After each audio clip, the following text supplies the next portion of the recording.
Let's go, let's go, let's go.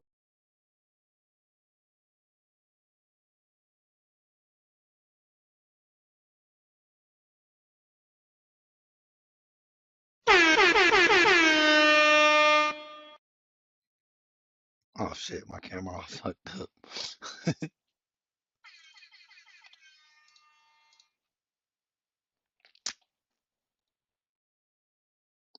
Hey, what's up, Peyton? Welcome to the chat, man. I'm glad you made it. Um, so we're doing a surprise late night stream. I'm not sure how many people will show up, but I figured I might as well see what it's cracking for. See if we can get some UK viewers, some more international viewers, try to get that number over 3,400. We are 2 subs away from 3,400. So, we can keep pushing towards that 4,000 and ultimately the goal, the road to 10K. You feel me? Um, so I was just setting up the list and stuff for tomorrow, but I really wanted to watch this video, so this might be a shorter stream than normal, but we'll see what happens. I'm your boy Fade. You guys are the chat. You're the star of the show. So chat, I need you chatting. This is a crazy story. I think this dude burned down his parents' house with them inside of it. And then when the workers were trying to save the stepdad who was burned really badly, obviously, his final words was Rich did it. And Rich was his stepson and his wife's son. So let's go ahead and watch his investigation tape and see what happens. His life. Rutherford, who had attempted to save his wife from the fire that engulfed their bedroom, was quickly placed into a medical coma before his death 12 hours later. Carla, his wife, was tragically already dead when help arrived on the scene.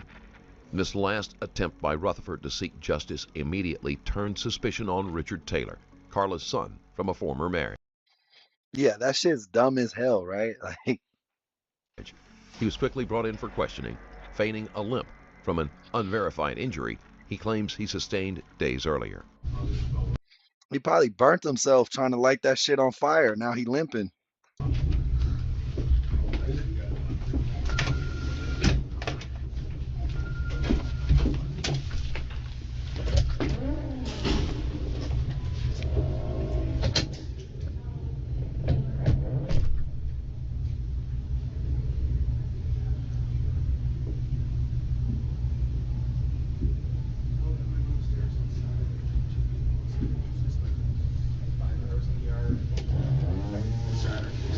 The date today.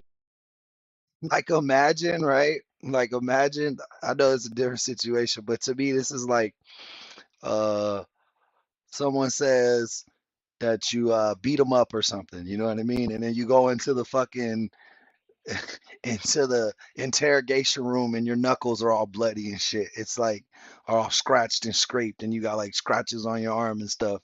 And someone's like, "Yeah, this guy just beat me up." You know what I mean? It's like it wasn't me, and your hand knuckles are all bruised and shit.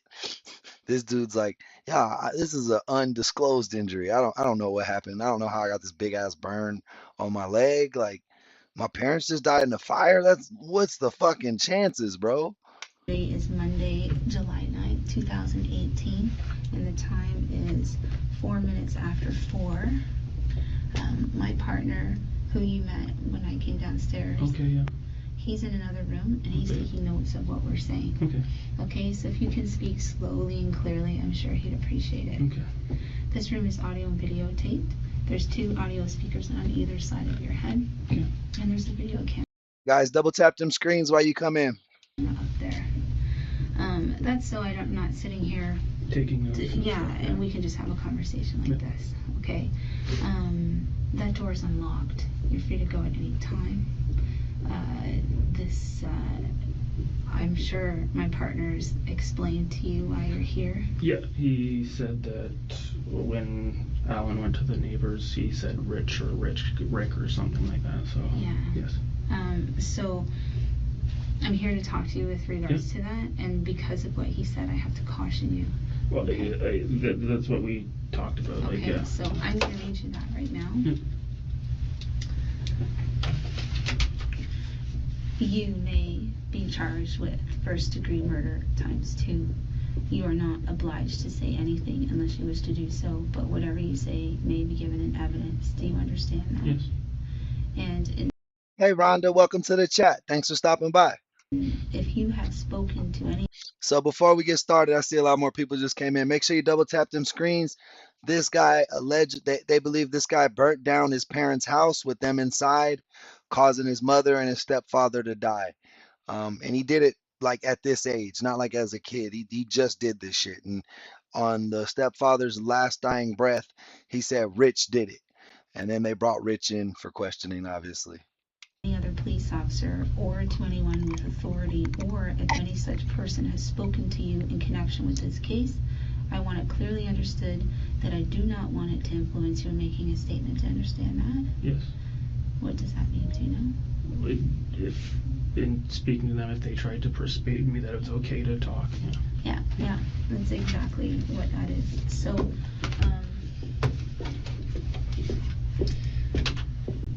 So you're Richard Taylor. Scott Taylor, yeah. Richard Scott Taylor. So you go by Rich Jr. or Just Rich. My dad goes by Rick. Rick? Oh, Yeah. okay, so there's a Rick and a Rich. Yes. Okay. Well, Some you people just cleared call up me- a lot of confusion Some people right call there. me Richie, but it's, Okay. Oh, damn, he just gave himself away. Because the police officer was didn't know if they were talking about the ex-husband or the son, because he was like, I'm Richard, my dad goes by Rick. And then she was like, oh, and he was like, some people call me Richie, which that's what his stepfather called him. And when I first met you, I started by I'm really sorry yes, I know. about your mom. Mhm. I mean, what a thing to hear first thing this morning. Here. Thank you. First thing this morning. It was,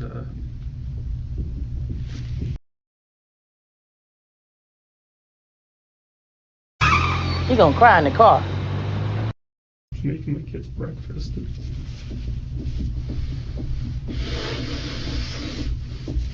Right. That's okay. Who did you first hear from? My dad called, I think, around 8 o'clock. He said that a friend of his, Paul McCart, who is my parents have been separated for 20 years or so, since high school. One of his friends who still lives in Dundas texted him and said there was a fire on Green Court on the street. He said to call mom to see if it was okay. Like, it was 9 houses on the street or whatever. Something. I had already texted her earlier in the morning because her neighbor had offered to do a taping on my knee. I guess she's a physiotherapist. I don't know, the sports rep or something. And I just said I didn't think we'd be able to make it. So I called mom. I don't know if I texted her or called her on her cell or home first, but I know when I called home, it just went straight Hey, Gloria, welcome to the chat. Appreciate you. Good morning. to voicemail, didn't ring.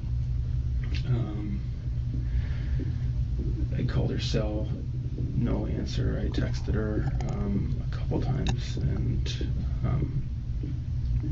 my wife came downstairs and asked what had happened because she saw I was upset, and she typed in on the computer, fire on, what was it? Fire on Green Court.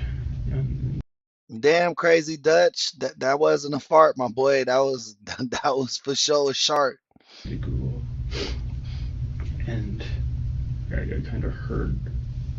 I was standing on one side of the kitchen, and she was over, and I heard her just kind of gasp, and I walked over and saw a picture of the house with only half the roof, and she read about and said there was one fatality and one person in hospital or in.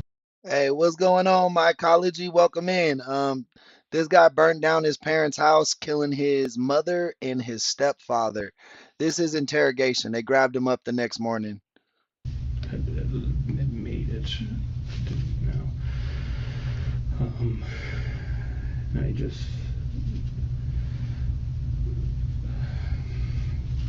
my, tried to I contacted my brother because he was up at their cottage.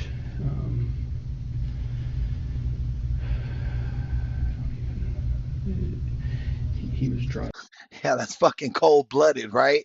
I I don't know if you guys been to the channel before, but you guys that have been around here like Peyton and Gloria, I think burning to death is definitely the worst way to die, the most painful way to die. And for you to do that to your own parents, bro, that's pretty fucking sadistic. Driving down with his two kids and his wife, and didn't know what to say. And I was talking to my dad, and at first when we didn't know, I was like, should I call the police to find out if it's their house? And he's like, his friend Paul, who I guess he was texting, was by a police station or something, was going to go in, and he was like, don't call yet, we'll find out. Don't like. Oh, what's up, Bill? Welcome to the chat. Good morning. Actually, when the firefighters were trying to save him, his last breath before he passed out, he said, "Rich did this," and that was his name. And yeah,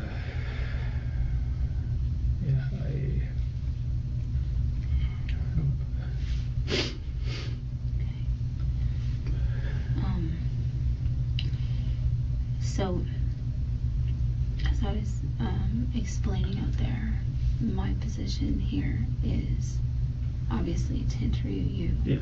because of some of the utterances that were made. Mm-hmm. Now, as much I can tell you is that when Alan came out of the house, Mm-hmm. he did say something rich or Rick, something Yeah, like that's that, what they right? said in the other room. And so that's why I had to caution you. I just wanted. No, Okay. I understand. I don't know if. And so we treat everything. Yeah. At the utmost. Yeah. Well, he's a witness at that time to Right, whatever happened. Yeah. So I'm glad that No, I just want to make sure that this. Tell me about like before we get in. Taylor takes the news that he is a suspect with surprising calmness. His stepfather has accused him with his dying breath, which is something that must be taken seriously. At this point, Taylor is a prime suspect. These cases can get. Hey, thank you for the sub, mycology. We're on the road to 10K, so every one of you guys matter. I appreciate that. Bill, make sure you're subscribed too, so if you got to bounce, you can definitely come back easily. A bit overwhelming at times. Mycology, I stream like 3 times a day. I just recently uh let this is my full-time job now, man. I left my sales position to focus on my channel. We're streaming anywhere from 6 to 12 hours a day, honestly. We have a whole back catalog full of these interrogation reaction videos. Definitely check out the channel when you got some time to, when we're done with the stream. But yeah, bro, you'll see me at least 2 times every day. So let's take a quick break to hear about today's sponsor. Raid Shadow Legends is what happens when you crossed a blockbuster movie. About your relationship with your mom. It was great. My kids were supposed to be sleeping over there this weekend. They'd spent the last two days. Like, she took them for swims in the pool. Like, she was. Thank you, mycology, man. We've grown a lot. We gained like 2,000 subs in the last 2 weeks. So like, since I've really put my full effort into this, I've definitely seen the changes. We got to partner, all that cool stuff. You know what I mean? was is like she she'd drop her anything to get my kids. Like, if I had to stay, I'd teach at history school, and like a staff meeting, or if my brother and I went to Raptors, like, she'd drop anything for those kids. Like, and How old are your kids? 8 and 4. Boy, girl? My daughter's 8 and my son's 4. And he doesn't understand, but my daughter, she was. I have an 8-year-old son and a 6. Why my boy don't cut this off? Why he got the Hulk Hogan buzz cut? Cut that shit off, bro. So she had your kids? She had them. She had Friday for a play date, like a swim date, and they went to the splash pad in the park. Like, she made them quilts. She was awesome. Like, my brother and I always joke that she just always would. She was never wrong in her thinking, but we'd always think she was. But and then I don't know. Like, she was. So the last time you saw your mom was when? It was Saturday. Is it Saturday? What's today? Monday? Monday, yeah. So Saturday night, they were at our house. Hey, Shelly, welcome to the chat. Good morning. It's good to have a moderator around. I be feeling naked without my moderators, man. I appreciate you guys and all the work you put in. Al came to meet her because on Saturday I dropped my kids off. They were gonna have another play date because my in-laws had. We were supposed to go on vacation on Wednesday. My in-laws had bought us a trip to Greece. My wife's Greek, so my mom wanted to spend some time with the kids, and I got there and we had breakfast on Saturday, and she wanted Al builds model planes, and he's won awards for them, and he displays them in this. Jim Jam, I'm not sure what you mean, but welcome to the chat, my boy. This bad old wall unit that they have at the house, and my mom wanted to surprise him with a new display, so I do woodworking and stuff outside of teaching. She wanted me to build a display case for his planes, so we were going downstairs to take some measurements to see what would work best, and one of the dogs, as I was going down, tripped me as I was going downstairs, and that's when I fell down her flight of stairs in the basement. And she was at the bottom, and I kind of fell under her at the end, and she said she didn't complain. She said her knee hurt, but I couldn't really move my legs, so we went to the hospital, and that's on Saturday, spent 5 hours at the hospital getting my leg checked out. Once again, she dropped everything and stayed with my kids and stuff, and my wife came in, stayed at the hospital with me, and then she stayed for dinner, and Al came out because my car had been left at their house, so he drove. Like, they'd do anything for me and my kids and my family. Like, he was a nerdy guy, and we always joked about that between my brother and our friends, but he loved my mom. Like, my dad and my mom split up, and it was bad and it was hard, but like, Al loved my mom and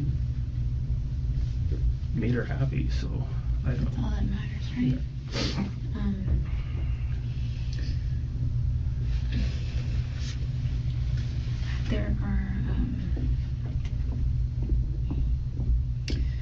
There are other people like that I have to interview, that I have interviewed. Yeah.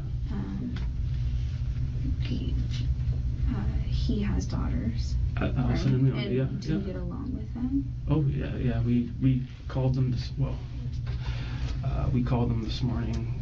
I think Amelia was booked to have surgery this morning. Rather than just answering the questions, Taylor rambles. This is a sign that he is nervous, and although this can happen with innocent people, it does not look good, coupled with his stepfather's statement. Yeah. And spoke to Corey, her husband, and told him kind of, and I guess that's how they found out. I didn't have we're just on Instagram together and stuff like that, so my wife looked up on Instagram, direct messaged her, and but yeah, they're quite a bit younger than my brother and I, so they kind of, like, we moved out of the house and they moved in, and like so that everybody gets along. Yeah. Now, before we continue and I go further, I'm sure they told you when me interviewing you like this, you had the opportunity to speak to a lawyer, Yeah. right? And you know that, right? Yes. You can if you want. Yeah. Do you want to? I'm fine. Okay. Like, I just wanted to cover that off before, because I don't think I mentioned it earlier. So they spoke about it in the Okay, room, good. so. I don't get why these guilty people never get a lawyer. Bro, you know you're guilty. There's nothing you can say that's going to get you out of this. Like, you don't got the magic touch. You don't got the silver tongue. Trust me, bro. Good. Now your mom sounds like my mom. Always looking after my kids. Mm-hmm. And you're a teacher. Gloria, thank you, man. Thank you. Malcolm X is my favorite civil rights activist, for real, for real. Not because he was violent. And a lot of people misconstrued that. He wasn't just violent. He was saying whatever force they bring, we bring in that same force. You know what I mean? And a lot of people don't know the end of his story. They only know the beginning. And I think if you only tell part of a man's story, it's super disrespectful. And you teach here in Hamilton? Hess Street School. Okay. And what do you teach? Last year I taught grade 2, 3, and next year is phys ed and library. Oh. Two things. Yeah. Are you looking forward to that? Yeah, I've been a phys ed teacher for the last 6 or 7 years before, but I switched schools. I switched from Billy Green up on the Stony Creek Mountain and came down to Hess Street. He'll be for that. Well, yeah, it's nothing broken, so. Did your mom get hurt?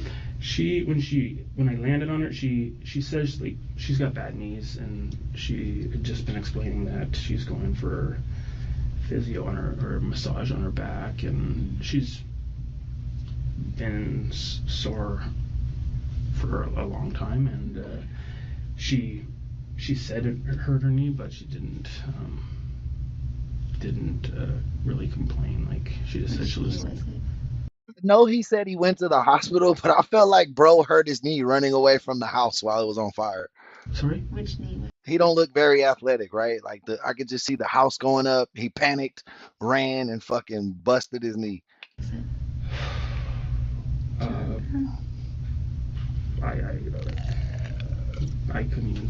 I couldn't say, no. Okay. So your relationship was great with your mom, great with your kids. Does your brother have kids? He has 2 twin girls, the same age as Matthew, my son. Oh, wow. So Yeah. that's probably great at family barbecues. Yeah, they live in Toronto, so we don't see them Oh. as much as we'd like, but yeah, my daughter likes playing with them more than my son because he's a little rougher, so. Yeah. That's how boys are. Yeah. Well, it's okay. So your dad and your mom, what's their relationship like now? You said it was a pretty. Well, like when they split up. How old were you? Was I grade 13 or grade 12? I was back when they had I disagree with you, Mike. I thought I don't take offense to that. You know what I mean? And your opinion is your opinion. That's what's great about America. Your opinion could be wrong. I mean, he's more famous and more uh, relevant today than me or you. So much for a joke, but you're entitled to your opinion. OAC. I believe I was in OAC because my brother was in grade 9, so we were in high school together. They split up. My dad's friend passed away, and his wife and him started seeing each other. I guess it was, I don't know, an affair or something or whatever. It was hard, but in the end they got married and are happy. And my mom and Al found each other. They worked together at Mac, and What'd your mom do at that? she was a lab tech. So. See, we get trolls like that all the time, man. I appreciate the compliment, though, Jesse. Good morning and welcome in. Blood and urine analysis. Okay. Yeah. And what did Al do at Mac? He was the same. They worked together. Oh, Yeah, okay. he's a couple years younger, but my mom, I think, started at the General, or I think it was the General, and then moved to Mac when we moved to Dundas when I was 3 or 4. So yeah. And that's nice. Yeah, I enjoyed growing up there. It was a nice place to live. So the last time you saw your mom was this Saturday when she had your kids. She at our house. Yeah, they left about probably 7 or 8. Oh, so they came to your house. They were, because she was like, "I'll take you to the hospital, but we'll take you to the Oakville hospital. We live in Oakville." Is that where the accident happened, at your house? No, it happened at her house. Her house. I was dropping off the kids. Oh, and okay, we went downstairs to take the measurements of some different places. She said, "Oh, maybe over top of the bar. He has a room with all his computers because he loved computers. He fixed our computers all the time, and he spends a lot of time in that room." So she was like, "Maybe we'll do it in there." And that's when I fell. And Taylor is really playing up this knee injury, and for now, on the surface, it could be legitimate. Later, this will begin to unravel. Okay, so he's playing up this knee injury. Somebody called that shit. God damn, I'm breaking shit. Sorry, guys, that scared the fuck out of me. But so he's trying to play up this knee injury. Somebody called that shit in the chat. I'm not sure who said that, but they were like, he's playing up this knee injury so he can say, "I couldn't have possibly done this." So backstory, just to backtrack a little bit, this guy burnt down his parents' house, killing his mother and his stepfather.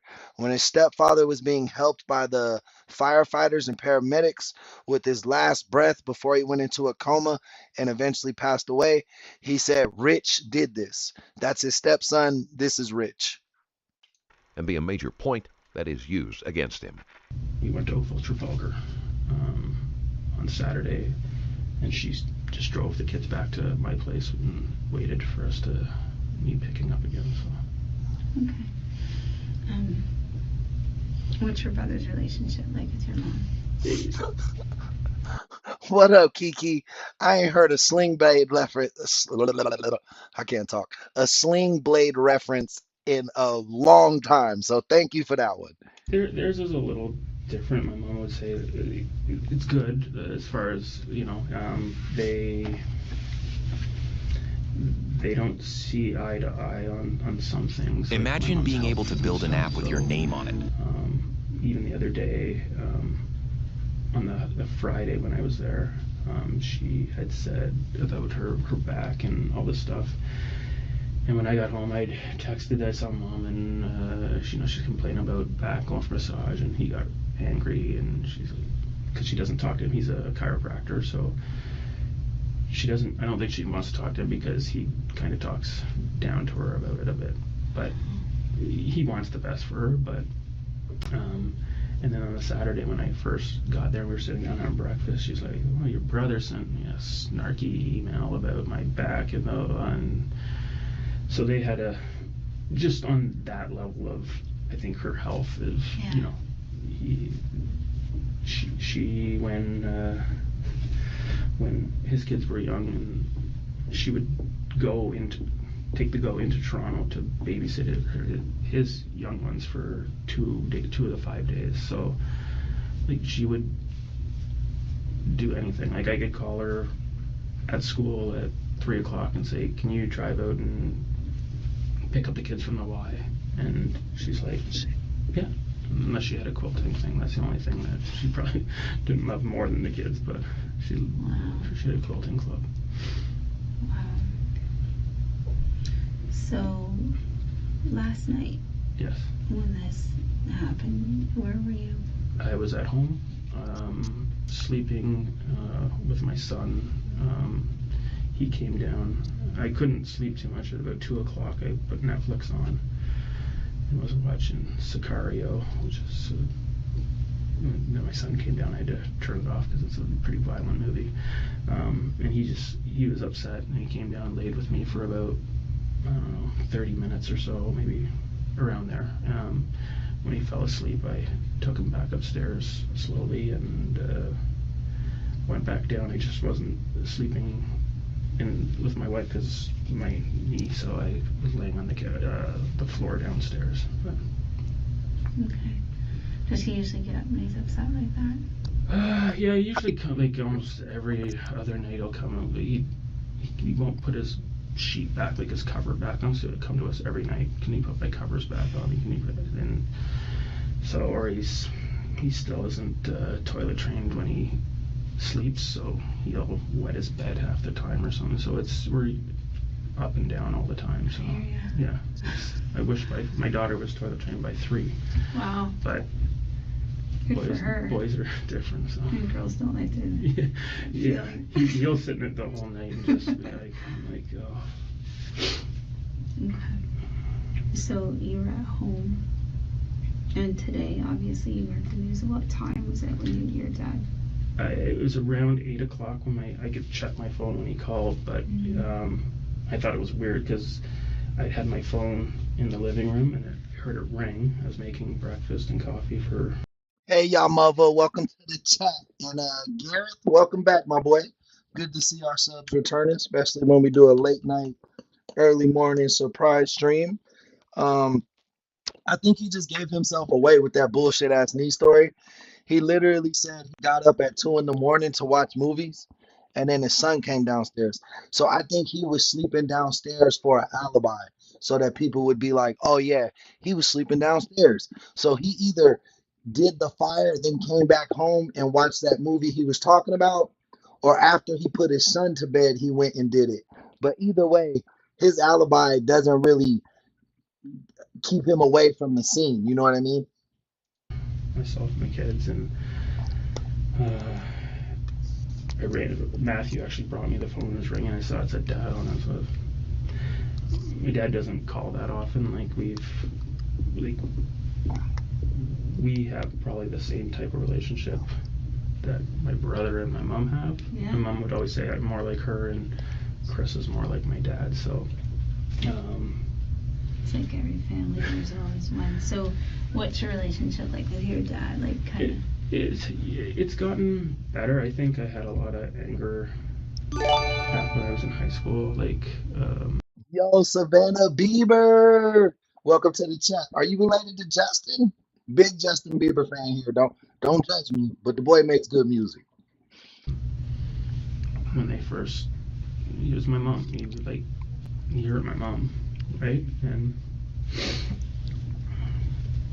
she took it rough, and she stayed and raised us, and he left, right? Like. Just a dude. I'm just a dude, bro. So I'm gonna eat on my stream. You know what I mean? I'm sorry. If it bothers you guys, I can always mute the mic if you're getting a little bit too much of my chewing. He was still there, but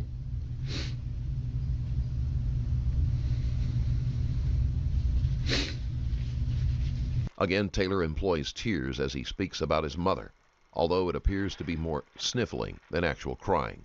He is trying to make himself out to be a figure of sympathy, which usually isn't a successful tactic. she didn't.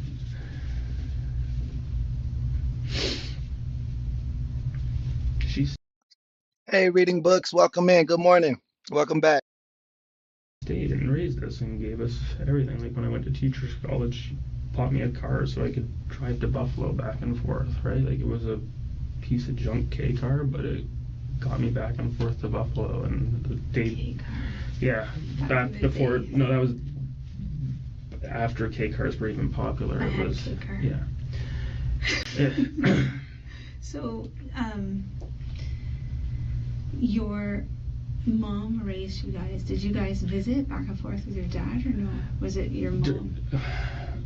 Like after they separated? Like, did they split right when it happened, or did your mom stick around and raise you guys?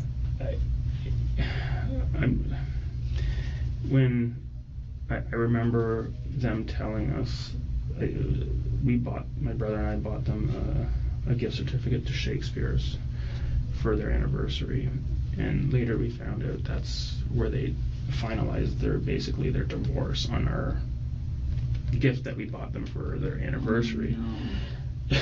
So, but I remember my dad.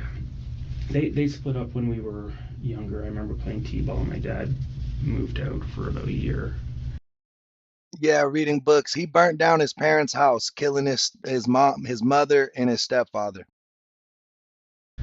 Um, but I was probably like my daughter's age at that time. I knew that we had to go visit dad in his apartment and stuff like that.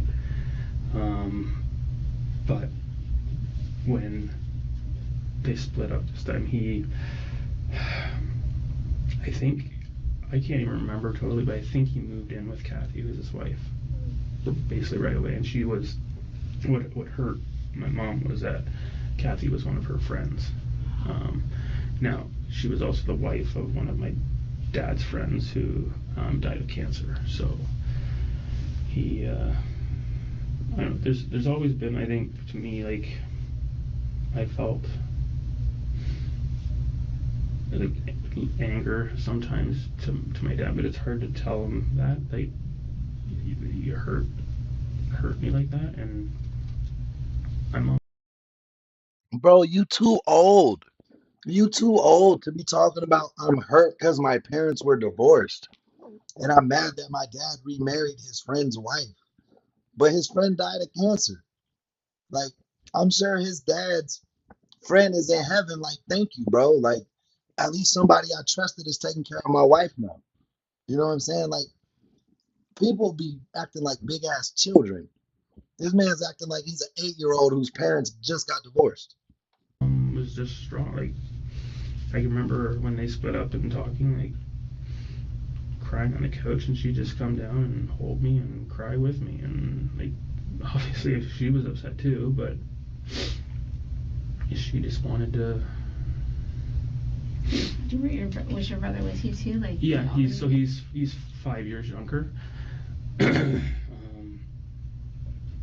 then we both went to McMaster, played baseball there, and like I lived at home there, and my mom let me live there for free, right? And it was.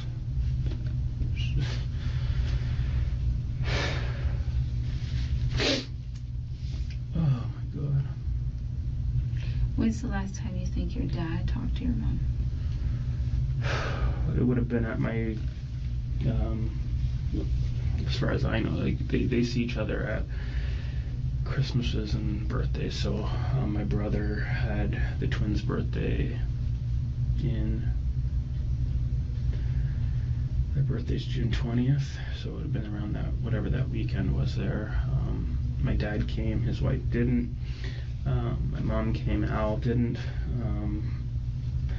It was always tense when they were together. I think it was better when, I don't know, like, I sit there sometimes, my brother would, I don't know, like, it's been 20 years, like, you're happy, just get over it, but not going through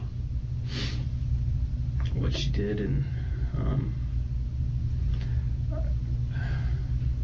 I don't know, like, it was always awkward. You could feel the tension, especially when Kathy was there, who's my dad's, right? Like, She basically, still is? Are they still married? they're still married, yeah. Basically, they'd be in like one corner, and and even like I got mad at my mom the other, like, after we had I think it must have been my kid's birthday. We had them together this year, and they had a dance party theme, and we had like a dance party in the basement, and my dad and Kathy were down there, and people were taking pictures and stuff, and my mom and Al stayed upstairs because they didn't want. As Taylor describes some of the more dysfunctional aspects of his family life, things come to light that may.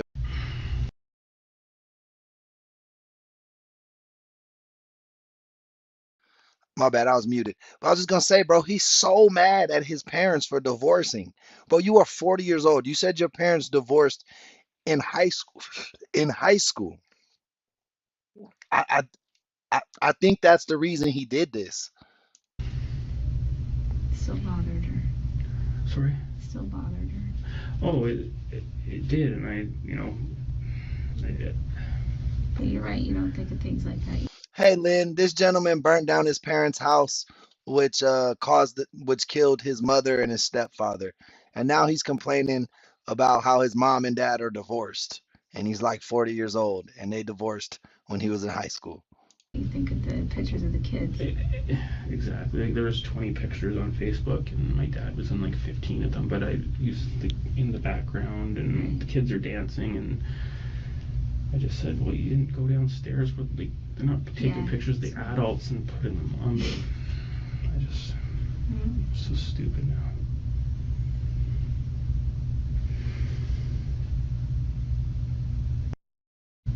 I'm gonna get you some water. No worries, Lynn. Thanks for stopping by and chatting. I appreciate that. I'm okay. Are you sure? Yeah, we drank so much water today, and before we came over to like a juice bar thing. And do you want pop? I'm good, thank you. No, I don't. Sure? Yeah, no. So the relationship with Al. Yeah. How was your relationship with him? Good. Like he. Did you call him Al or Alan? What'd you call him? Hey guys, we got quite a few people in here. If you don't mind, please double tap them screens. It helps the channel and the stream out a lot. We all had a nickname. We called him BGA. It was all our friends and stuff like that because he was kind of a really nerdy guy and stuff like that. Like BGA, Big Gay Al, like South Park. His real name was Lloyd, but he went by Al. So. Oh yeah, BGA is Big Gay Al for sure. It's just I called him Al, like not Alan. He would introduce himself as Alan, but it was always he was Al. Like, and he would like the one thing like that like I think my wife and I both loved about him is that he loved our kids like they were his own grandkids, right? Oh, yeah. Seems like his mom. He said he didn't have the best relationship with his father. It's hard to find. My dad's wife doesn't, and he would take my son to the airplane museum and see train shows. Like he doesn't have any grandkids of his from his daughters yet, and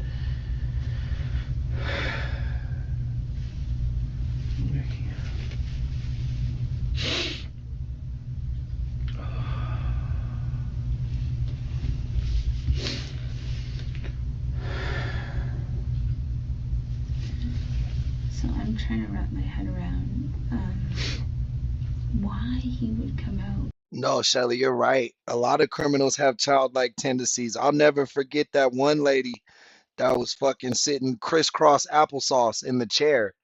Like, or the other lady who was fucking sitting crisscross applesauce on the ground, and the two police were like kneeling down, talking to her like she was a 2-year-old. Because he got out of the house. That's what they say. Barely. I read on the page. Well, in the article that my wife read to me, it said that he was found on the grass or something. So that's what the article said. But he made some utterances about Rick or Rich. And so that's why I was trying to get what your relationship was like. I wonder where he would get that from. Do you know any other Rick or Riches? I don't know any more of. Like the detective in there said, he goes, maybe he was trying to get them to call me. But even like this morning, I said I don't know anybody on that street, other than we have a friend from baseball growing up, Joey Costigan, and I tried to call him this morning because he lives on the end of the street to say like when we didn't know yet. But he did a lot of like modeling. Adam, welcome to the chat, bruh. I'm so dumb. It took me like 3 times to get that fucking dad joke. He did not modeling, making models. Sorry. They were members of the yacht club. I honestly don't know their friend pool. I know a few of them, Janet and I can't even think of their names now. What was the relationship like between Al and your dad? To me, it was like non-existent. Like when they were together, like I said, they didn't socialize. It is hard to tell at this point if Taylor is exaggerating the negative points of the rest of his family's relationships with each other to divert suspicion from himself. It would be a tempting option, but difficult. Oh yeah, people always the criminals always deface the character of the people of the victims. They always deface the character every time. We've learned that time and time again. So he's going to tell you how his parents didn't like each other. They were antisocial. They ruined their family. They weren't good with the grandkids. He's just going to come up with all these things. He like, where was he when he was at his cottage in Midland, I believe? Like, Oh, okay. They have a house in Brantford. Okay. Does he ever go there for any reason to Dundas? He has like his friend Paul McCartney. I don't know if they're close anymore. He's the guy who texted my dad this morning to tell me. They say his dad was friends with Paul McCartney. Ain't Paul McCartney dead? The Beatles, right? To tell him, and my dad called from there. I don't think my dad has anything in Dundas anymore. Like, they spend the majority of their time up at the cottage and shuttle back to Brantford. They're trying to sell their house in Brantford now, so. Do you know anyone who would want to do something like this? No, was there any enemies that Al had or your dad had? My dad had? Or sorry, Al Hunter, welcome to the chat, man. Good morning. had or your mom had? Like, that's what I've been thinking about all morning. Like, I can't think of anyone, but like, Al makes models, my mom makes quilts. Like, you know, they said that on Friday when I came over to drop it off, my mom said, "Did you leave a crowbar in our backyard?" And I said, "No, I don't. I have one crowbar and it's in my garage." She's like, "Oh, because Al found a crowbar in the backyard." I'm like, I thought, I didn't think much of it, and when he came back, he was like, "Oh, did you leave a..." Yeah, we're live for real, Bird. We're reviewing this interrogation tape. We're doing a reaction to this interrogation tape, chatting, discussing the case. This gentleman burnt down his parents' house, unaliving his mother and his stepfather. Now he's trying to get some sympathy from the police officer, getting all teary-eyed and telling him all these stories about his childhood. Crowbar. I'm like, why would I bring a crowbar when I'm dropping my kids off with you? And he brought it out and showed me. It was like a big, probably as long as this, big blue octagonal crowbar that he had in between the gate and they had a wheelbarrow. Okay. And that's the only And weird. when was that found? That was Friday morning. And Okay. when she came over to our house, I kind of joked. When she came over to my house, she was telling my wife about it, and then I kind of joked to my brother, like, "Oh, they're getting old. They can't remember where they're leaving their stuff," sort of thing. So, as I understand, like, explain the house to me. So, the way the house is, Yeah. there's a pool in the backyard. Pool. If you look at the house, the pool's in the back right. Okay. Yeah. And how Divide. do you gain access to the backyard? So there's only one well through the house. You can go through the sliding glass door or down a half flight of stairs. There's a back door. Okay. And then there's a gate on the left side of the house between the garage, beside the garage, not between. Okay. Which side is the gate on? Which Side of the house? The detective starts to shift the conversation toward the actual crime, figuring out the layout of the house, and who could have had access could help narrow things down. It's the far left if you're looking Far at left. it. Okay. Yeah. And is that gate have a lock on it? It's not. I don't think it has a lock. I think it's like chained, like a chain link sort of thing that wraps around it. Yep. that's how we let when the dogs go for a walk. I think they used to have one of the clicker things, but the dogs would jump on the gate. And okay, and is there any way anybody can get into the backyard from the graveyard? I understand they back into a graveyard. They back onto a graveyard, yeah. So is there any way anybody can get into their backyard from the graveyard? I guess you could hop the fence. I think we. Hey, shout out this detective. She's literally making him tell them how he did it, and he has no freaking clue. Not one at all. Fixed it. There used to be on the far end of the pool. There used to be like a dip in the ground. Oh, that somebody could. Yeah. I think it was more from animals and stuff like that. Like, but a person couldn't fit under there. I honestly haven't looked at it in years. Okay. So. And it's a chain link fence, I take it. The one in the back of the yeah. By the city, right? Like it's I assume it's by there. And there's on their backyard's split into two. So there's the pool side, and then it's kind of like the dog side. Okay. And the dog side doesn't have any grass or. It's got a tiered, like a retaining wall sort of, and it used to have cedar trees, but now it's just like a privacy fence. And on the pool side, there's a overgrown cedar hedge. Okay. Now, has there been any problems like with people hanging out in the graveyard or anything? Honestly, has your mom ever said anything to you? Not that I can recall. Like when she said about the crowbar, I was kind of like, that's weird. Why would someone leave a crowbar in your backyard? Like that just. Mm-hmm. And she said, "Oh, maybe someone hopped the fence and came through or something." I'm like, "Well, it doesn't make sense." No. She asked him that question so that he could tell her. Basically, he just told her it couldn't have been no one else but me, because there's no history of people hanging out in the backyard to jump the gate. I know when we were growing up, there'd always be like, you'd hear people in the back, but honestly, like I haven't been there for.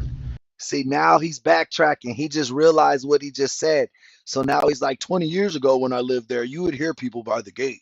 But 10 seconds ago, bro, you said no. She's never, ever once complained about anybody being back there in the graveyard behind their fence. I haven't stayed there for 20 years, so I don't know. But the last time you've been to their house to drop off the kids was when? So it was Saturday when I fell down the stairs, yeah. And then which day was it when they were at your house? When they came back. Was it still the same Saturday? Yeah, because she took me to the hospital. I got you. Yeah. Okay.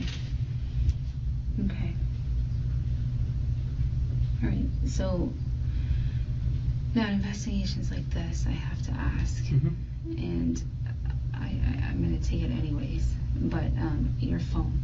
Yeah. Just pertaining to this case. I believe you when you say you were at home with your son. Like, why would you make that up? Yeah. She's about to say, I need the phone to clear you. Just give me the phone so we could clear you. But she knows there's probably some evidence on there that's going to help lead them to this. But we want to track to see. Hey, we just got a member who came in the chat. Everybody welcome Ocean to the chat. You know we got to do a big shout out anytime a member shows up. Shout out my boy. Where you were. Yeah.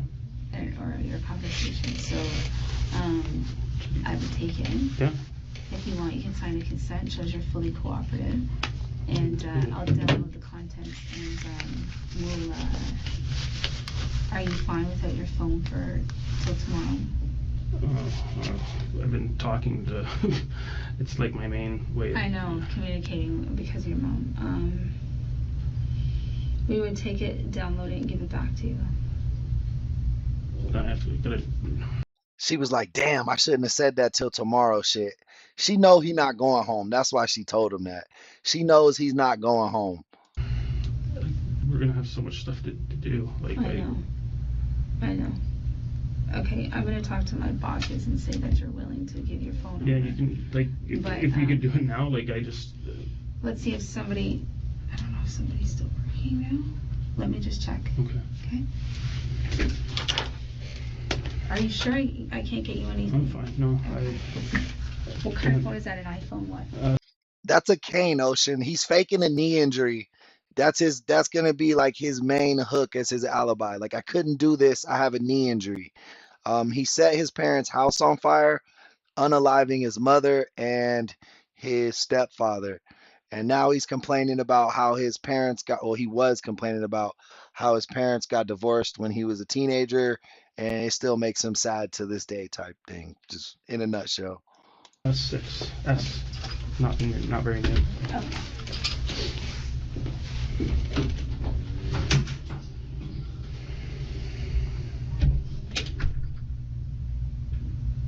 The detective asks for permission to confiscate his phone so they can check it for evidence.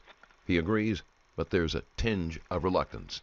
This, at least, is a normal reaction, since today, a cell phone is often someone's only means of communication.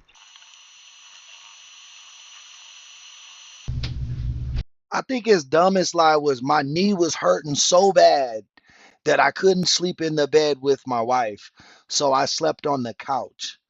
Bro, how would sleeping on the couch be more comfortable than sleeping in a bed with a bum knee? That doesn't even make sense. My dad has a plastic knee. He can't sleep on the couch. He has to sleep on his bed. I'm bringing you water anyways, because I'm bringing Hey, there's something about Mary. Thank you for the sub. I appreciate you. myself water.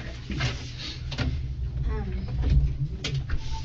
so we have a tech crime unit that downloads phones. Of course, they're on home already by like 4, but we're gonna call them back in so we can get your phone to them and give it back to you. Okay? Because it's important. She's just telling him that to gain her trust so he doesn't think she's guilty, because he's already said very incriminating things about the placement, about the backyard, and his knowledge of everything that goes on at the house. He's pretty much incriminated himself deeply. She's just trying to keep telling him he's going to get a go back home, but he's not going back home. Just to cover all our bases. That's fine. And yeah. So I'm gonna. Yeah, Elijah. Back in the day, my dad played college baseball, and he slid into second base, and it shattered his kneecap. Back in the day, they couldn't reconstruct your kneecap the way they do now, so they would take your old kneecap out and put a plastic one in instead of the bone. So,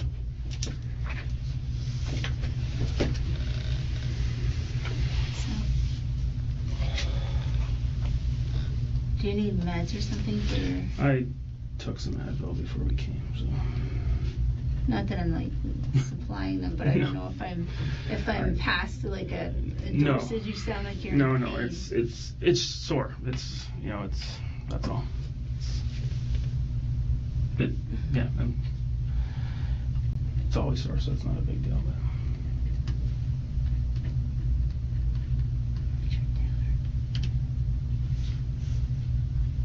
I'm not gonna say your address on video because we never do. Okay. Mr. Good Citizen, welcome back. And Nikki Stanford, well, I'm glad you're enjoying the stream. Hopefully you hit that sub button and double tap them screen, guys, if you haven't already. Welcome on in.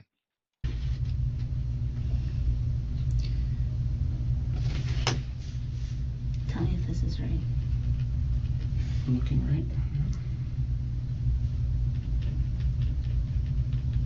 Yeah? Yep.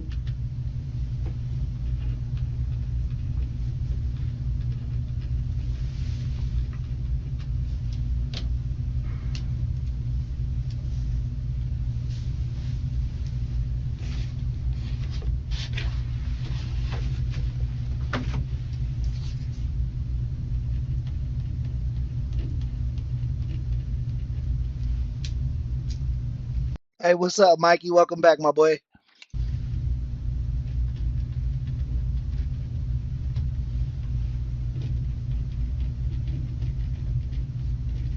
Is there a password? The passcode?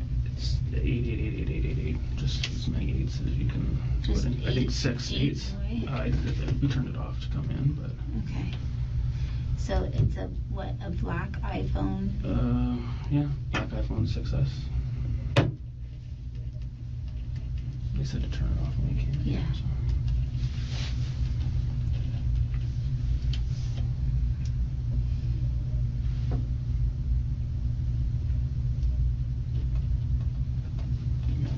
And then it's just like.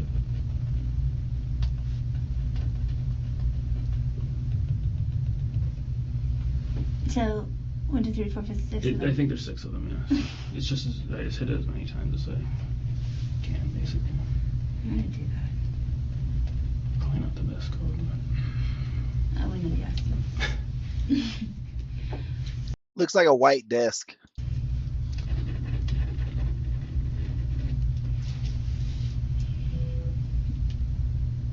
Okay. So this is you. Coming over here so I can show you. It's okay, don't move. That's you at your address. And do authorize me, but it's not His fake ass knee injury. going to be just me. It's just me. I'm going to take it and give it to them. Of me or any other officers deemed necessary to enter and search a black iPhone 6S. And there's your password. Located here at 155 King William Street, and its contents, which are controlled by me. Because they don't want him to know he's a suspect yet. Minnie, welcome to the chat. But they don't want him to know he's a suspect yet because he's real talkative. So they're going to let him try to talk his way out of it. But really, he's just digging himself a hole. He's already given this detective more information than he actually realizes. And seize any items which are believed on reasonable grounds to be relevant to this investigation or evidence of any offense to be contraband. I fully understand that any item seized as a result of this consent search may be used as evidence against me or against any other person or persons for the purpose of criminal or statutory charges and in court procedures. I have been advised and understand that I have the right to consult counsel without delay, and that I may telephone any lawyer I wish. I further have been advised that I have the right to free advice from a legal aid lawyer, that if I am charged with an offense, I may apply to the Ontario Legal Aid Plan for legal assistance. No promise, threat, or inducement of any kind was held out to me by members of the Hamilton Police Service or any other person in authority in order to gain this consent. This consent was not obtained by direct or indirect coercion, duress, intimidation, or manipulation. I have been informed and fully understand that I may refuse to consent to any search, and that I may revoke my consent to search at any time. Even if I have to get it driven. He dumb as hell. They don't even have a warrant. He thinks he gonna get off on this shit. He thinks he's so slick. That's what happens is these guys think they're masterminds and they're like, I don't need a lawyer. It'll just make me look guilty. And that's because they have a guilty conscience already. Um, yeah, he took out his mom and stepdad with a house fire. Definitely, Shelly. That's a great way to put it. Back to you. Okay.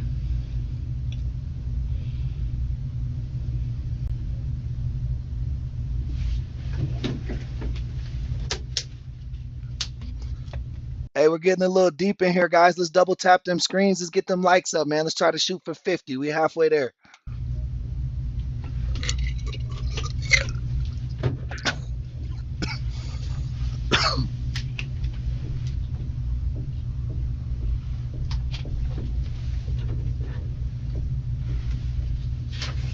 But I promise I'm not capping it.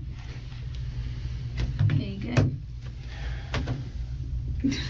It's okay, I have to see it. No. Okay, I will take this and this and give it to them now. Give me 1 second, okay? Thank you.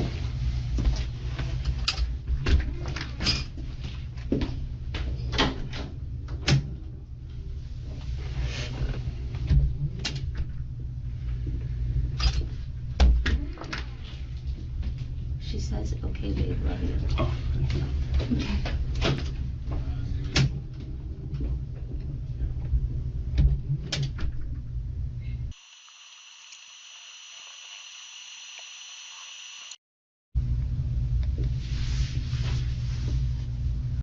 No, I can tell you it. I can see the full screen. So, but yeah, there's like a computer monitor right here. There's a keyboard that slides out right here, and this looks to be some type of like drawer or some shit.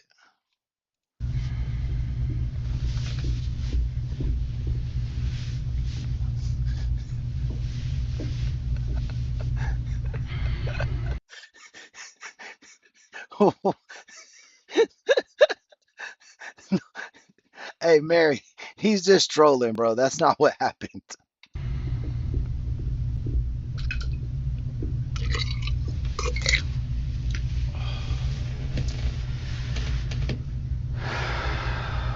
Set up. I don't know where the bedrooms are, where your mom's bedroom is, how the.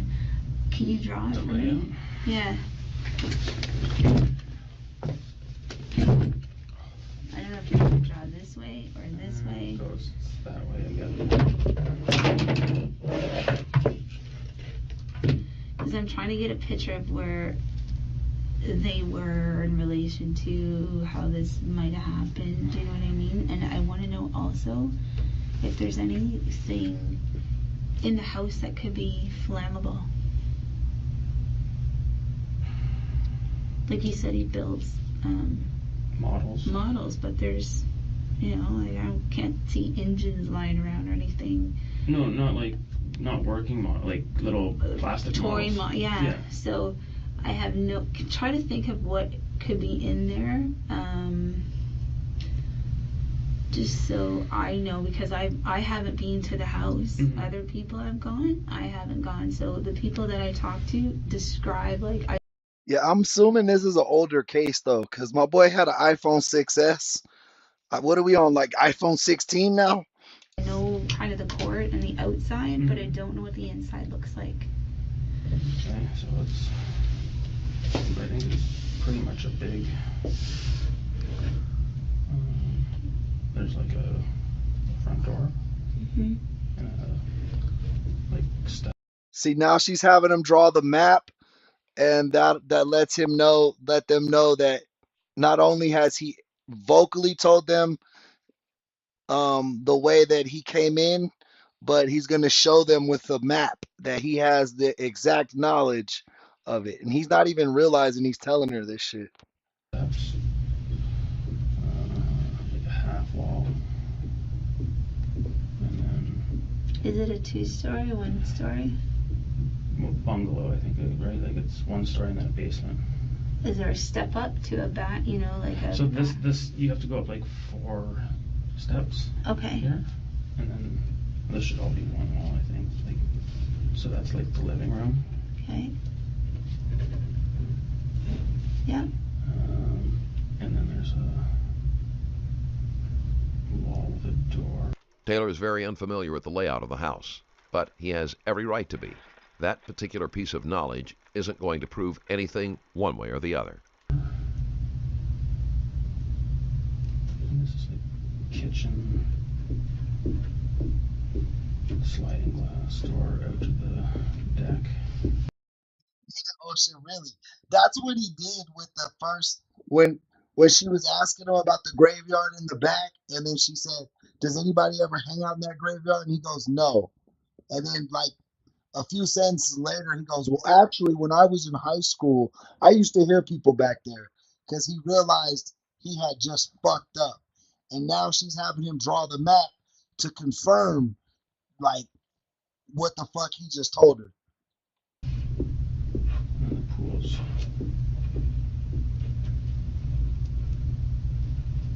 Okay. Like a Chris, welcome to the chat. Yeah, he's snitching on himself for sure, and he doesn't even know it. This is the hallway. This was my room, and then it's not. So this is the sewing room now. The sewing room was your room? It Growing changed up? into, Yeah. well, not growing up. It was my room. That's and your then room, and now it's a yeah, sewing room? quilting room, and the basement too. This was like Al's. He does a lot of marathons and stuff, so it was his like running room. That was my brother's. He had he has workout stuff in there? No, just like clothes and shoes. And, and that's like a spare bedroom too, so my kids would sleep in there. Okay. When they went over. Then they had, just bigger, this is the bathroom. Like my mom's library and their bedroom.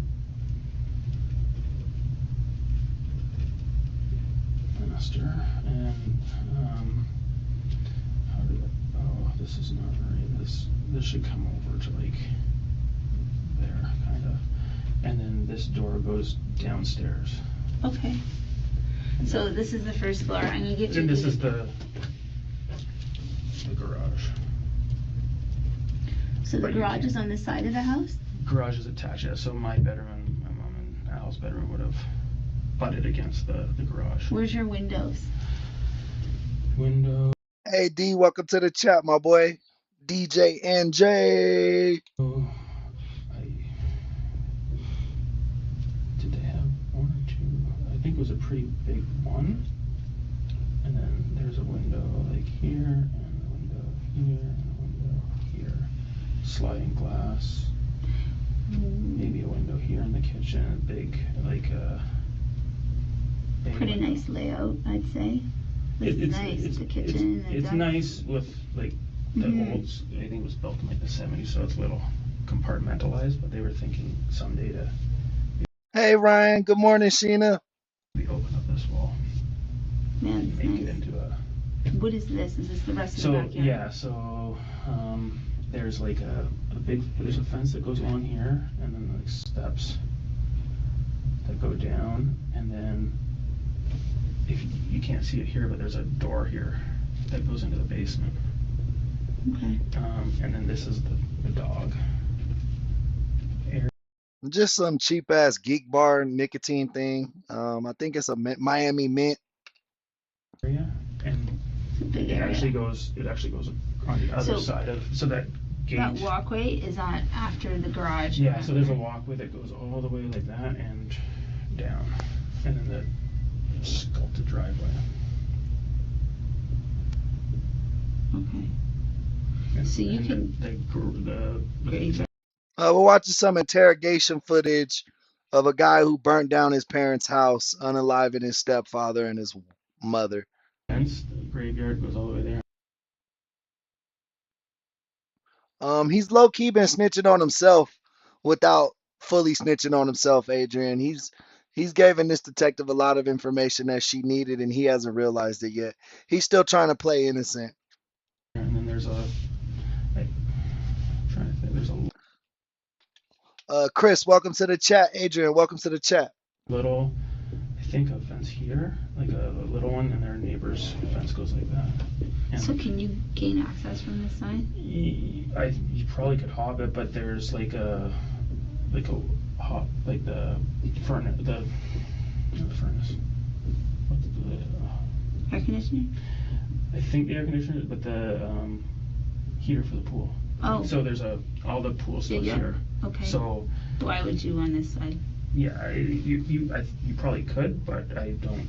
It's pretty narrow there. So this walkway coming from, like, so this is like the front. You can get. There's like garden here. You can walk up here. This is the gate that's The gate, locked. yeah. This is where the crowbar thing was. That's yeah.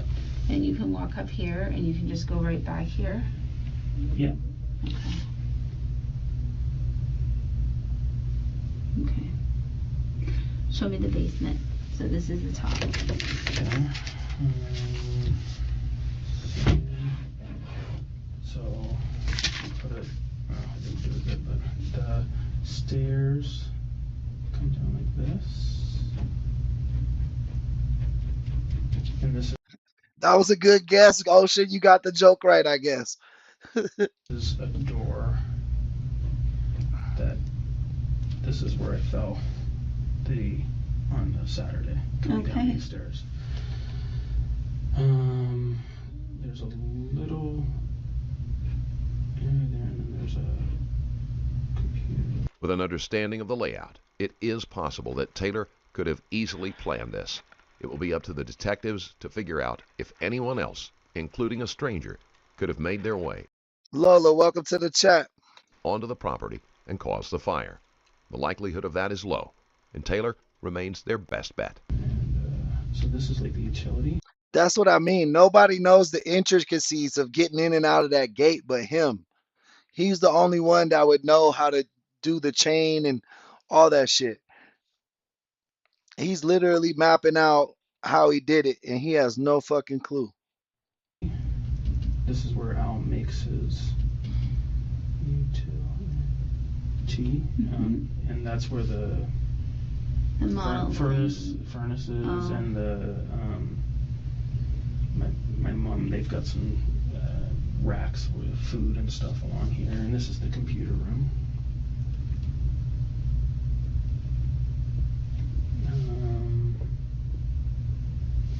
There's a fireplace, like an old standalone there, and then a bathroom and like a No, Ocean, you haven't.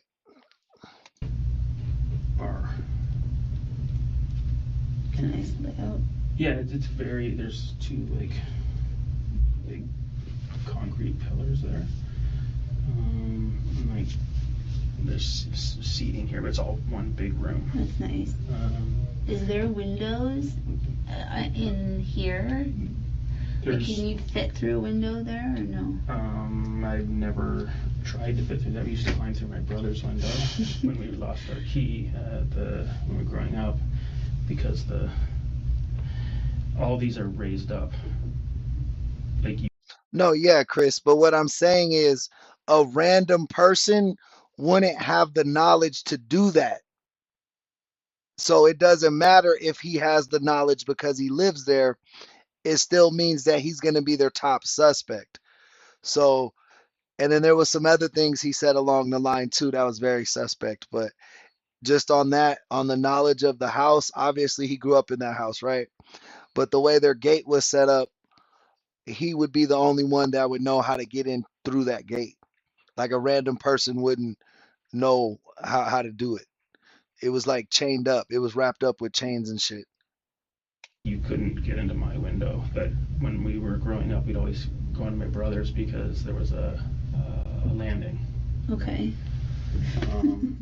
There's two windows here, but this is covered by the deck. And I don't know if you caught that a few sentences ago. She said, "Could you fit through that window?"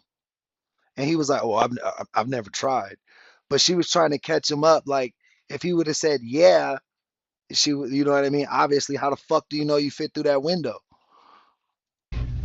Oh, So yeah. you can't.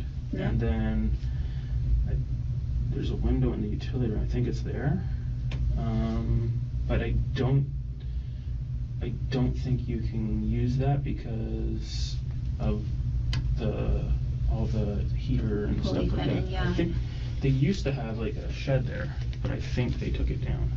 Can you get outside at all from downstairs? The basement? You gotta go up these stairs. To go get And to the there's back door. like a cold cellar. Okay.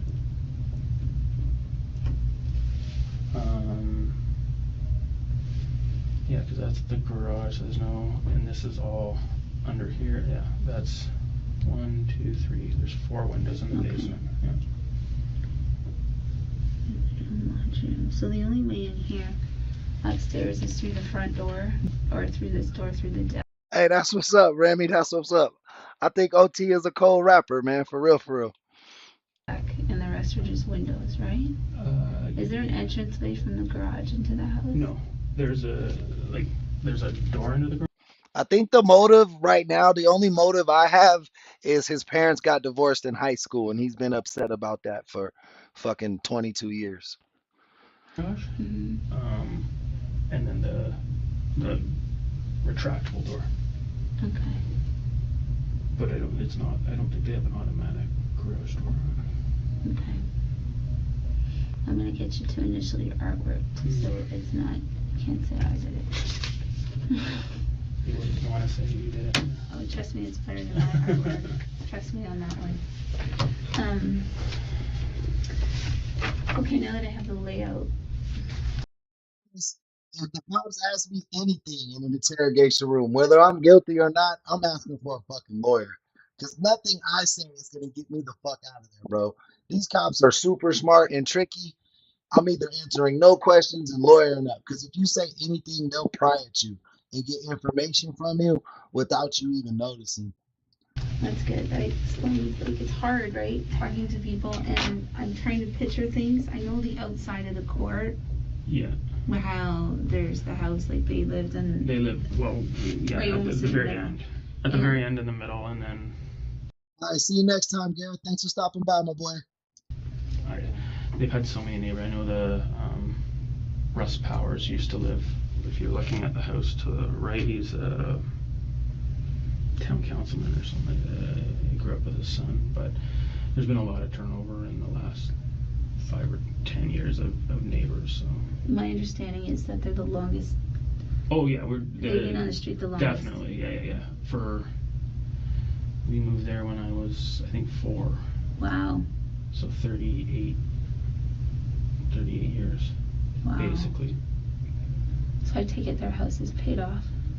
I would assume so. I don't think they've got a mortgage. Right? I don't think they've redone it. I think it was paid off when my parents were still together. I think. Wow. My dad was like a financial advisor, or worked with trusts and stuff like that. Is that what he does now?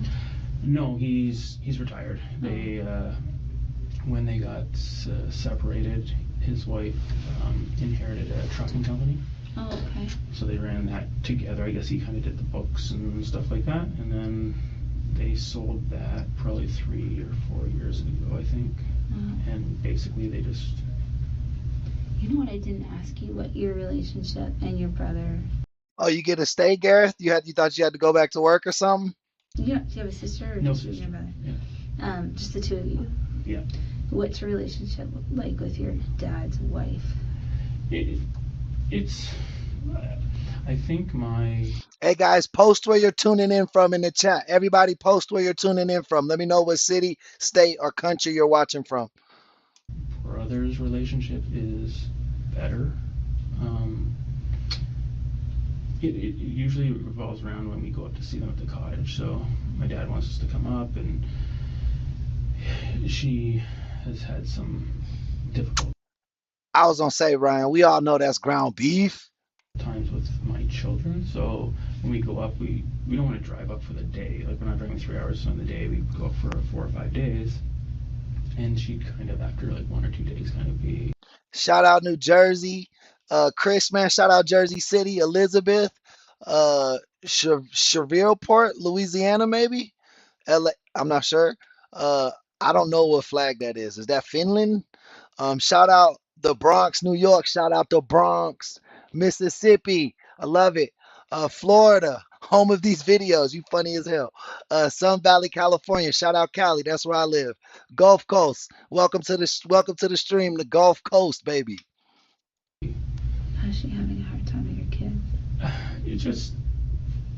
Her kids. I know, but then you get in your group. Sim, welcome to the chat. Where's that flag at? I'm not sure what the flag is. Sorry, I'm not I'm not well versed on flags. Of things up at the cottage, you don't want to get up early. You don't want to do this, and kids are loud and they're on their schedule. England, man. Shout out England. I never seen that England flag before. I always think of the English flag as like the blue flag. So yeah, man, that's something cool, man. Shout you out. We get a lot of UK viewers, so appreciate you. And they get up. My son gets up at like 6. Yeah, well, my son usually gets up about 5:30, so lately, but. I thought mine was bad. So, my brother, his wife's family has a cottage close to them, so they have the ability to drive there and say, "Hey, spend the day, have a drink or so, and leave." Mm-hmm. Where we. Shout out Alabama, Roll Tide. Guam, man. I think you the first viewer we have from Guam, man. So welcome in. I appreciate you, Ryan. You know, if we're gonna go up and spend some time, let's spend some time. But when it's, when you feel like a burden after a couple days, you're like, well, like the last time we went up for a day and a half. We just drove up, hey, slept over, and gone by lunch. I feel like that. And she's not like she at times is very nice to the kids, and at times just kind of indifferent. She does her own clay Welcome back, Kalina. Good to see you today. work and like mosaics. My daughter's very into that, but my daughter wants to go in and play around with her where she wants to work, so it's, you know, she's kind of a hindrance to her, which is it's unfortunate, but yeah. No, I get it. I get it. Trust me, I have small ones, and I get it when you feel like I'm doing really good, Kalina. Thank you for asking. people don't want to be around your kids. You just it's His stepmother is a safe topic, so Taylor sees no problem sharing information. He shares more than is wise, and legal counsel would probably advise him to keep his answers short and to the point. you know, we work together, and that's how it is. that's how it is, right? Yeah. So Yeah. same in a class, but They haven't said anything about like a life insurance policy or anything, but him burning down the house, maybe it was some type of insurance scheme, knowing that he's the one that'll inherit whatever they were gonna get. You know what I mean? So that's actually a good idea. Well, I think I covered off How you doing this morning, Kalina? um, pretty much all I had to ask you. I have to ask you the question. I have to ask you flat out. Did you have anything to do with what happened last night? Okay.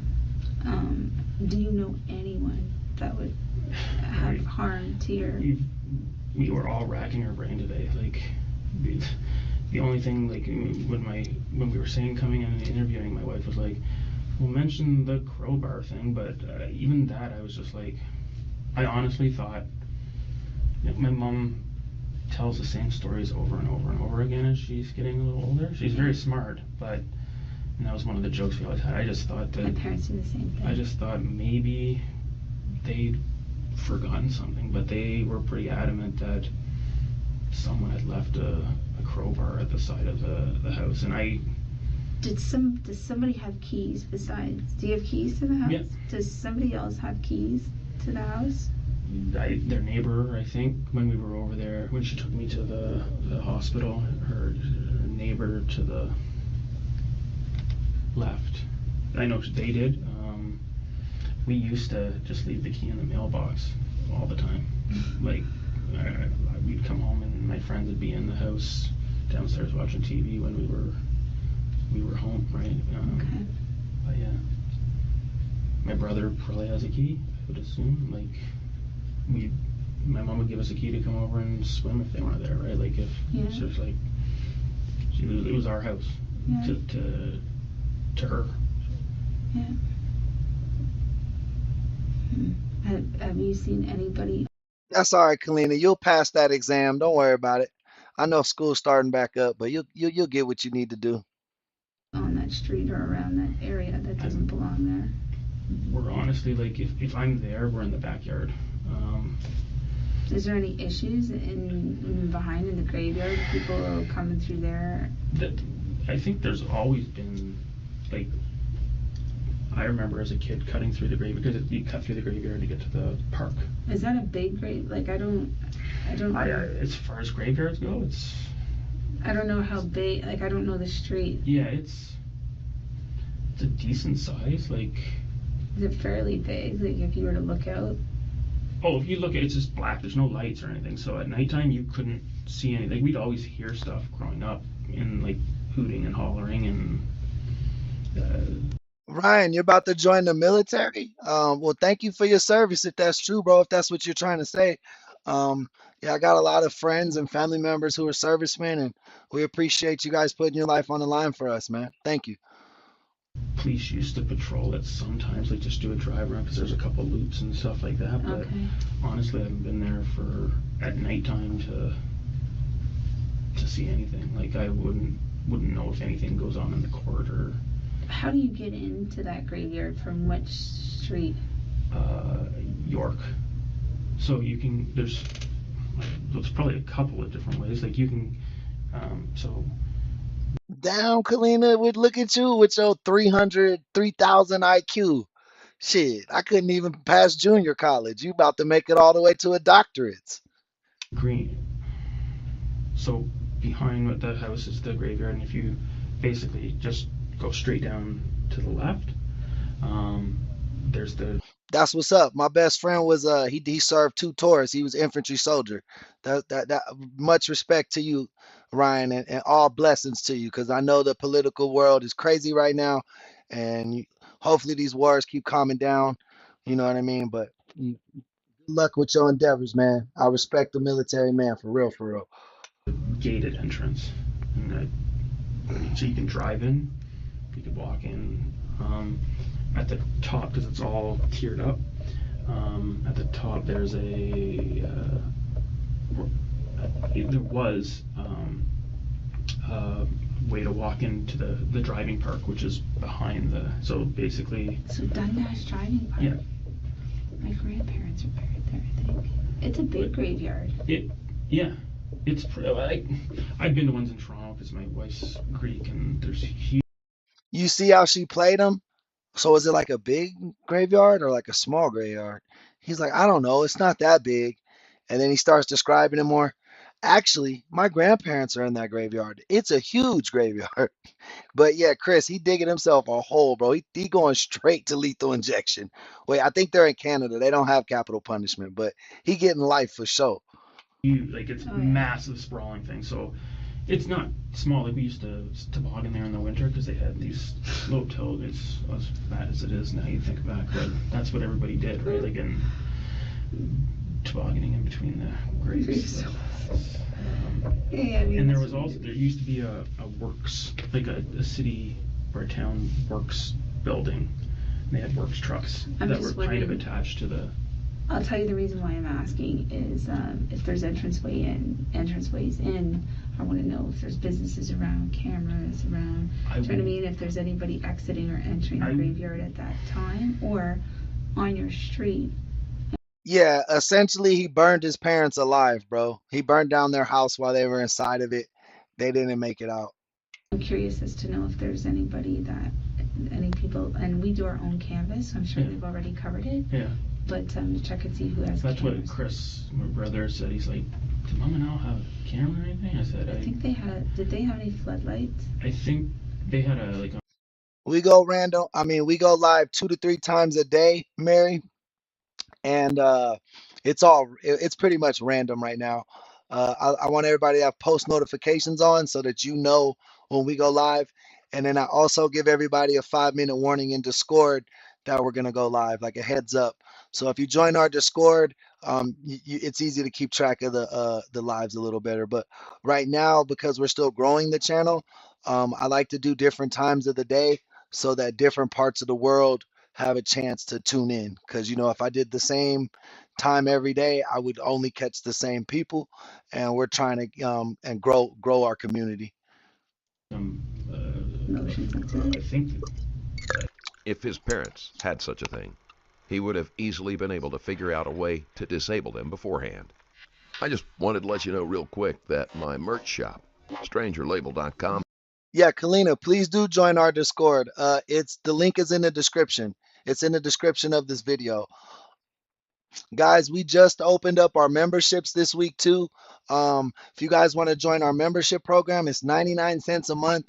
It's a great way to support the channel, and you definitely get a horn every time you come in and out the chat, and a big shout out every time you come in and out the chat. And there's also special emojis. The one emoji we have right now is the wood chipper, and we like to use the wood chipper on really disgusting crimes. That's our form of capital punishment here, that if we wish the worst of the worst, we get thrown in a wood chipper. So we use the emoji to illustrate that. he gets a little depressed sort of thing, but I don't know if that was from his separation and stuff like that. But I don't know. Like she never mentioned it after, because we lived there when they were still there together. So me and actually Jeremy, who's in the waiting area, we were down there playing RBA baseball in the computer room one day, and he just came in and he was, fuck, not this. And we were just kind of like that. And then he stormed out, and my mom was like, oh, it's okay. He's just, you know, he's a little angry about something today. And that was the last I heard about it. So you know, I didn't ever ask her to, like, I don't think he'd ever try to do something to her, like, because I never saw that, so. Okay. And that was when I still lived there, so that was like,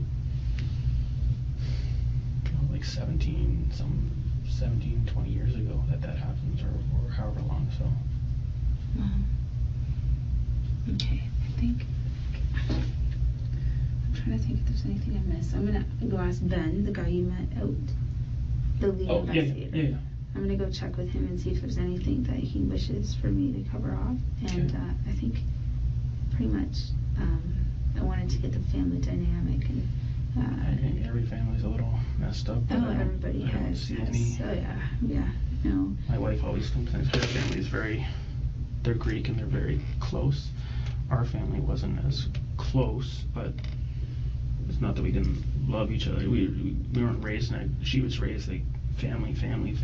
So like there's not a day that goes by that she doesn't talk to everyone in her family. Whereas ours, like, I could just, you know, not talk to my brother for a month and just see him and be like, hey, It's like a little grunt sort of just thing. Saw me yesterday. Yeah. So it's she had a hard time doing it, but you know, the more you see, when you teach, you see a lot of family. It's like, well, they're messed up. We're all messed Bro, who are you judging about messed up? You burnt your family down, bro. Your family never did nothing like that to you.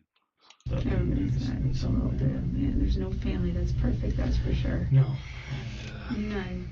But, I don't care what anybody says. Yeah. Okay, I'm gonna go check with Ben. Yep. Before I to go here, and I'd hate to do that. And he says, "Oh, Michelle, did you answer this?" Yeah. No. So let me double check. Whatever you have to do. Head in the door. Yeah. Give me a second. Okay, can I get you anything? I'm okay. Yeah.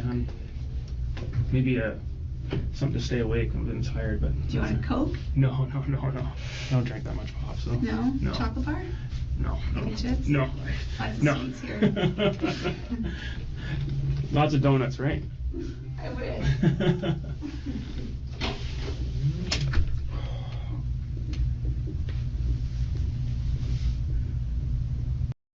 All right, let me make a new link then. It might have expired. My bad. Let me put a new one in the description.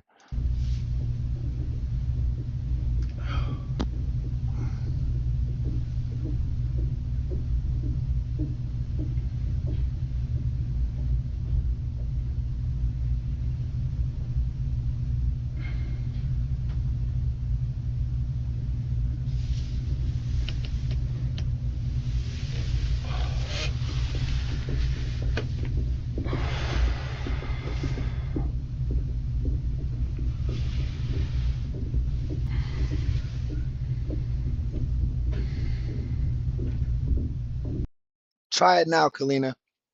Hey, adoration of feminine life. Welcome in.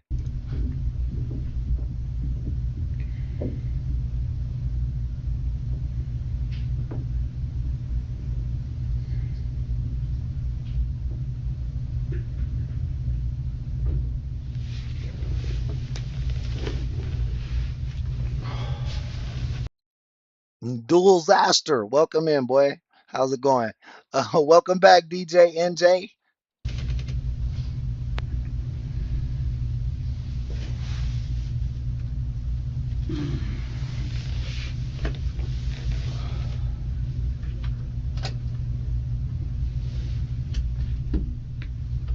No, I just replaced it. It should be different. Okay. Is there anything that I didn't ask you that you think is important that I should know? I think everything was said. I don't know, like, all day we've just been,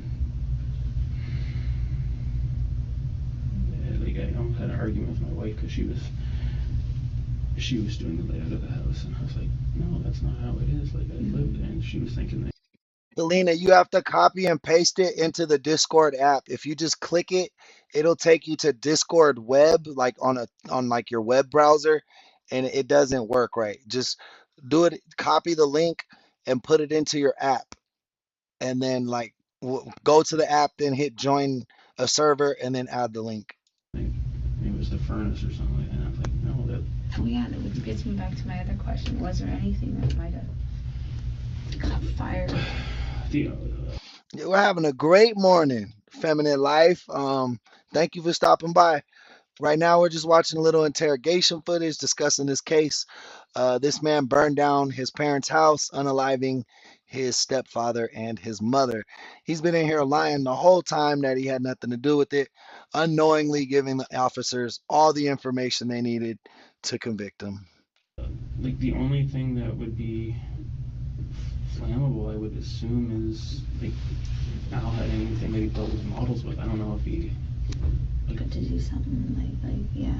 like that's the not like they've got stuff in the garage. I would assume, like they cut the grass and stuff. Like, Okay. but that's the only thing I can think of. Like he's got his. I assume he has something that's flammable in the. The initial interview is brought to a close, and Taylor is almost visibly relieved. He has been lulled into a false sense of security, and it will be his downfall. The investigation easily turned up evidence against Taylor. At the scene of the fire, just inside the front door, a box of wooden touch matches was found. The box amount per box is 40. There are only 39 in the box. One day after the murders, police set up surveillance on Taylor. Believing himself to be in the clear for the moment, Taylor drove to a rural road on his way to his parents', where he got out and searched for something in a ditch. While he did not find whatever it was he was looking for, the police were more than interested in the fact that he did not use a cane as he had been when he came in for his interview. He also had no limp or difficulty moving. Over the course of 6 months, they watched as Taylor would ditch the cane the moment he thought he was out of sight of anyone who knew him. When the police searched Taylor's home, they found false bank statements that falsely proclaimed that the Taylors had tens of thousands of dollars. In a kitchen drawer is the same brand of matches as the new box found at the crime scene. Digging deeper, they discover that Taylor has been playing fast and loose with the inheritance money.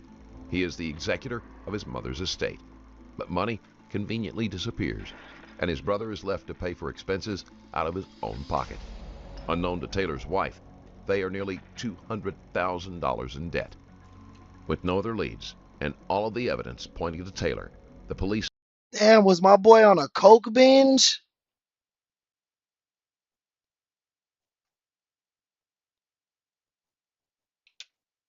made their arrest, charging him with 2 counts of first-degree murder. On the stand, Taylor admits to many of his lies, allowing his wife to believe that they had money in. Oh, I'll post the link right here. The link's in the description too. It's at the top of the description, but I'll post it in Discord for you, Kalina, since you're already there. savings, pocketing the money that was supposed to go to his mother's funeral arrangements. He even admits to lying about his leg. The one thing he doesn't come clean about is the murder itself. Richard Taylor was sentenced to the longest term for a first-degree murder conviction, life in prison with no chance of parole for at least 25 years, to be served concurrently. He is in the process of appealing his conviction. If you enjoyed this video and want to support me further, there's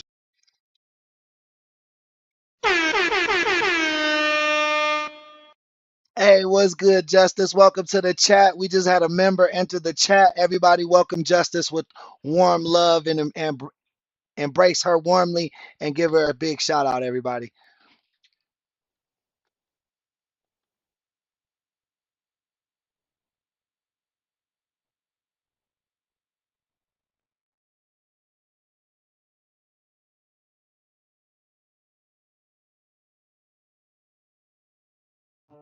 Today, Hold up. Before we get into the next case, let me sound that horn because I thought that was a really good verdict. I don't know, bro. Canada's weird. I feel like in America he would have got life without parole. But I don't know. They said he's not eligible for parole for 25 years. That just sounds like the normal 25 to life. You know what I mean? Slingshot T, welcome to the chat. Welcome back. But yeah, like, I'm happy with that verdict. I think that's like the most extreme verdict they have in Canada is 25 life without parole, or life without the possibility of parole before 25 years. I don't think he gonna get out though. I don't think no parole board's gonna let him out. Um, you can't just burn down your family, including your own mother. You ain't rehabilitated. You ain't never being rehabilitated. If you burn down your mom, you probably would burn down anybody. You know what I mean? But I think it was for the money, guys. I think you guys hit it right on the head when we couldn't find out the motive. Um, I think it was. It definitely wasn't the divorce like he was trying to allude to, but it was for sure the money. He was the executive, whatever, of her estate. That boy ran through 200 grand fast as hell, which tells me he was fucking with hookers and blow. Cause I don't know where else you gonna spend 200,000 and not have nothing to show for it. Um, he left his whole family in shambles. Hopefully, they were able to pick up the pieces though after he went to jail. You know what I mean? Justice. He burned down his house, or he burned down his parents' house. That's okay, Justice. You are a member. Members always get an update on command. That's one of your perks. If you ever come in late or you miss something, I will always stop the stream and let you know what's going on for the members. That's definitely one of the cool perks of being a member.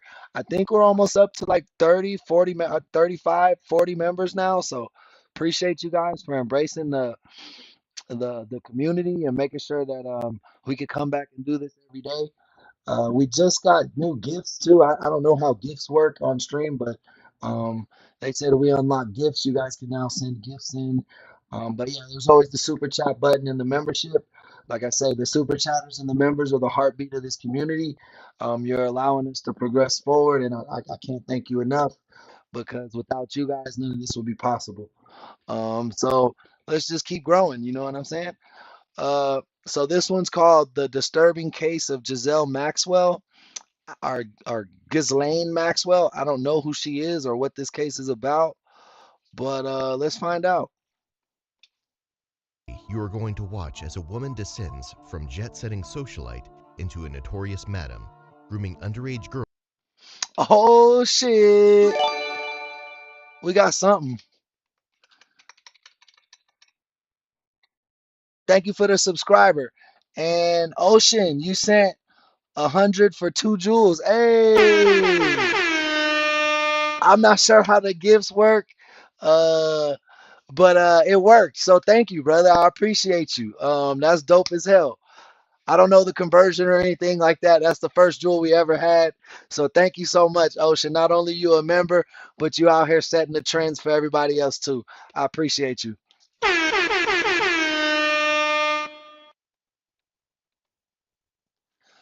Just to do this Epstein girlfriend.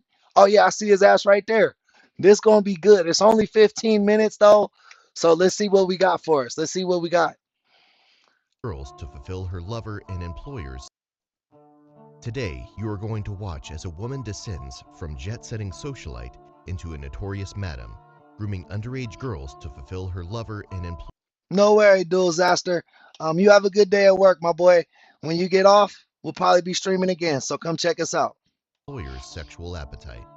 Starting from her childhood, we'll follow her life and try to discover when and why she eventually made the choices she did.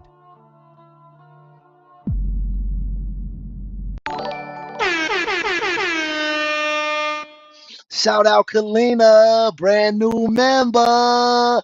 Everybody, thank Kalina so much. Give her, embrace her with a whole bunch of love. You know what I mean? Every time you come in and out the chat, you're gonna get hit with the thank you guys, man. Thank you so much. I appreciate y'all. Christmas Day, 1961. Ghislaine Noel Marion Floridian, what you doing, crazy man? Welcome back. Maxwell was born to Robert Maxwell, a publishing tycoon, and his wife Elizabeth in Maison Lafitte, Yvelines, France. Tragically, 2 days later, her 15-year-old brother was in a car accident where brain damage left him in a coma until his death in 1967. Devastated, the family neglected Ghislaine until Dang, Bill, yeah, I just noticed you were here. Welcome in, man. Welcome in. when she was 3 years old, she looked up at her mother and said, "Mama, I exist." Yeah, it's well, you know what they say, Kalina. Once you win, it's only one way out. No, I'm just playing. From that day on, they doted on their youngest daughter to the point where her mother said that Ghislaine is the only one of her children she claims to be spoiled. However, life didn't become all sunshine and roses for Ghislaine. Her father, Robert, had a notorious temper and was known to both mentally and physically abuse his children. And while she became the favorite, Ghislaine was not spared. Like many abused children, she became devoted to trying to please and appease him, placing him on a pedestal. Throughout her childhood, lavish parties were thrown for celebrities and politicians in the 53-room mansion, Headington Hill Hall, that the Maxwell family called home. Young Ghislaine attended these parties from a young age, learning how to mingle with the rich and famous and form connections that would serve her the rest of her life.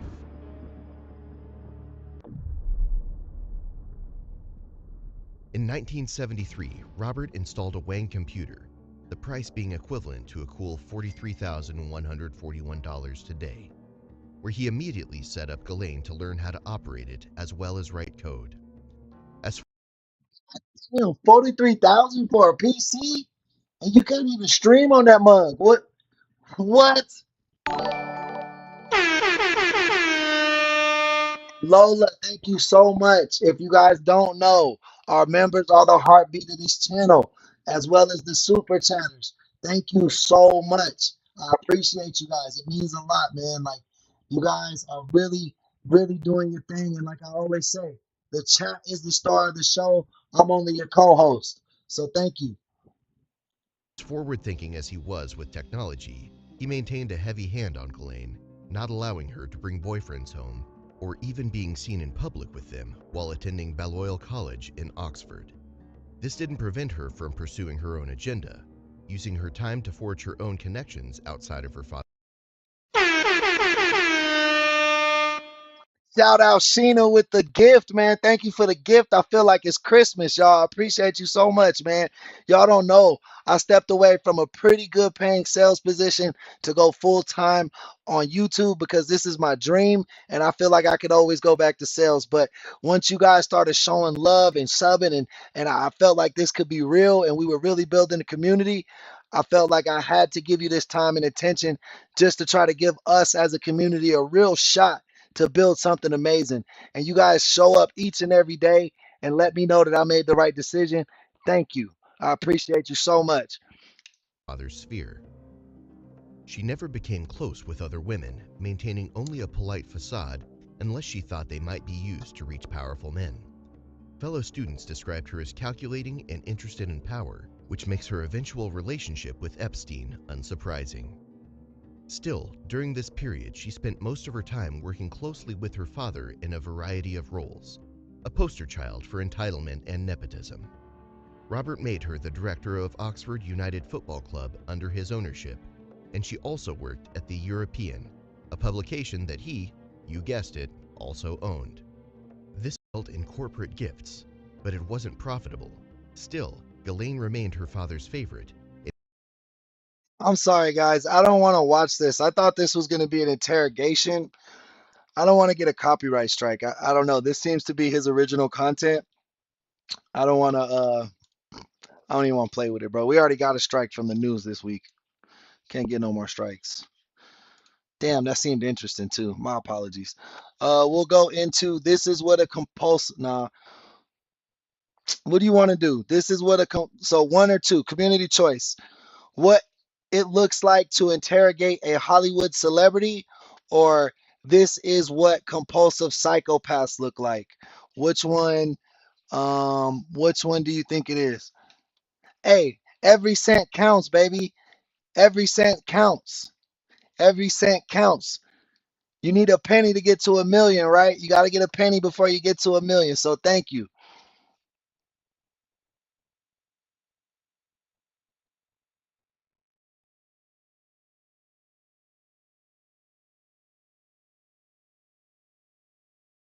Psycho, let's go. Are you high right now? You've been using drugs or drinking? Okay, good. Sign right there. Pretty fancy. Oh wait, we got a tie. Who's gonna break the tiebreaker? Let's go. Let's let the other votes come in. Oh man, my girl Kalina going crazy. My girl Kalina going crazy. She sending flowers. She sending jewels. She sending hearts. She sent some more hearts. Man, girl, you killing it tonight, Kalina. You are killing it tonight. Shout it out. Everyone give her hella love, man. Give her all the love. Thank you for the gifts, guys. Um, Psycho, I think Psycho won. I think Psycho won, right? We got one person who said celebrity, two people who said celebrity, and yep, so Psycho won. Fingernails you got there. Okay. In this video, we're going to see several interviews with witnesses as well as the final interview with one of the suspects in a double murder. On January 30th, 2011, Johnny and Lisa. Oh yeah, we use EWU a lot, whoever said that. But I really like Stranger Stories because it's mostly just the interrogation tape. That's public record, and everything we do makes it definitely fall under fair use. I just feel comfortable using their material because I know that they don't mess with me. We dropped a documentary on the Happy Face Killer last week. That was awesome, by the way. And I put his interview with the news in there too. And we got a fucking copyright strike, bro. They didn't just copyright um, report us, meaning that they monetize our video. They struck it. So I have a strike on the channel and you only get 3. It'll fall off after 90 days and won't affect us to this point, but we're going to have to be careful. Chris, Chris, everybody, welcome Chris as our newest member, man. Appreciate you guys. As you already know, you guys are the heartbeat of the channel. So thank you for keeping the energy high and thank you for keeping the show rolling. Matter of fact, let me read tonight's sponsors. Uh, Kalina, Lola, Chris are tonight's sponsors, man. Thank them for our stream. Because of their contributions, we're able to keep staying live. Straub were murdered during what looked like a robbery. Both victims were found on the ground, their hands duct taped and bags duct taped over their heads. Clark's father attempted to remove the bags and start CPR, but he almost immediately. Are you high right now? You've been using drugs or drinking? Okay, good. Sign Well, welcome in, Nicole. right there. Pretty fancy fingernails you got there. Okay. In this video, we're going to see several interviews with witnesses as well as the final interview with one of the suspects in a double murder. On January 30th, 2011, Johnny and Lisa Straub were murdered during what looked like a robbery. Both victims were found on the ground, their hands duct taped and bags duct taped over their heads. Damn, that's sad, bro. They was a handsome couple, man. They was a cute couple, for real, for real. That's sad as hell. They look happy. Clark's father attempted to remove the bags and start CPR, but he almost immediately realized it was too late. Lisa's father, who owned the house, later stated that he did not own duct tape, meaning that the murder was premeditated. Okay. Hey, Floridian, man, that's one of the biggest compliments I've got on the channel. If I can ever make any of your days go by faster or take your mind off something that's bothering you or like just be your relief after you get off work, all the above, man, like that's really what we're here for, man, to entertain you guys. And it makes me excited to do that, bro. Like, I appreciate you. I am investigating the homicide of Johnny Clark and Lisa. Okay? I know we talked on the phone like the day of or the day after the homicide. Okay? Do you remember? Correct, yes. We talked over the phone for a few minutes.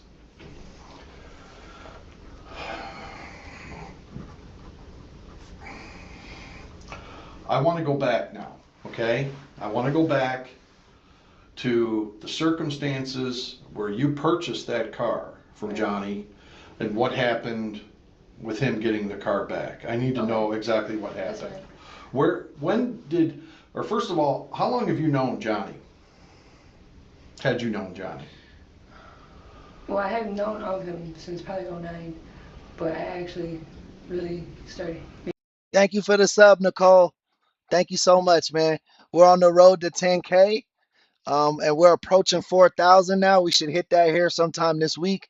And I just want you to know that each sub matters, because without sub 4,000, we'll never get to sub 10,000. You know what I mean? And then we'll never get to it all matters, man. It all adds up. The likes, the subs, the comments, the super chats, the memberships.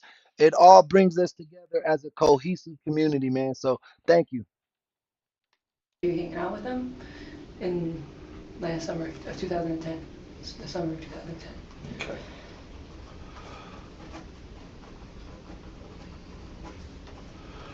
Under what circumstances did you guys meet? How did you meet?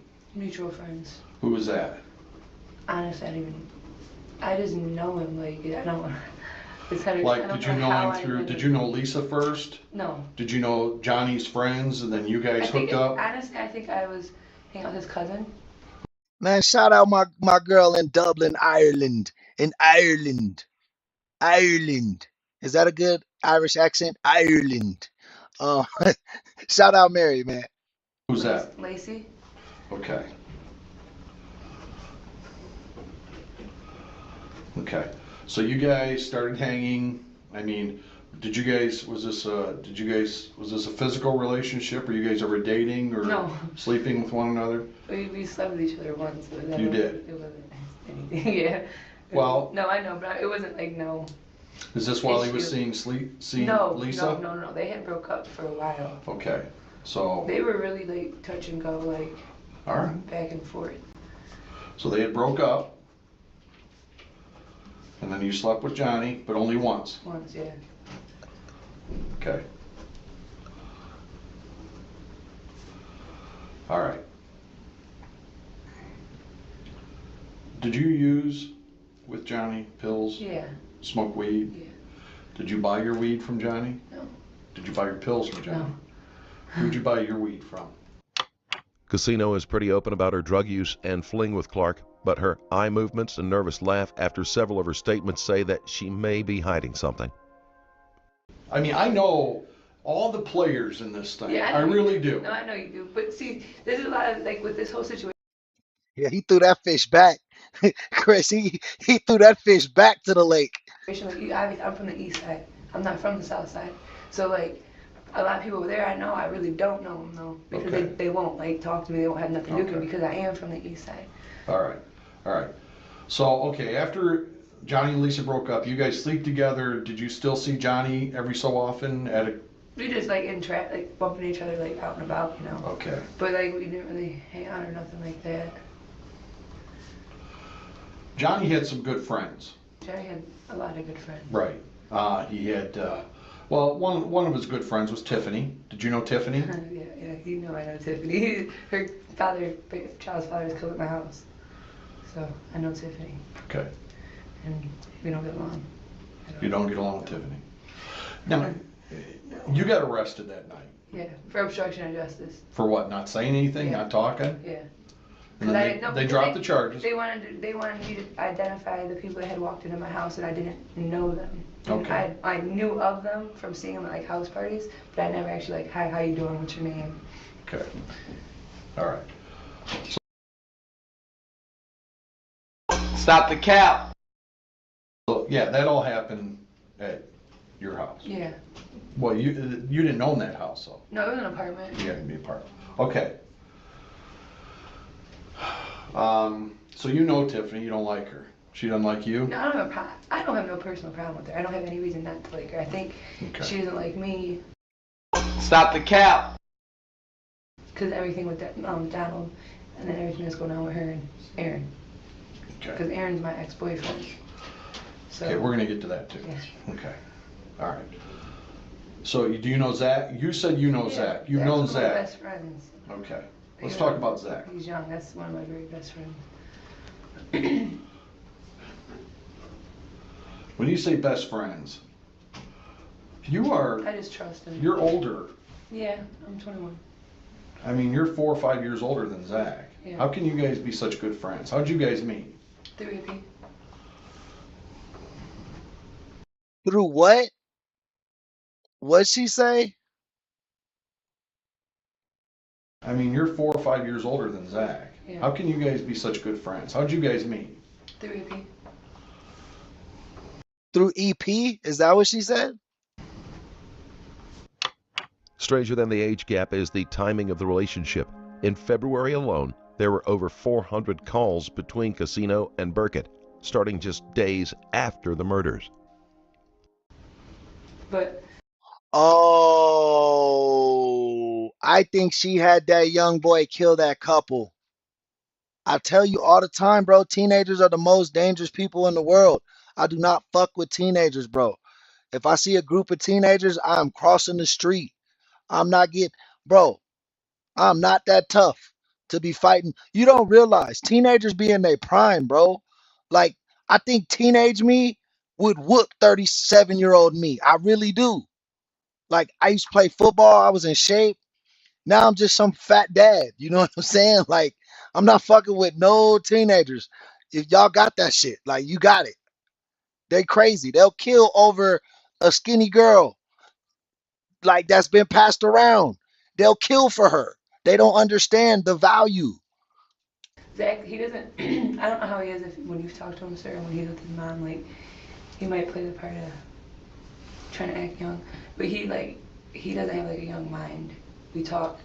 Oh, Meet Me is probably one of those dating apps. I tell y'all, stay away from them dating apps, bro.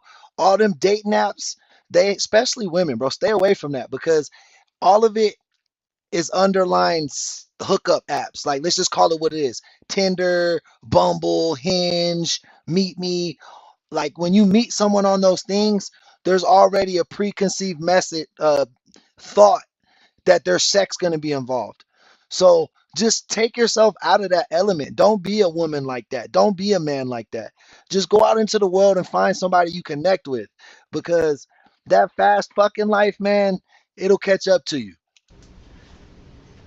I don't know how to explain it honestly. Like He acts older than he is? Yeah, He's streetwise? He's mature. He's mature. Okay. You know, obviously he has a baby, so. Right. Well, I know some people that are 30 years old, kids that aren't mature, but, Right. you know. Well, I know. So, Zach, did you use pills with Zach? Like a while ago. Percocets and stuff? Yeah. Do you still use that stuff? No. You're not on perks anymore? Okay. I got arrested last month, and I had to sit in here for like a week, and it made me detox. You got arrested on the Oregon stuff? No. What'd you get arrested for? Well, they charged me drug trafficking, but it got amended. So they had like drug abuse, maybe, I think. I don't even remember what they charged me with. Bro, that's how you know he was young and dumb because she don't even got no body like that. Like, why is he so sprung? It probably was his first, right? What other friends of Zach's do you know? You know Anthony Watson? Chris Watson? I know Chris Watson, yeah. How do you know Chris Watson? Just from around. How'd you meet him? If you don't know Anthony, his brother. Oh, you're talking about Tone. Oh, Tone. Okay, I'm sorry. I'm sorry. I'm sorry, I don't. Tone. It's just the So names you know sometimes- Tone and Chris? Yes, I know them. How do you know those guys? Being on the South End. I don't know how. Man, y'all know I loved me some MySpace. I was in my prime during MySpace. I was like 16, 17. You used to be able to put your zip code in and find all the chicks around you. And then, yeah, bro, it was like shooting fish in a barrel. Like, a lot of these people I know are just from, like. Just hanging with other yeah, people? you know, and you just randomly meet, and then if you start talking to that person, you guys get cool and hit it off, and you exchange numbers and you're friends. All right. Ed Murray? You know Lil Ed? And with the Yeah. skin and the red, yeah. Okay. See, there's a lot of people I don't know their last names, so. Okay. What about Yaki? What's that Yaki's dude's name? Matt. Matt Yaki. Yeah. You know Matt? Yeah. Know him on site? Yeah, he's a good kid. Yeah, Nicole, that's why. Look, I have a theory. I have a theory about MySpace and Facebook and why Facebook won. Well, one of it's fact, and the other one's a theory. I think the powers that be wanted Facebook to win because MySpace was teaching kids how to code, and we didn't even realize we were coding. We were That's literally what coding is, like putting that code on the page, and then it shows like the pictures you want it to show, or you put a URL code, and now you got a media player. Like it was literally teaching regular poor kids how to code and program, where Facebook took all the originality away. And what made it cool was that you had to have uh, a college email to have a Facebook account. So my at that same time was my freshman year of college, like 2007, 2008. And we were all so hyped because we were like, yeah, finally, like no little kids or no old people. It's just college kids. And then that's what really sparked it. But the after the spark, I think the powers that be didn't want people like learning how to code like that. You know what I mean? he's straight as a freaking I didn't know MySpace was still around. arrow. I swear he is. I literally got laugh because he's just like he's corny because he's in the National Guard. You're bigger than he is. That's what I'm saying. You could probably kick his ass, couldn't you? I know you could. All right. So you know basically same people Zach knows. Right. Yeah. So we had like basically because I was around like for a few years over there. Okay. So it's kind of like we all overlap each other.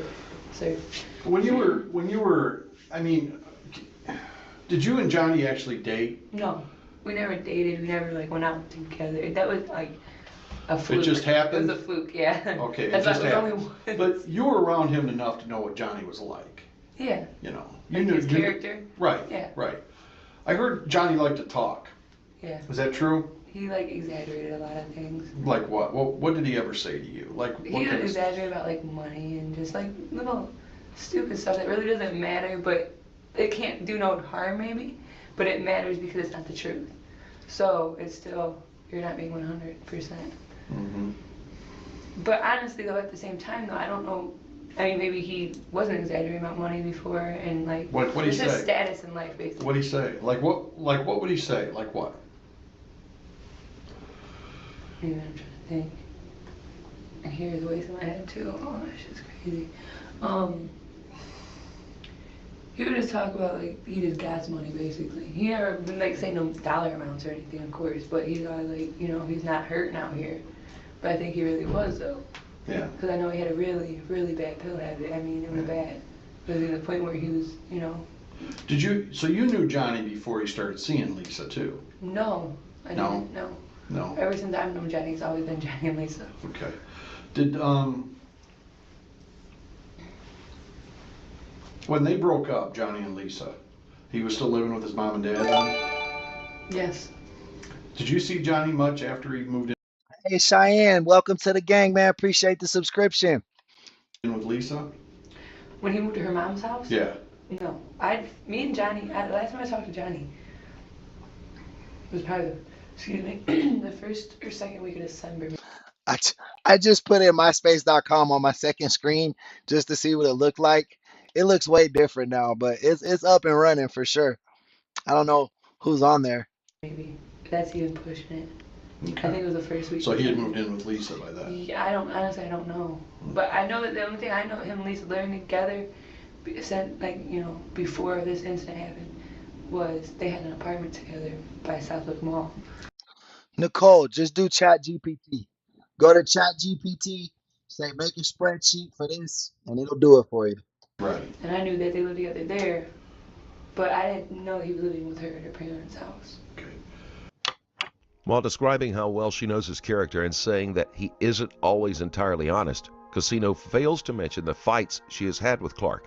She might eventually admit this if the detective presses her about it, but she's Man, let me find out my old page is still on MySpace.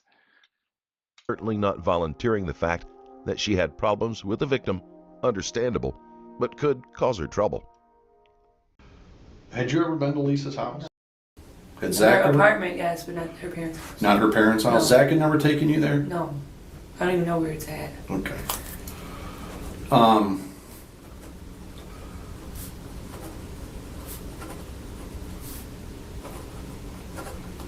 You talk to Zach a lot on the phone. Mm-hmm. A lot. I know. I call him all the time. It's my little. What are you guys talking about? I Pills? just tell him random Weed? stuff. No, I don't get my pills and weed off. Yeah, we use ChatGPT all the time. For like our descriptions or tags, for a lot of shit. For editing photos. What else? Titles, all that shit. But yeah, just go play around with ChatGPT. Sometimes I just ask it questions. I use it like Google, bro, like to teach me stuff, honestly. I don't know. That's what's so crazy, but. So you've talked to Zach a lot Yeah. since this whole thing's happened. That's like Zach's like my favorite. Galena, ChatGPT's free. I mean, you could buy the pro version, but I just use the free version. Family knows Zach. My kids know Zach. Like they love him. What's Zach been like since the homicide? How's he been acting? The same. Same as always? Yeah. Well, I know Zach's got a real bad drug problem. So bad. That's why I'm glad he's a juvenile right now. I just actually, unless they took my letter, there's I wrote Zach a letter, and I told him like, you know, I think this is what is everything happens for a reason. You know, maybe you can't see the reason right now. Maybe 10 years down the road you'll finally be able to see it. But everything does happen for a reason. And that little 10 days or however many days he has, you use that to detox, and that by the time you come out you'll be fine, and you won't, you know, be still having to go through this and argue over money with your mom and just stupid stuff, you know. And it's just it's not worth it. Has he told you that we've interviewed him a couple times? Yeah, I'm real close with his family. Really Did he- close. Like did he his tell grandma you that? loves me. Okay. About whatever, I forgot her name. Novella? Yeah, Novella. Yeah.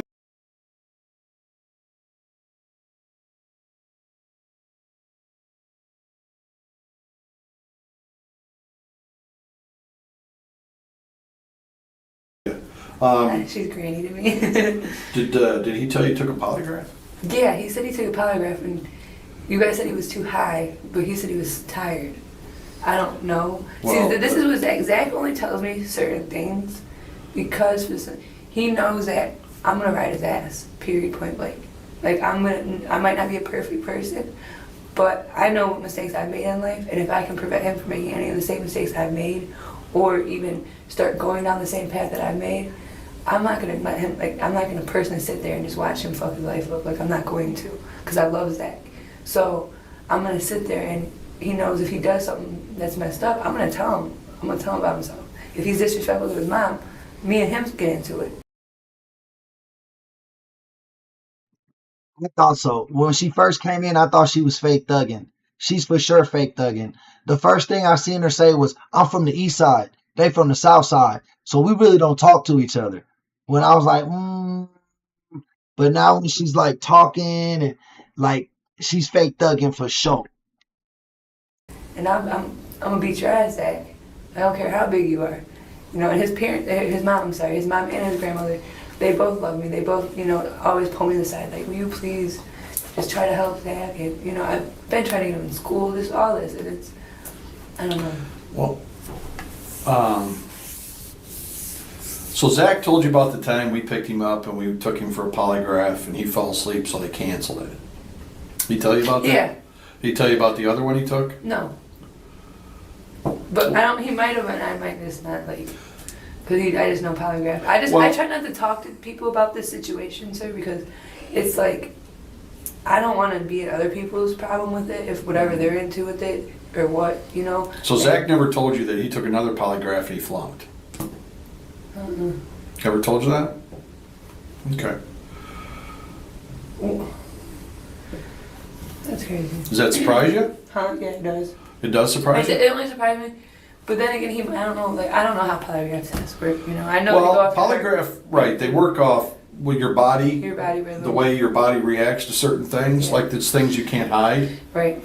So, like if I gave you one and asked you about something and, I mean, you sat there and said you tried to breathe and all this Yeah, stuff. it's not like the movies. No, well, you know, I may sit here, I may believe you when you say no, or you may say something to me and I may believe you.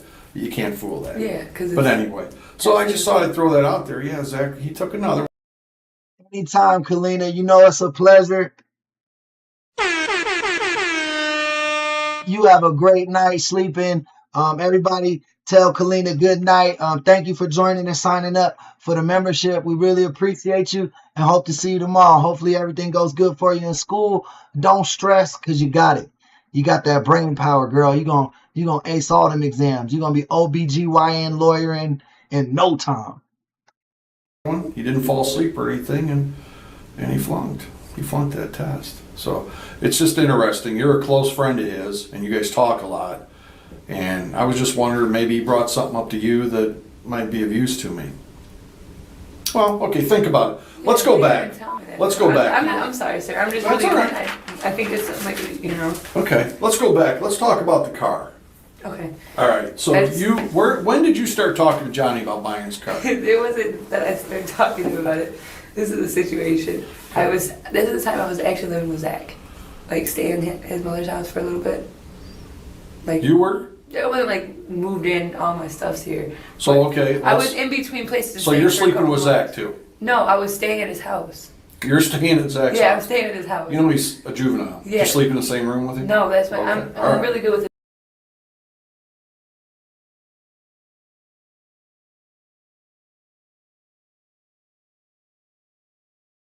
Friends with his mom. Right, you're friends with her. So okay. She knew that I was in between places to stay, so I stayed there for a couple weeks. And Johnny came over the one night, and it was 2 days before Thanksgiving, I want to say. Okay. Maybe 3 days. 2 days, yes, 2 days, because the next day was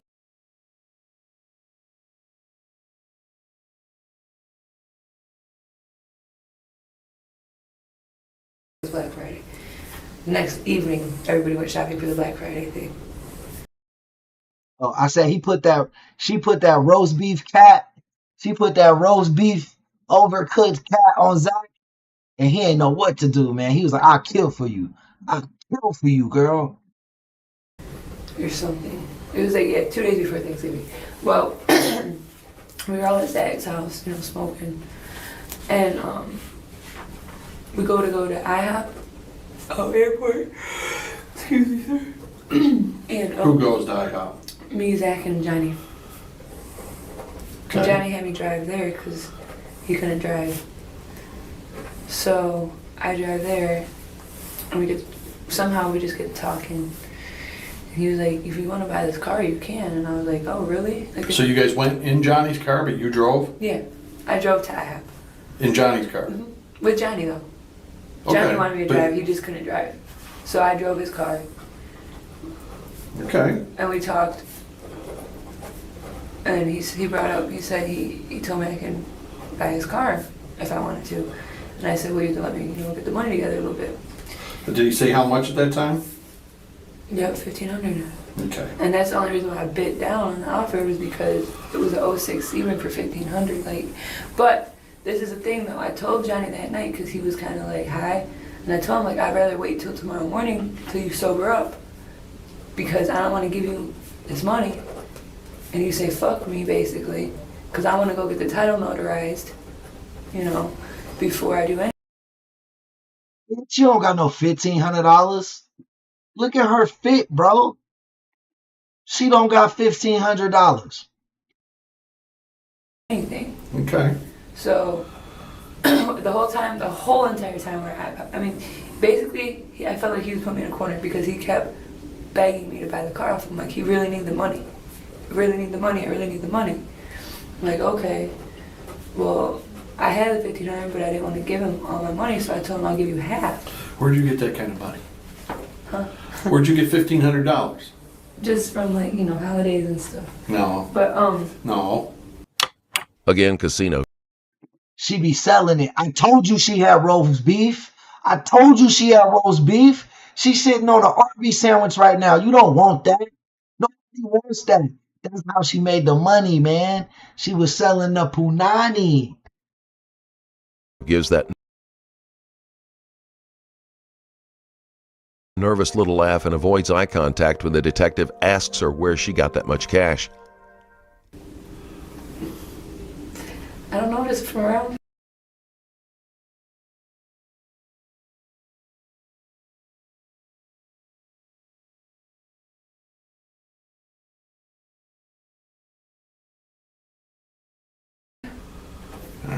But,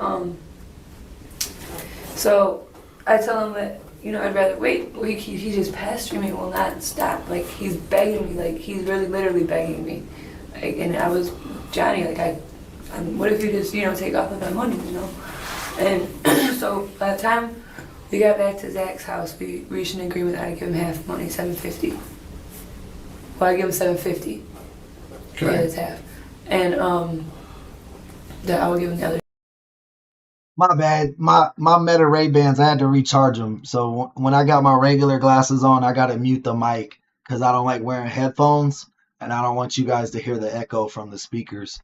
But what I was gonna say is Zach, he said, love yourself, man. Your content, love your content. Keep it up. Thank you, Zach. That's a deep, I appreciate you. And what I was saying is, thank you. And I love you guys. I love each and every one of you guys in the chat because without you, there's no me. You feel me? That's why I always say you guys are the star of the show. Chat is the star of the show. I'm only a co-host. $750. And when I had it, basically. And then it was a big situation with his mom. His mom is like certifiably crazy. You're talking about my day? Yeah. Yeah, certifiably crazy. Like before this happened, she was nuts. Like, okay. And she just, I don't know, she don't like anybody and she always has something negative to say about people. She protective of Johnny? It'd be protective, yes, because that's his mom, but at the same time, like, it's,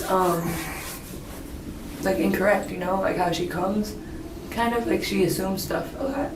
Or she hears something from her, like, nieces and nephews. She automatically takes heed to it and believes anything they say. Well, not everything you hear on the streets is true. 95% of it is bullcrap. When you were with Johnny in the past, when you had spent time, did she call him a lot? Was she calling him on the phone? Yeah, it would depend though, like what the situation was when he had left being around her. Like if they were okay, like on good terms, she'd just leave him alone. So they'd fight and argue? Yeah, cause she's like.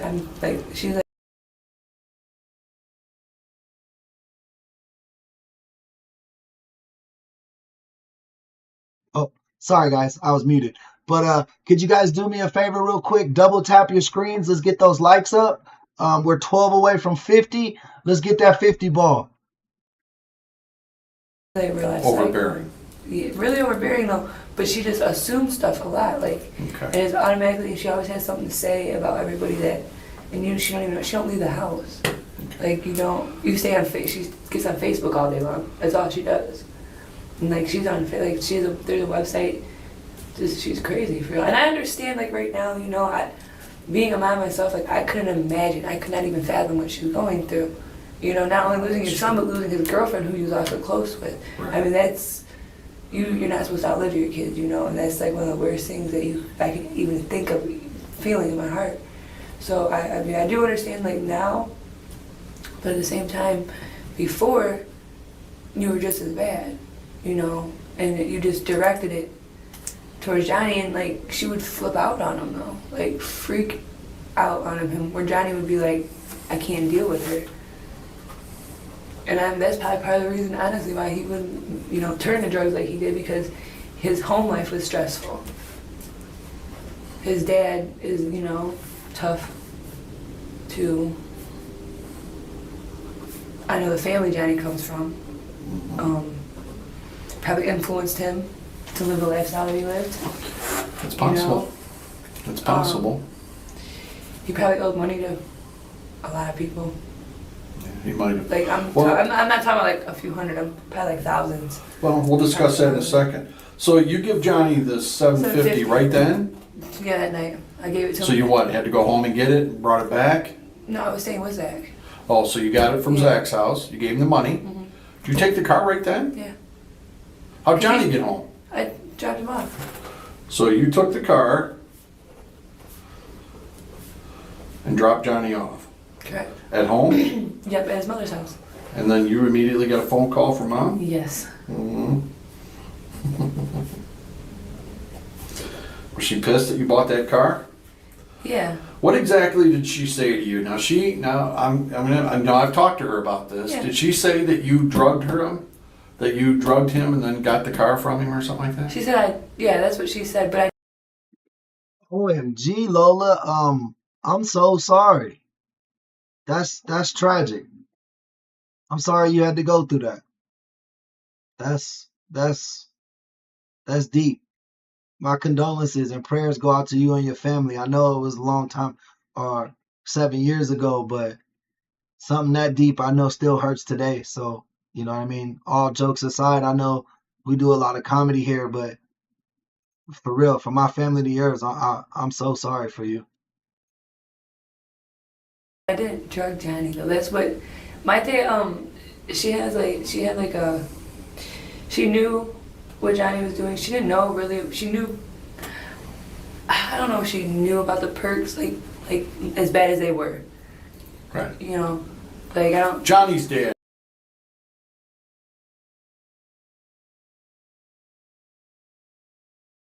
I think knew what was going on. Yeah, because he was a lot easier The girl on the screen, I'm not sure what her name is. I know she's talking about Zach and Johnny and shit though. to handle, you know, and to talk to and stuff like that. And you know, he wasn't mad all the time like Mike did, so he didn't have that cloud of judgment. Okay. Casino paints a negative picture of Clark's mother, something she has done so far with every female connected to the case.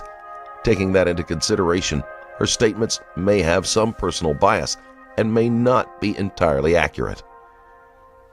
All right, so you drop him off at home. You get into it with Maite. You take the car. How long do you stay with Zach after that? Well, that was the week of Thanksgiving. Actually, I moved out of there the first week of December because I got a house. That's why I was staying there, because I was waiting to save up So money where'd to you get a move house. to? To the east side on Berry Street. What was the address? 707 Berry. So you moved to 707 Berry with the car. Yeah. Okay. So now you've got the car. Well, see, that night everything was like, you know, on eggshells with my tay about the car. Right. But the next day, things were fine. Like it was a big deal, but it wasn't a big deal because she knows Johnny made that decision, and Okay. she couldn't. Well, it was Johnny's car. Exactly. He bought that money with his money, or Yeah. bought that car with his money. She was just trying to, you know, be a mom, and I understand though. She and was I told looking her out to personally, make like, sure I that he didn't didn't get honestly, taken. I didn't even want to buy the car. Like, I felt Johnny just would not stop. Like he was so incessant. It was just, I just like, shut up, here, take it. Like I don't even care. I do need the car. I got the money for it, so just shut up, please. Okay. Like, So you never got it transferred into your no, name? never Okay. got switched over because So- I was gonna wait till I finished paying him. All right, so you didn't pay him the rest because, The car, the tire fell off. did you hit something? No. Did you No. hit a pothole? No, Did you I hit a was driving- guardrail? No, I didn't hit anything. How long after you bought the car did the wheel fall Like off? a week and a half, maybe 2 weeks ago. This is after you'd moved to Berry Street? Yeah. Okay, so And wheel falls off. I wasn't even driving the car because I don't have my license. I was having my friend drive it because he's licensed and insured. And we're on Detroit, coming like underneath the viaduct, well, Fearing turns to Detroit, by Nettie's. That's exactly where we're, right in front of Nettie's. And he was actually slowing down, and I smelled like burnt rubber. So I'm like, what the heck is that smell? And the next thing I know, we're just like boom, boom, and it's just like out. And when my mechanic looked at it, he said whoever had the struts done, and whoever did the struts, the mechanic was like a Idiot? mechanic, Okay. and they put it back on. It made like the tie rod snap, so it just like snapped. Okay. It was some So- or something. You tell Johnny the wheel falls off? Yeah. So did you call him right away? Yeah. And you That tell night. him, I told him that fix night. the car? No. What'd you tell him? I told him I didn't know at the time that that's what was wrong. Until the next day, I had my mechanic come look at it, and then me and Johnny actually got into an argument over the car around this period of time. Okay. Because he wanted the rest of the money for the car, and I told him like, well, it's broke. It's my mechanic says it'd be $1,000 to fix it. I said this, that, whatever. This was a pre-existing problem, I said, it's kind of bullcrap. And I said, so we exchanged words, and he came and got the car. His father came and got the car. Do you remember when that was? First week of December, second week. So Mr. Clark. Mr. Clark, yes. Although she tries to act casual, Casino has been very upset about the car. Phone logs show quite a few calls to Clark, and witnesses describe her as angry. Most people would be in her situation, but then again, most people wouldn't drop that kind of money on a car they didn't want in the first place just to shut someone up. Came and got the car? Yes. Roll Tide.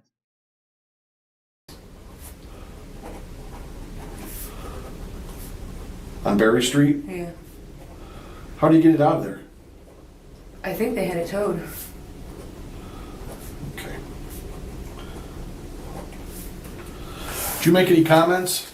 To Johnny? Did you threaten anybody? I didn't threaten him. What? I told him that Karma's a bitch. That's all I told him. And that's still to this day, I feel bad that I even said that because it was fucked up that I said that. What did you say, actually? That Karma's a bitch. Because he took the...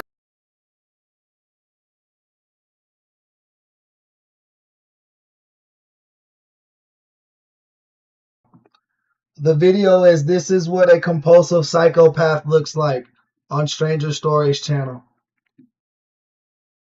car from me. You never threatened Johnny? No, I want my never. fucking $750 back? Or... No, I told him I want my money back because he said he was going to give it to me.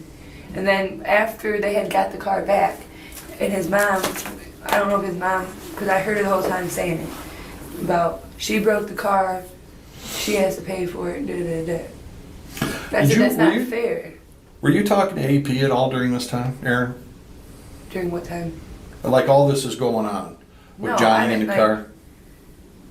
I mean, I didn't talk to him about the situation. Did you go to AP and tell him, look, that fucking Johnny Clark won't give me my $750 back? No, me and AP's relationship is... And then AP would have threatened Johnny? Oh, no. Give her her money back or I'm going to kill you? AP wouldn't even... I'm asking. No, but I'm just saying, the reason I'm just... Because me and AP's relationship is just... He hates me. Like, he fucking hates me. And that's like the last thing he would do for... Like, he won't have nothing to do with me. Like, we talk on the phone every so often.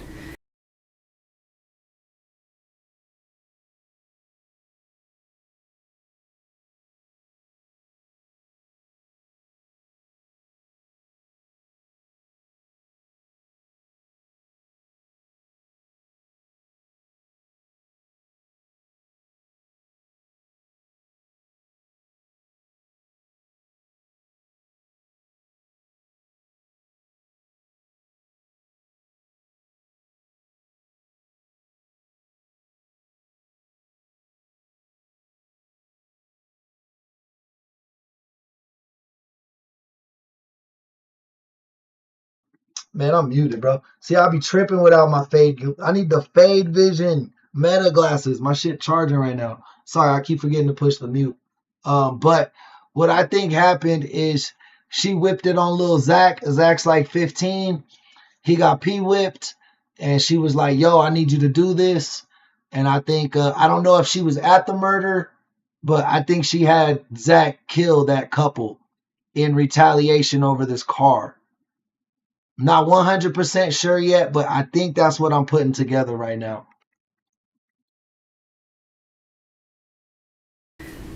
But it's never about, oh, how you doing? How's your life going? You know, it's more like, you know, I talk to him a few minutes. And I try to joke around with him. He's like, fuck you, bitch, and hangs up on me, you know? That's what it is, though. Well, he is a man of few words, and he is very direct, isn't he? Yeah. I mean, he tells the truth. He does. And that's all I know of AP. Right. I've never heard him tell a lie. I've talked to him a couple times. Yeah, I've never heard him tell a lie. He just don't, he don't care. You know, he's not a big fan of the police either. No, he's not. And he won't lie to you. No. He'll tell you. He'll come right out and say, I'm not a snitch. I'm not going to tell you shit. Yeah.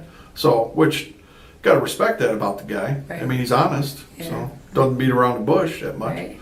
You know, I polygraphed him. Did you? Yeah. Zach told me that you had wanted to, but I didn't know what ever came of that. I'm sure he passed that because I know AP. Oh, actually, that night of the incident, I told you on the phone, we were IMing each other on Facebook. And you can only do that from like a computer. Casino just barely squeaks by with this reasoning as Facebook Messenger came out just 3 months after this interview. Okay, Not so the phone. Like, you know how you can get on the internet? all right, well, let's wait. I want to talk to you about that. But so he came and got the car. His dad did. His dad did. Yeah. Was I didn't the even car see Johnny. all right? Was the car issue over then? Yeah. After that, after I told him, like, let me get my money, he told me he was going to give it to me. Okay. After about a week, I just chalked the money. I chalked the money and I gave him the car. You know what I'm saying? I paid for the car. Okay. You know, I thought I had the car. I took the loss. No big deal. I've taken bigger losses than that in my life. So, $750 to know better, not to fuck with you. That's fine. All right. So you're staying with Zach I was before. around this time. This is when he took the car back though. This is when I stayed unburied. I had my own house. Okay, but that's in December Yeah. and stuff. Who were you dating? Who were you seeing? You weren't seeing anybody then? No. Well, this was no. He was in jail. The Who? guy I was seeing, Deshaun. Okay. He was in jail. Deshaun Belcher. Yeah. What was he in jail for? Kidnapping. Yeah. But everything was dismissed Why? and dropped because they didn't kidnap him. Detroit player Chris Watts just stopped on by and dropped us down with that $5 super chat. I appreciate you, my man. Good morning. How was your night, bro? Let me know what you've been up to.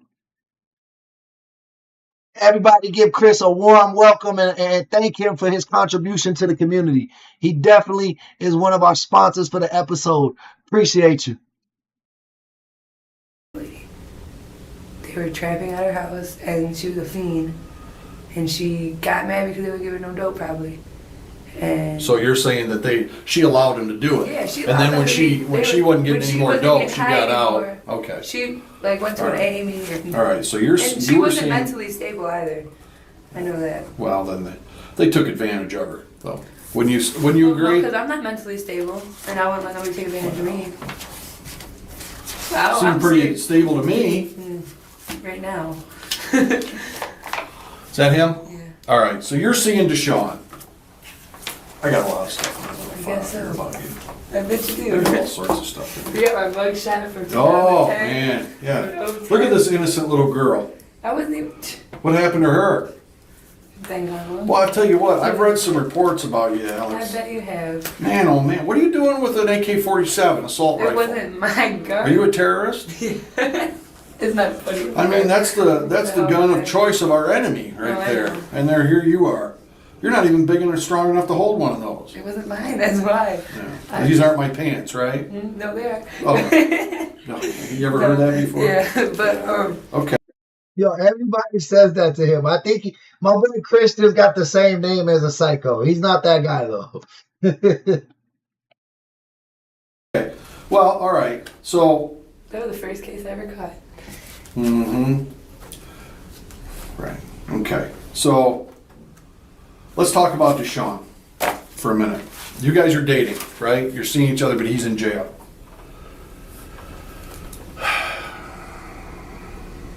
Well, all right, you're dating Deshaun, but he's in jail. When does he get out of jail? The end of January. The middle of January. Yeah. I know his birthday is January 14th, and I know he wasn't out for his birthday. Okay. So I think he might have got the 18th. I don't know. Yeah. Okay. Yeah, it was like the last 2 weeks of January. All right.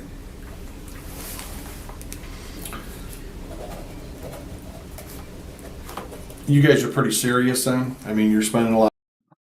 Yeah, she is proud of her arrest. I told you she tugging. She fake thugging. She out here tugging. She thought she was making shots. She thought she was some boss bitch that can have somebody killed, but it's all coming crumbling down. And it sounds like this was over $750 fucking dollars, bro. I mean, if you had a full-time job, you could get that back in 2 weeks. And you don't even have to have a great job. So we're not talking about a lot of money. You know what I mean? Even for poor people like myself, like it's obtainable. You know what I mean? If you take that loss, you might be down bad for a month or two, but you'll come back. You don't have to take somebody's life, bro. A lot of time together No, after he gets out? No? Okay. No. But honestly, the only reason we stayed together while he was in jail was because we were together when he caught the case. and I didn't feel like right just leaving him in jail. Okay. I didn't want to be with him anymore. When he got out, like he stayed with me like once or twice, and that's it. I mean, I seen him like during the day. We'd be hanging out, driving around and kicking it and stuff, but it wasn't like I didn't want to be with him really anymore. He knew it. Okay. So here you are. He gets out. Now you were with him the night of the homicide, though. Yeah. Because I went and picked my friend up and dropped her off at her dude's house, the loser, and we went back to my house. Do you remember what you did the weekend before? No. Why do you remember that night so vivid? Because I remember the next day talking to you. Okay. And I had called him to I didn't know what was going on, you know. So and he told me like, you didn't fucking do anything, don't have anything to worry about. So you're all right. You're with Deshaun the night of the homicide. And what were you guys doing? Driving around. You're just driving around? Smoking weed. Not exactly the best alibi, and certainly not airtight. But if she was making it up, she probably would have gone with something that wasn't illegal at the time. Did you see anybody? Whose car were you in? My grandpa's truck. What's your grandpa's name? A new name has just entered the discussion, Deshaun. I think Deshaun and Zach ordered the hit. I think they orchestrated the hit, and she made the hit. Like, she hyped them two up. I mean, I don't even know, bro. Like, how stupid you gotta be? Like, even if you get the girl $750 back, y'all gonna split that 3 ways? Like, this story is weird. Danny Patrick. Where's Danny Patrick live? On the airport. What kind of truck was it? 2003 GMC Sierra.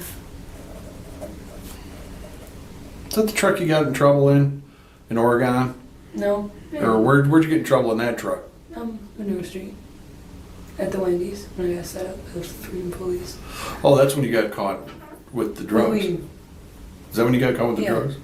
Okay, that's just, did they take it? No. Oh. It's parked though. That's my truck for real, but it's parked now. That is your truck? Yeah, he gave it to me. Well, he was supposed to, but he probably don't give it to me now. How old's your grandpa?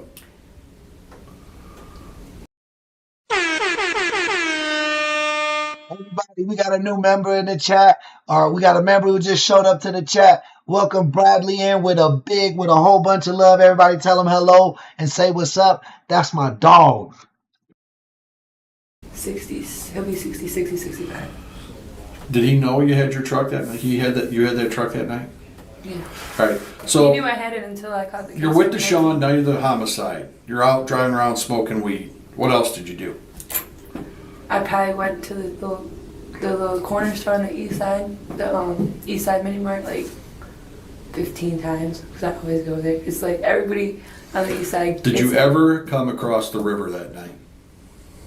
You had to go to the north, where he lives, and the Pygmalion area.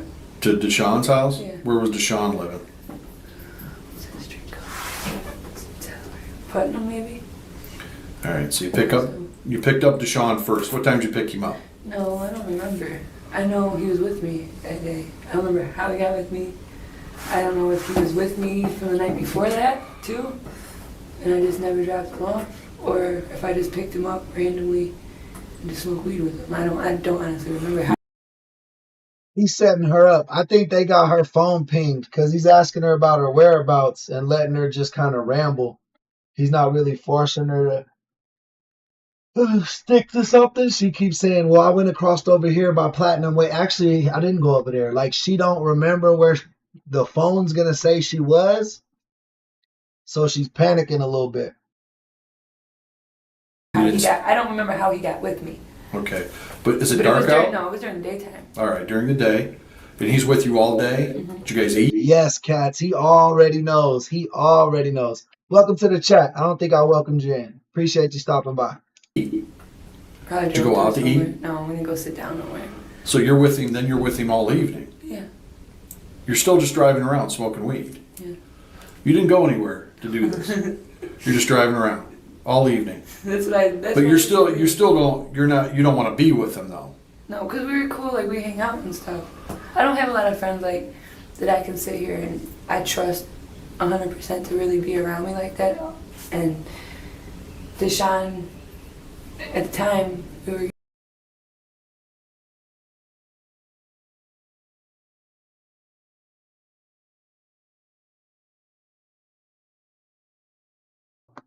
Whenever you hear a woman say, I don't get along with women, or she only hangs around with dudes, or all her friends happen to be male, she's probably fucking them, bro.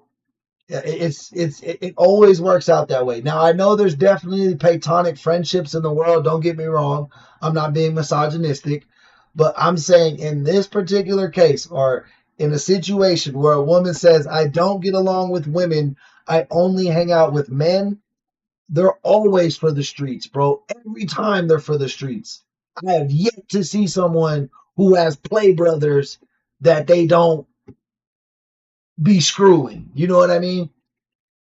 You know, like I didn't tell him I didn't want to be with him, but I really like I was kind of like slowly like dissipating from him, like not staying with me as much, and I was trying to let him down easy because he did just get out of jail. I did stick with him the whole time he was in jail, so I probably like to him I didn't want to have him look like, oh, I'm a fake person because this whole time he was in jail I held him down, and as soon as you get out I don't want nothing to do with you. So like it was just a delicate situation for me. All right, so you're with him all evening, you're driving around, you're smoking weed. How late in the evening did your friend call you? What's your friend's name? Mallory? Okay. So what, Mallory calls you? Yeah. Remember what time? It was late. I mean late, like 1, 2, 3, I don't know, somewhere between midnight and 3. Okay. Did you talk to Zach that night?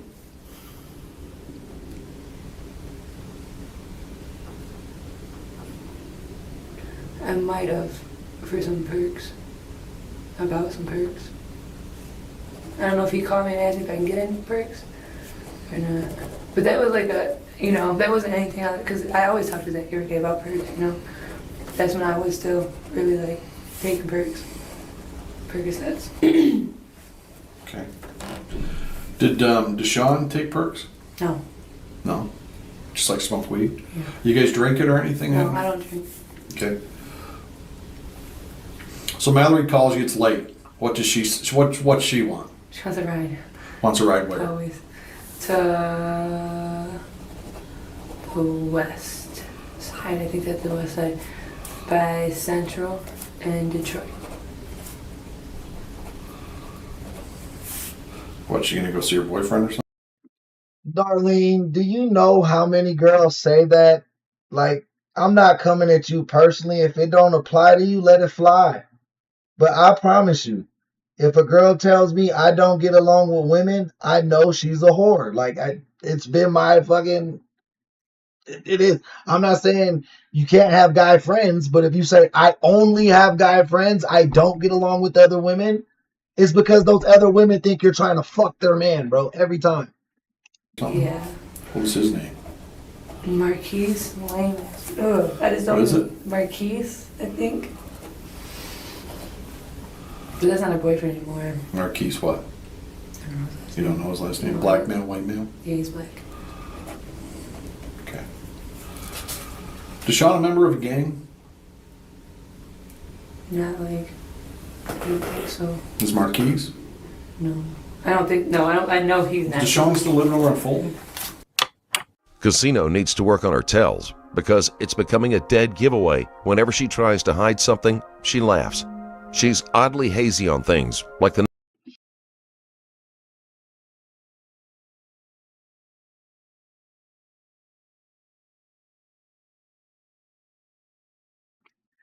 Like, I'll tell you, it's always like that. Like, say you have a girl who's a part of the group of friends, right? And it's 5 guys and 1 girl. Like, it's really just those 5 guys who are friends. and they let the girl hang around for, you know, various reasons.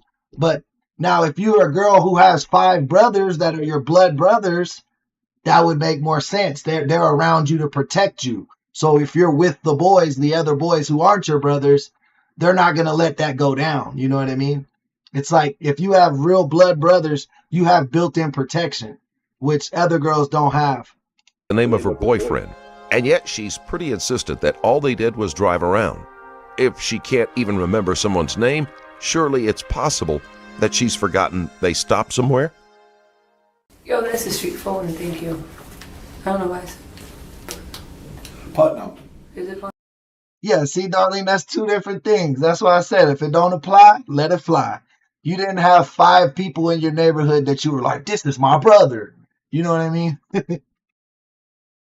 You got arrested on Fulton. Oh, yeah. I don't know. You a member of a gang? Did I ask you that? I don't know. I honestly don't know if he is or not. I don't get into gang stuff. What's your boyfriend's name right now? I don't have a boyfriend. You don't? No. Who's the father of your child? Nate Popovich. How many kids do you have? 2. Okay. He's white. Okay, Oh, I know. I'm sorry. I just. Well, I don't care what color. I know. You know, it doesn't matter to me. He's white though. All right. So the night of the homicide, you're with Deshaun. You're driving around. Hey, shout out Kobe, man. I didn't see you pop in. He'd been out for a couple of weeks, maybe. Okay. When you would talk to Zach, did he ever bring up about Johnny staying with Lisa? No. But he knew like me and Johnny weren't really cool at the moment, so like, or not we weren't cool, but I didn't have anything to say to him. He didn't have anything to say to me. The way I look at it. Were you? She just admitted that her and Johnny was beefing. She just said he knew me and Johnny wasn't cool, but then she tried to backtrack it. She keeps incriminating herself, bro, and she don't even realize it yet. Still pissed at John? Did you still want your $750 back? Well, yeah, everybody wants their money back, but I mean, I wasn't gonna act on it. I didn't say anything to him anything else. You didn't say anything to Deshaun about the $750? Did Sean know about the $750? I don't know if he really like.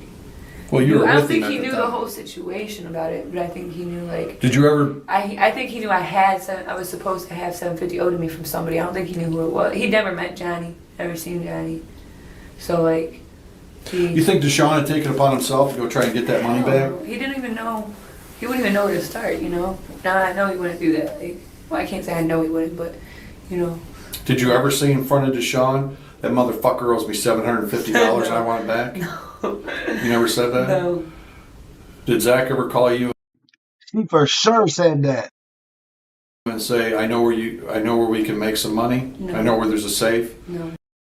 Stop the cap. Get Deshaun to do No. this?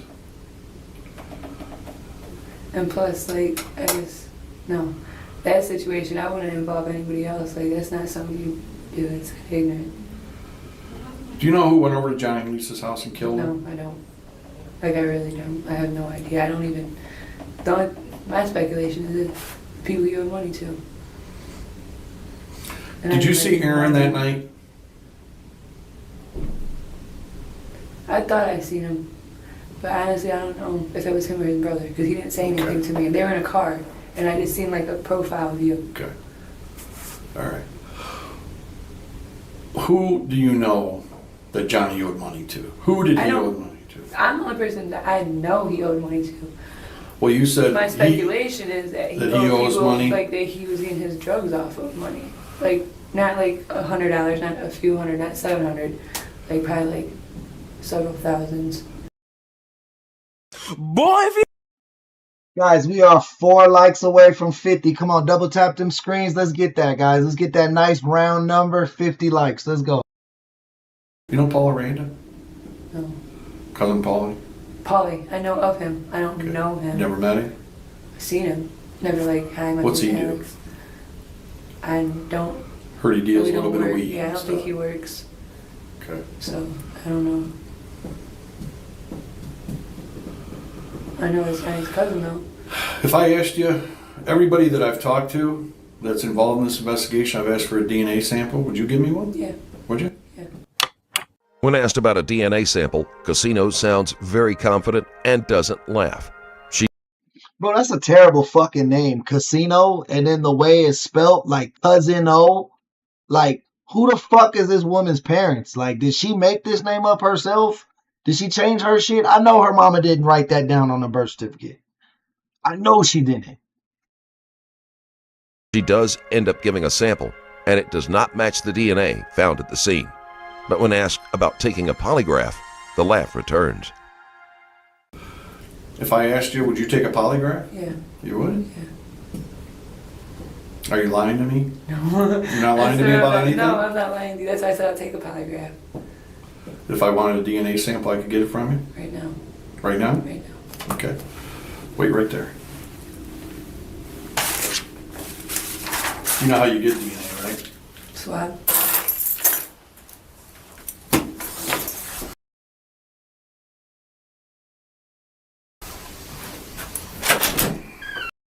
Not sure what state, but I'm gonna guess Florida. Let's just guess Florida.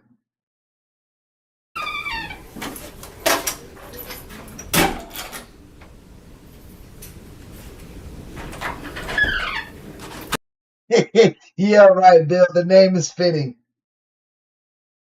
Hey. How about that, huh? Are you waiting for me? No. Well, I said, everybody we talked to, we asked for a swab, so.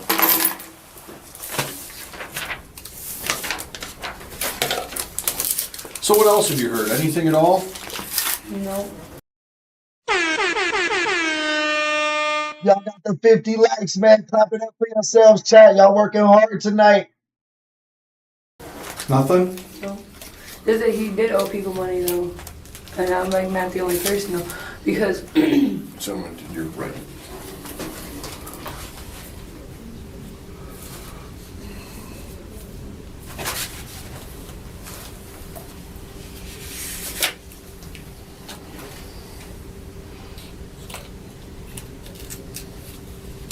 Hey, when you got these tickets in November, was that in Johnny's car? I'm not sure of the name of the case, but boyfriend, there was a double homicide, and I believe she orchestrated it. She conspired two young men, I think, to illustrate some robbery that went bad. oh, License plates, that was driving when without seatbelt. I got stopped as a passenger, and then we're already Oh, on our That's the link to the video. speeding through Oregon. That's old. Oh, well, you still owe them $104. Yeah, I know. That's I got a traffic or money only warrant through Oregon. And then Who was driving Johnny's car when the wheel came off?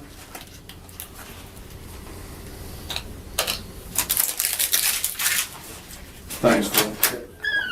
I know it was the license plate. I don't know. Fuck, did I have to drive that car?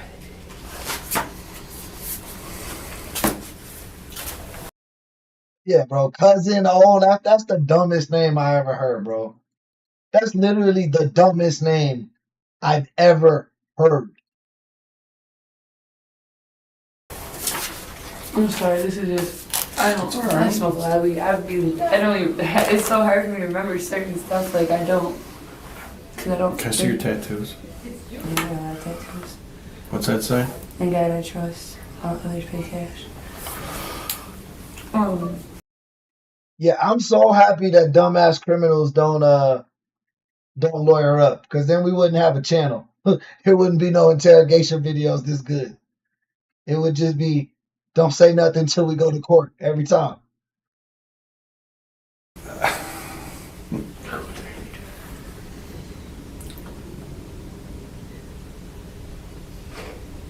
only know a few people with their license.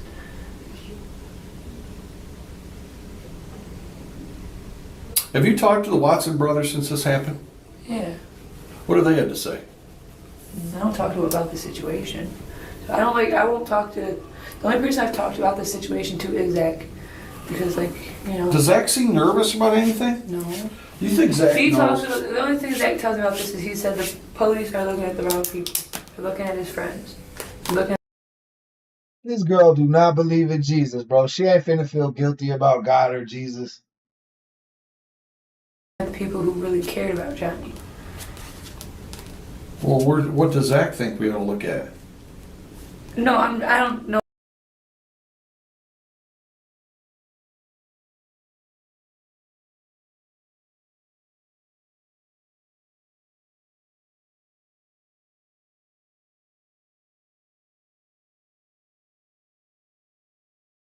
If he thinks like there's anybody in particular that you should look at or anything. Do you think that Zach knows who did this? I'm not saying that Zach was involved. Honestly, Do you think Zach knows more than? Honestly, I have no idea. He don't let on to me anything because he knows that I tell him like you need to do what you need to do to get yourself out of this situation and let it be done and over with. Because this can't go on forever like this. It's not right. It's not fair though to Johnny and Lisa or his family. And regardless of the problems that I did have with them, like $750 isn't anything compared to what Johnny's life is and his mom. And Johnny will never be able to have kids now. And like I think about that kind of stuff. Like his mom, that's their oldest son. Did you ever hear anything about Lisa that might bring somebody to that house? Did you ever hear that? She used to like do powder and stuff, like snort coke. So like I don't know, like I know she was on it. Every time like Johnny and her broke up, she'd like do it a lot, from what I've heard. Mm-hmm. But she was still working and stuff. Yeah, she waitress somewhere. Yeah. Okay. Well, I've talked this, that's why I wanted to talk to you. I mean, it'd have been a lot easier if you just come and talk to me. I know. Before I told you I wasn't going to arrest you. I know. I mean, it'd been very simple. Where'd they arrest you at? At my house. Casino slides around the question of whether or not Burkett knows anything by saying he hasn't let on to her that he has, which means she thinks it's possible he knows something. So far, it's more likely that he's playing armchair quarterback. Where are you staying? I felt.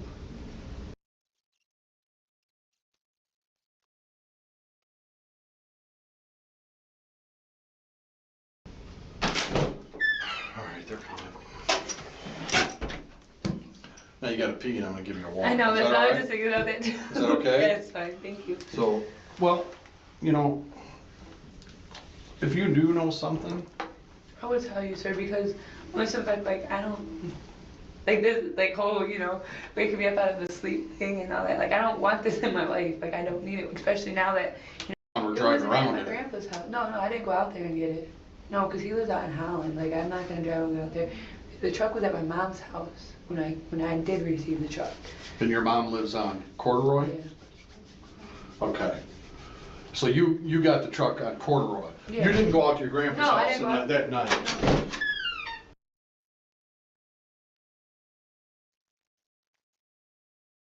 The Steiner brothers. That was funny, man. That was funny. Okay, do you have any idea what All right, this person's name is Destiny. This is a new girl. it is we want to talk to you about? Sam Williams. Okay. I got kind of figured it out when my grandmother called me. She's like, please start. First, I thought it was the incident that happened last night at the bar, because I did talk to the cops about the incident at the bar last night. But then she's like, it's about Sam, and I'm like, okay, right away, got an address. Listen, we're down to a very serious juncture in this case, okay? Mm-hmm. It's incumbent upon you to tell us everything you know.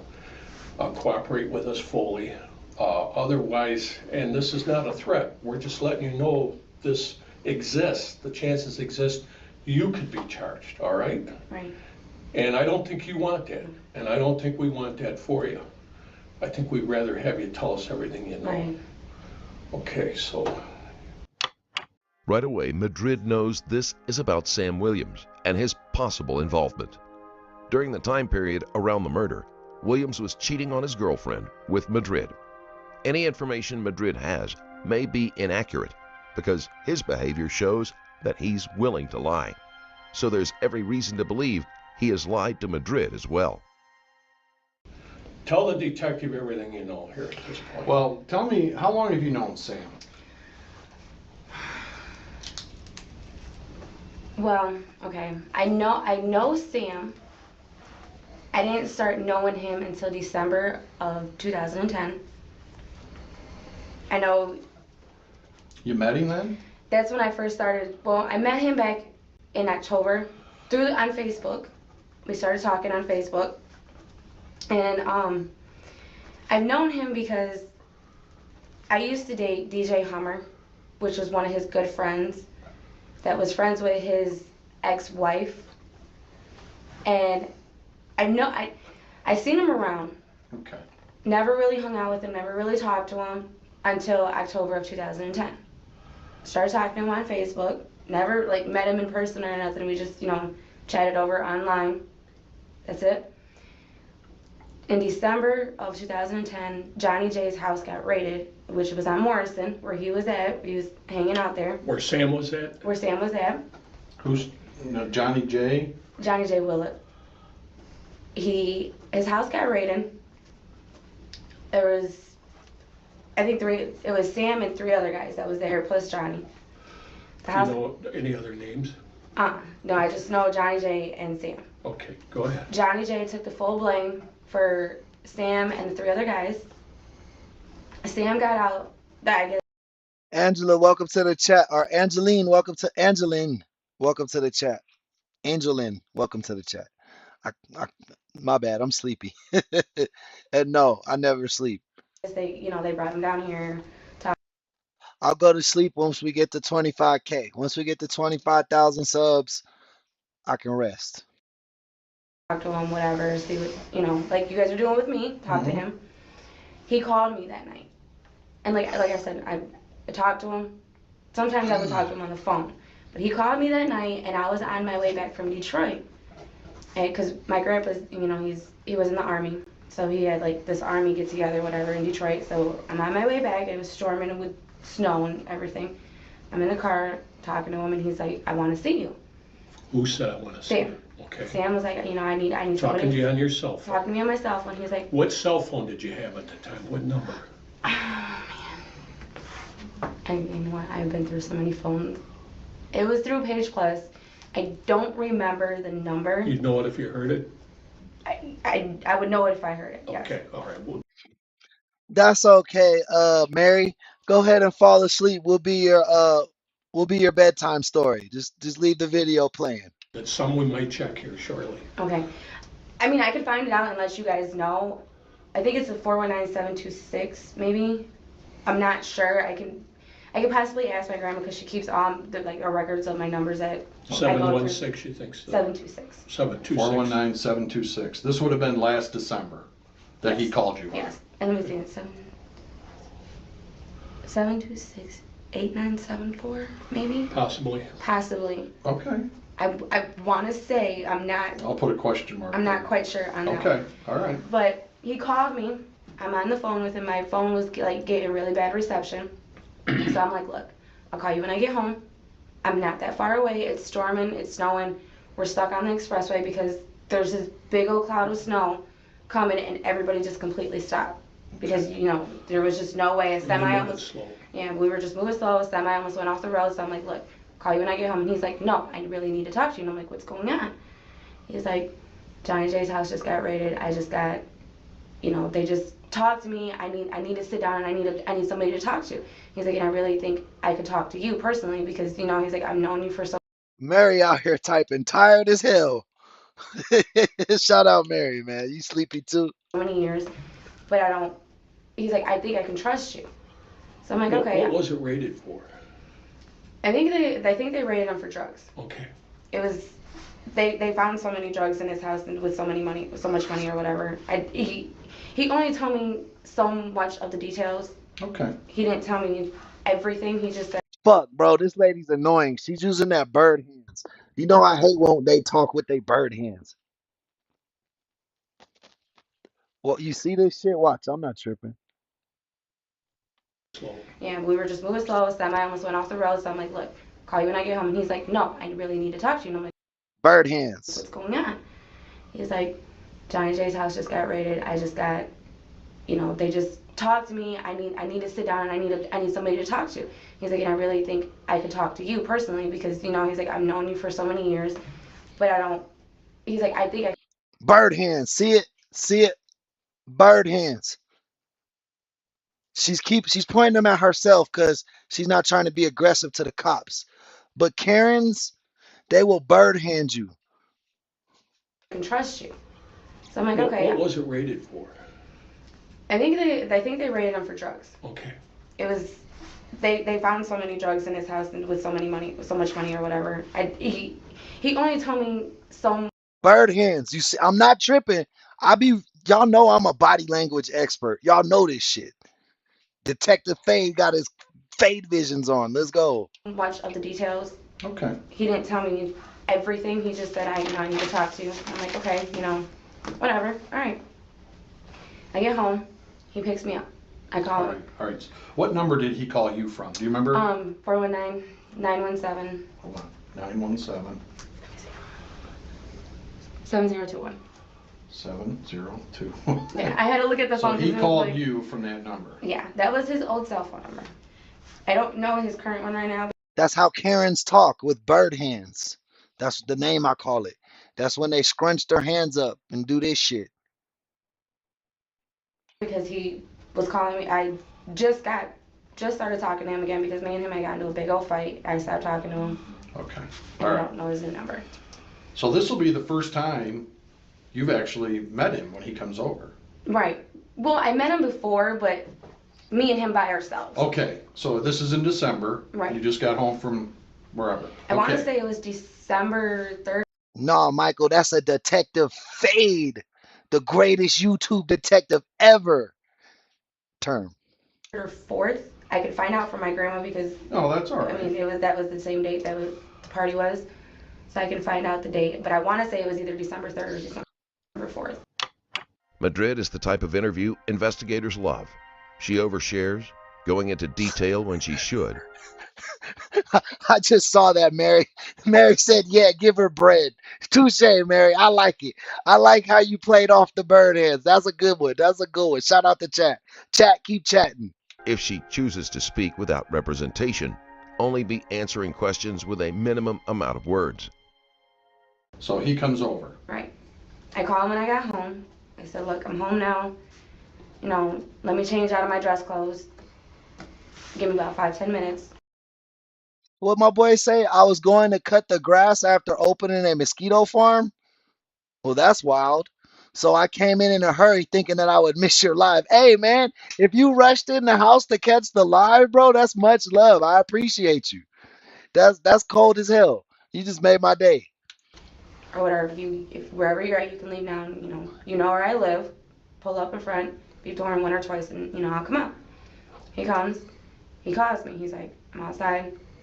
Good night, Darius. Have a good rest, man. Get some good rest. I know we kept you up late, but get some shut eye so you could attack the day tomorrow. I want to be because it was like almost 11 o'clock at night. He's like, I don't know if your grandparents are sleeping or not. And he's like, no, I didn't want to, wake them up. So I'm like, okay, respect it. So I told him, I said, well, give me a minute. I'll put my shoes on. I'll be outside. Get outside, get in the car, and we go to his sister's house, which was right there in Idaho. She don't live there no more. I don't know where she lives now. But we went there, and we talked, and he's like, I don't know what to do. And he's like, I don't know if I should testify, blah, blah, blah. I said, well, look, do what you have to do. That's your own choice if you decide to say whatever you wanted to say. And he's like, all right. At that point, we didn't do nothing else. We stayed at the house. We watched movies, whatever, talked to his sister. And that was it. That was the night. Went home the next day, whatever. Me and him, we actually got together on December 13th.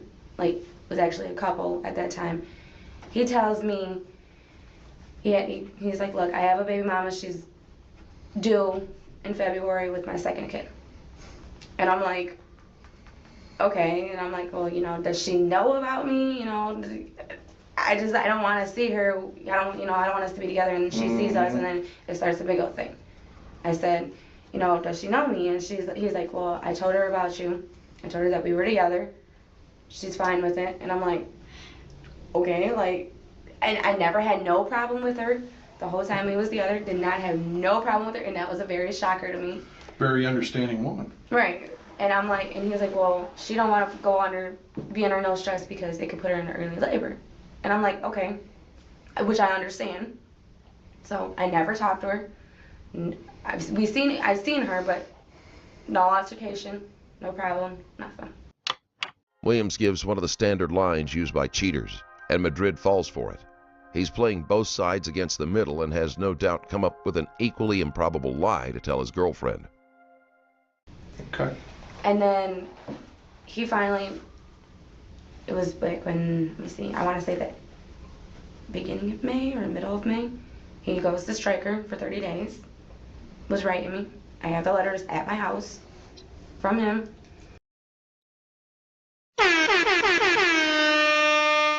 Shout out Justice. Good morning. She fell asleep to the show and now she wakes up to the show. Welcome back, Justice.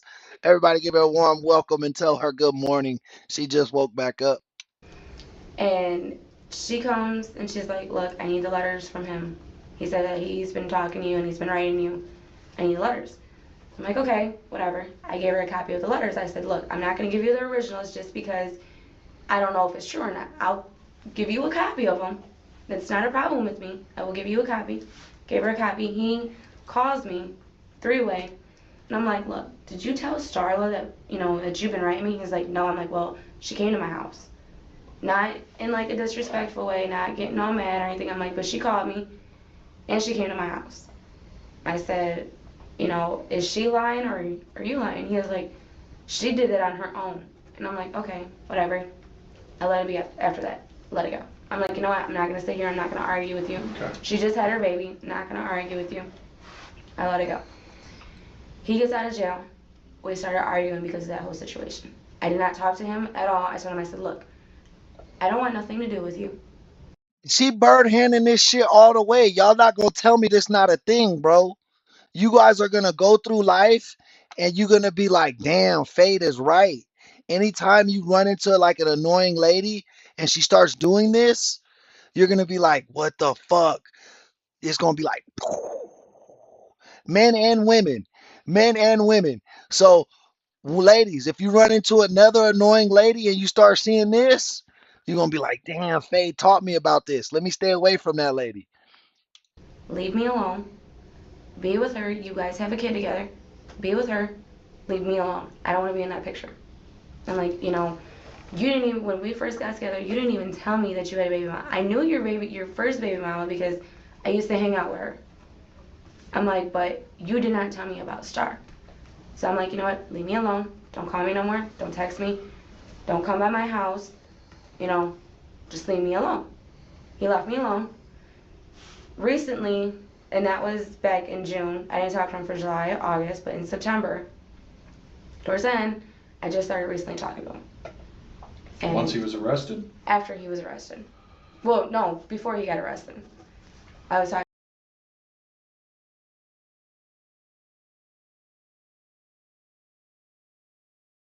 because he got out. He went to jail in May.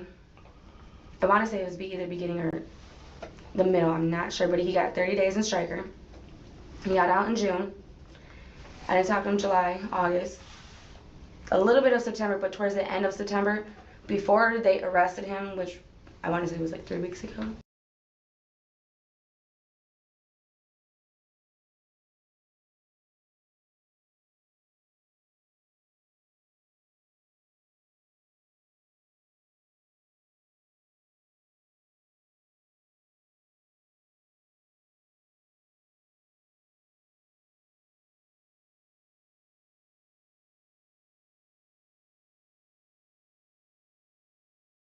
Maybe.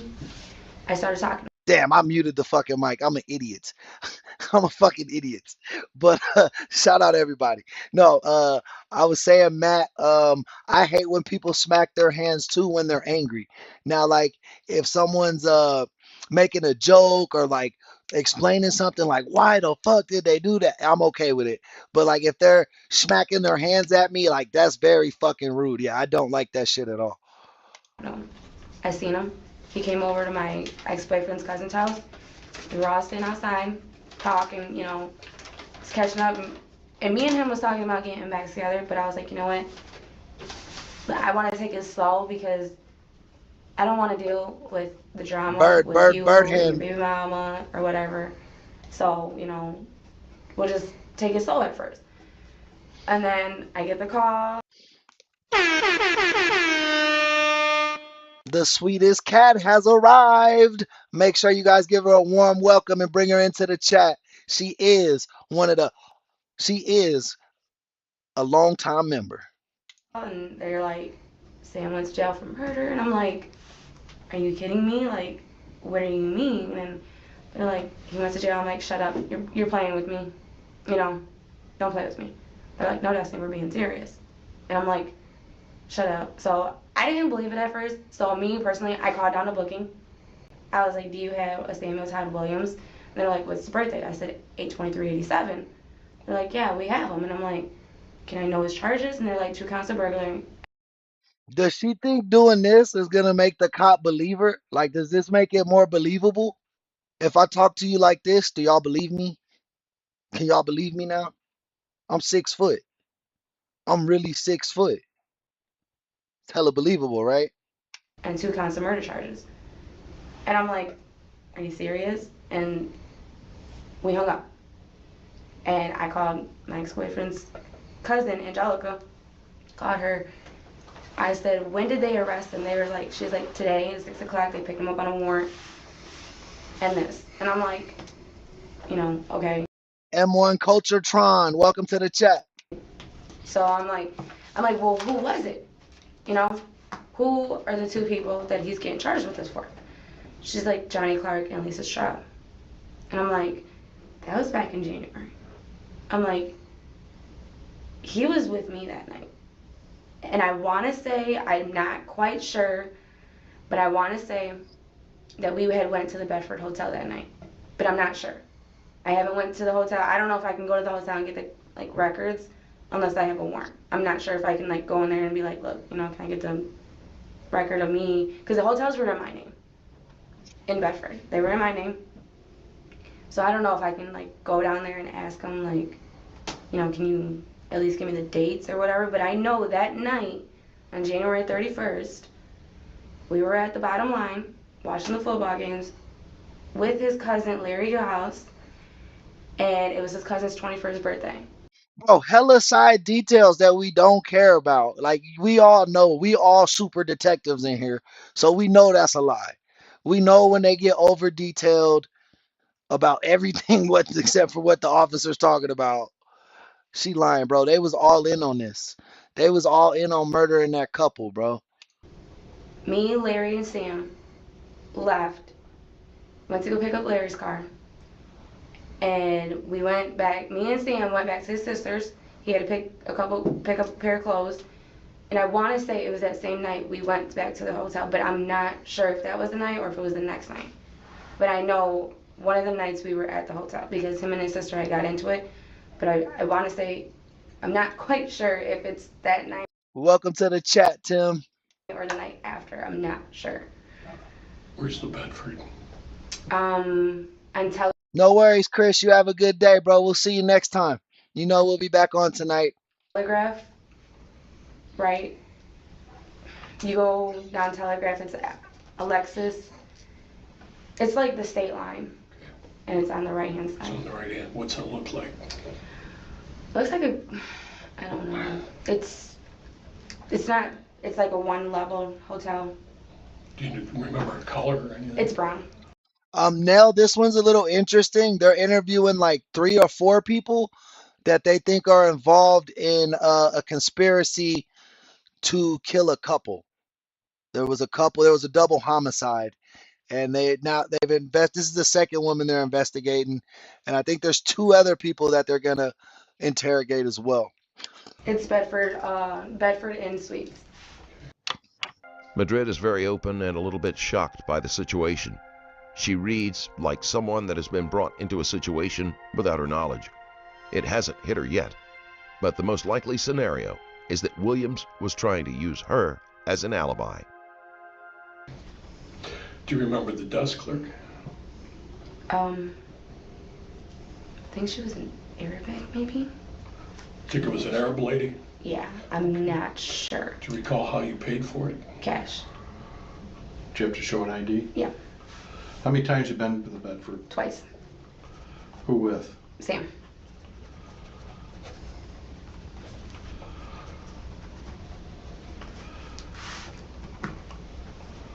What's so important about these letters? Nothing, just, we were just talking, and the first letter I got from him was stating that he didn't know if it was like my real address, so he basically said if I get the letter, write him back, which I did, because he had somebody drive past my house, get my address, and, because he didn't know my address personally, like, by heart, he was like, look, I don't know if this is your address, if it is, write me back, and let me know, whatever, so. He didn't know my address, but he knew he had somebody drive around and find my house. That sounds like a lie. Like, why would you lie about that? I don't think she's lying, but it sounds like a lie. I wrote him back. He wrote me back twice. So, I mean, it's really like. Well, why did she want a copy of those? Because she didn't like the fact that I was writing him while he was in jail. He told me that they were not together at that time, but she told me that they were. So when he got out of jail, I told him, I said, look, I don't know who's lying. Bro, I ain't gonna lie, bro. Jail dudes get hella chicks. I never understood it. Jail dudes don't got no money. They probably smelly. And they stuck in the cell all day.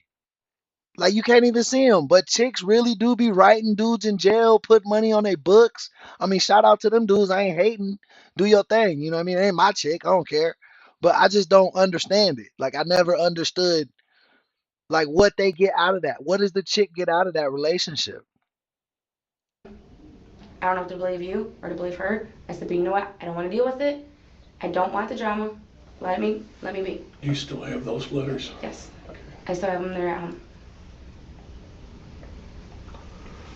Do you know Cam? I went to high school with him. Okay.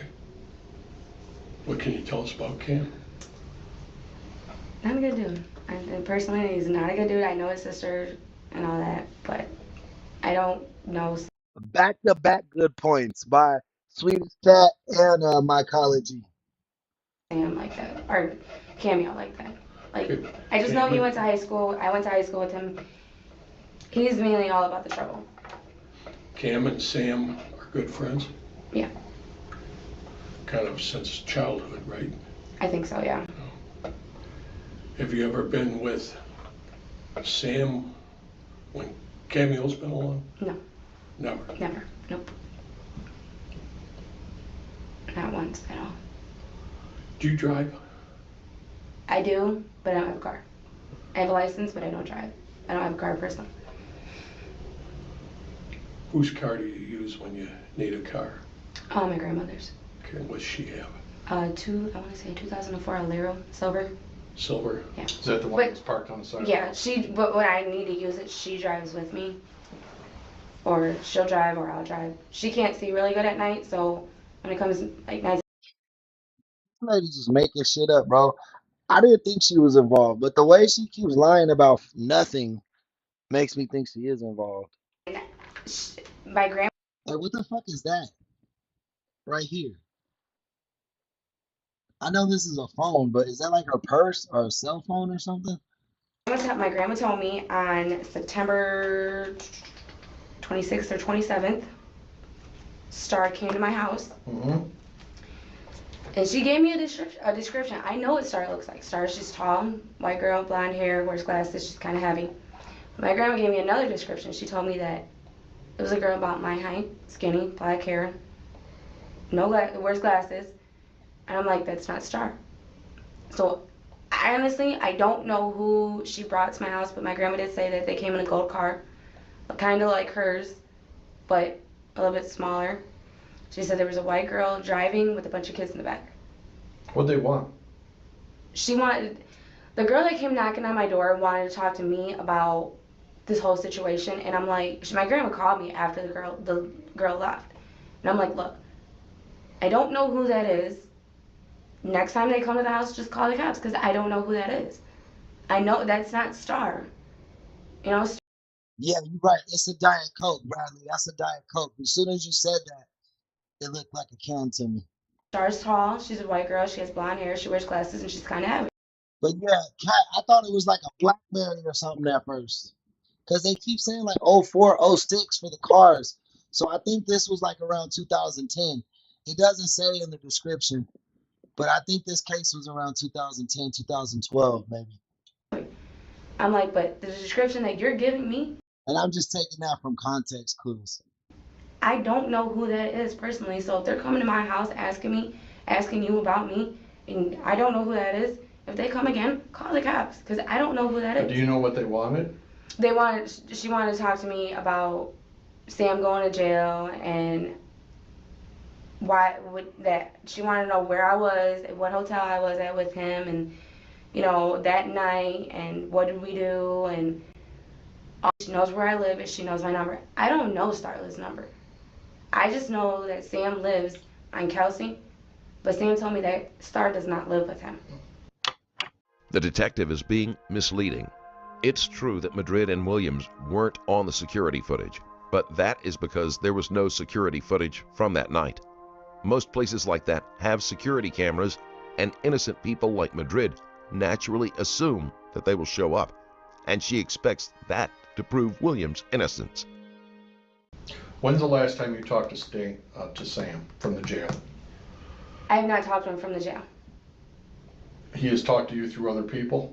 He told my ex-boyfriend's cousin for me to write him, and I did. I wrote him twice, because I'm like, look, I need to know what's going on, because, everybody's talking about that I'm gonna have to testify against you. I'm confused about everything. I'm like, but I'm putting stuff together little by little, like I'm remembering stuff, and I'm putting it all together, and I'm like, I need to know what's going on. I'm like, Star came to my house, Okay. I need to know. Like, you need to tell me what's going on. Have you ever been out by Springfield Mall?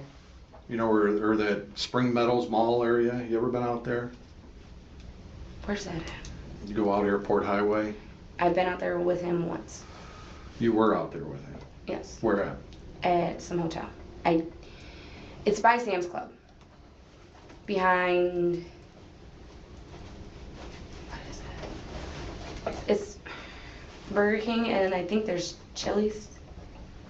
The restaurant Chili's. There's a bunch of hotels behind there. Behind Bob Evans. Right. I don't know which hotel. I could tell you. I can show you, but I don't remember. You remember what day that was? His son's birthday, and I want to say it was January 5th. 5th. Yeah. Hey, that's a really cool birthday. I'm just gonna let y'all know that's a cool birthday. We had stayed out there one night, and that hotel was in his name. I don't know how if you pay by a credit card, debit card, cash, don't know, but I know that was in his name. It's getting a little difficult to keep up with all of Williams' women. So far we have Star, the one having his child, an unnamed girlfriend, and Madrid, who he is cheating on the others with. Whatever his involvement in these murders, he isn't coming across as a sympathetic character or an honest one. Oh shit, Justice, your son was a player. He pulled the nurse. He was probably like, "Oh, I'm injured. Come help me." And then he just broke her down, bro, every day. Broke her down. Give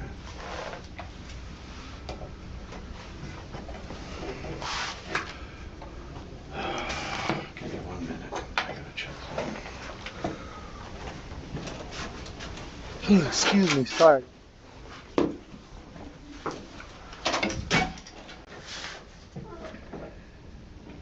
Bigger though. I'm not being huge. Only time I'm not gaining weight, right? You're not gaining what? You're not gaining enough? Yeah, I'm not Really? gaining enough weight. Are you eating? Yeah, but I think I'm huge. Oh, Tiff. Oh yeah, you're just huge. You're Tiff. Yeah. You know Detective Williams? You do. He took your DNA, Yeah, took I your know. prints, Yes. did all that crap. All right. Now,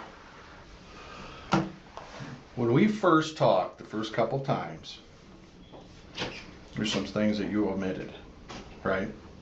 I admit it. Omitted that you left out. Oh. Come on, bro. You can't use that type of word with her. She don't even know what the fuck that meant. She thought it was a whole different word, bro. What, me being driving to go pick up the money? Well, stuff like that.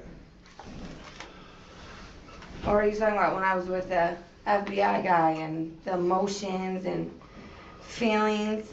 Are you talking about that? Because he told No. me I never said nothing about none of that. And What, your emotions? no, Zach's. See, I don't know what you guys talked about in the Oh polygraph. my God, it was horrible. Well, I told. It was horrible. See, I don't know what he talked about with Zach either. But it means left out. I know Zach said some things to you that really didn't happen there. Am I right? Did Zach tell you some things that happened in his polygraph that didn't actually happen? Yeah. Okay. All right. Mm-hmm. Yeah. Or when they got the guys in there, you know what I'm saying? You know what I'm saying?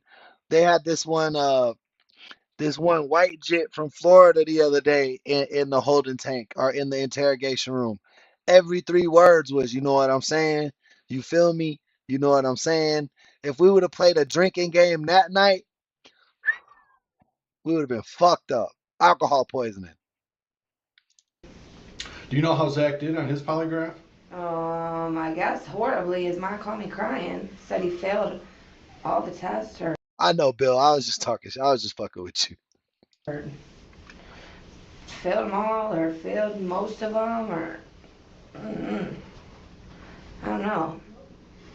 What I want to do real quick is go over again. Tiffany, I have to get you. I have told you before that you keep saying you had nothing to do with it. But every step along the way, you know, and I want to believe you. Mm-hmm. And I think I do, but every time we talk or whenever something else you may think is very small and doesn't mean, but it does. This shows the importance of speaking with an attorney present. The detective doesn't really seem to suspect her. But now this detective, he kind of got the Trump hands going. Somebody was talking about Trump hands earlier, but you see the detective, he kind of giving you that Trump action. They can't ignore inconsistencies and omissions. From the way she speaks, she seems like the sort of person whose mind goes off on rabbit trails and doesn't. He like, jail gonna be great for you. It's gonna be great. It's gonna be amazing. It's gonna be amazing. They're gonna have big walls, the greatest walls. That's his vibe right now. Focus on or remember a lot of details unless they're pointed out to her. It means you're not being totally honest about everything. You know what I mean? Like, I don't know why you didn't tell me you went. Whose house did you go to that day to get the $100? I went over and met my friend Vic. He had a friend. What's Vic's last name? I have no idea. I honestly do not know his last name. All right. So I met him when I worked at Maryland's on Monroe. What's that? It's a strip club right downtown. You were a stripper? No, I used to be a waitress. I have danced. Bruh. This pudgy chick is not no stripper, bruh. Ain't nobody paying for her to flap that flat ass on the pole, bro. Get the fuck out of here, bro. Her belly bigger than her breasts. Get the fuck out of here. Danced before, but not as like an everyday, just once in a while type thing. Okay. All right. She ain't no dancer. She was selling it, bro. So that night, let's go back to that night. You were at AP's house. I remember that. You're at AP's house. Who came and picked you up? Drew Warren. Okay, Drew Warren came and got you. About what time? Between maybe 4 and 6. Okay. Where'd you go? To Zach's house. Okay. Yeah, 5'3", 170 pounds. No bueno. No bueno. Who was home at Zach's house? His grandma and his mom. And Zach wasn't there. So you got Zach. Zach wasn't there. Mm-mm. Okay. He was meeting me there. Can I just put Granny and Mom? Mm-hmm. Granny and Renee. However you spell it. That's how. Where was Zach? I don't know. He didn't tell me where Zach. All he said was he was with his friend and he'd meet me at the house. Tanya, welcome to the chat, love. Do you know what his friend's name was? No, he didn't tell me who he was with. Okay.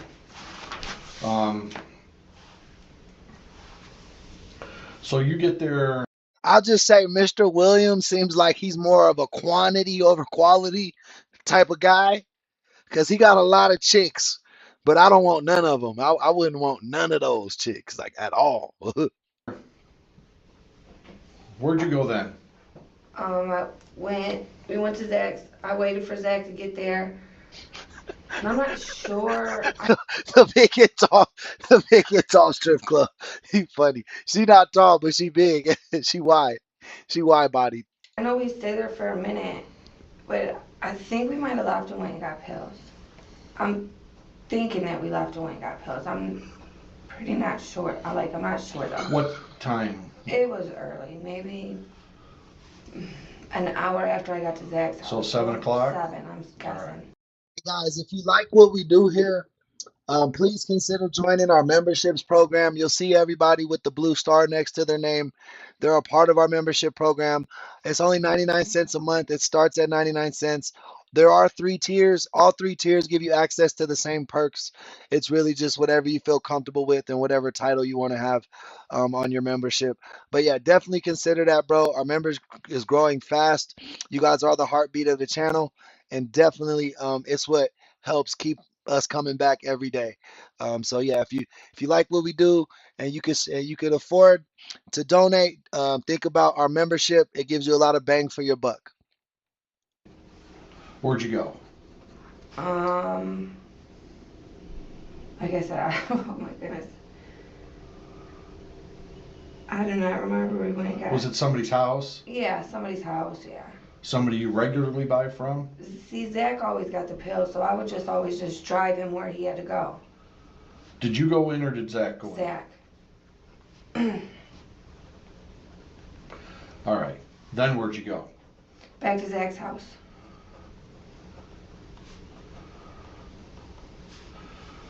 All right. Then where? Then I stayed at Zach's house. We stayed at Zach's house. And, see, I So know did we you went do and the picked pill? up Did pills. you do the pill right away? Yeah. You know, we picked up, I remember talking to Johnny and being on the east side, grabbing pills. All right. Yeah. I don't. So, That's all right. I mean, I just want to We know went to Zach's and we stayed where at your Zach's. body was. Oh yeah, she definitely involved. Cause remember that other chick was talking about I'm from the east side, I'm from the east side. And now we got Johnny and Zach and her. She's saying they're all in the same place. Zach's. Okay, you're at Zach's house. So you left about 7 o'clock to go get pills. How long? Bro, who the fuck are Zach's parents, bro? Zach is like 15, 16, they said at the beginning of this interview. This motherfucker got 21, 22-year-old bitches and dudes just hanging out at his crib. Like, if I popped up at my house with some teenagers and I was a teenager, my parent would be like, all right, cool, go, you good. But if I popped up with a grown-ass woman, he gonna be like, John, what the fuck are you doing? Like, what's going on right here? How long did it take you? But you were on the east side getting. I remember being on the east side, yeah, and talking on the phone. How with many Zach. pills? Probably 2. How much did you spend? $40. Okay. Where'd you get that money? Zach got it from his mom. Zach like, Ma, bring the meatloaf. Ma. And Renee knew where you were going.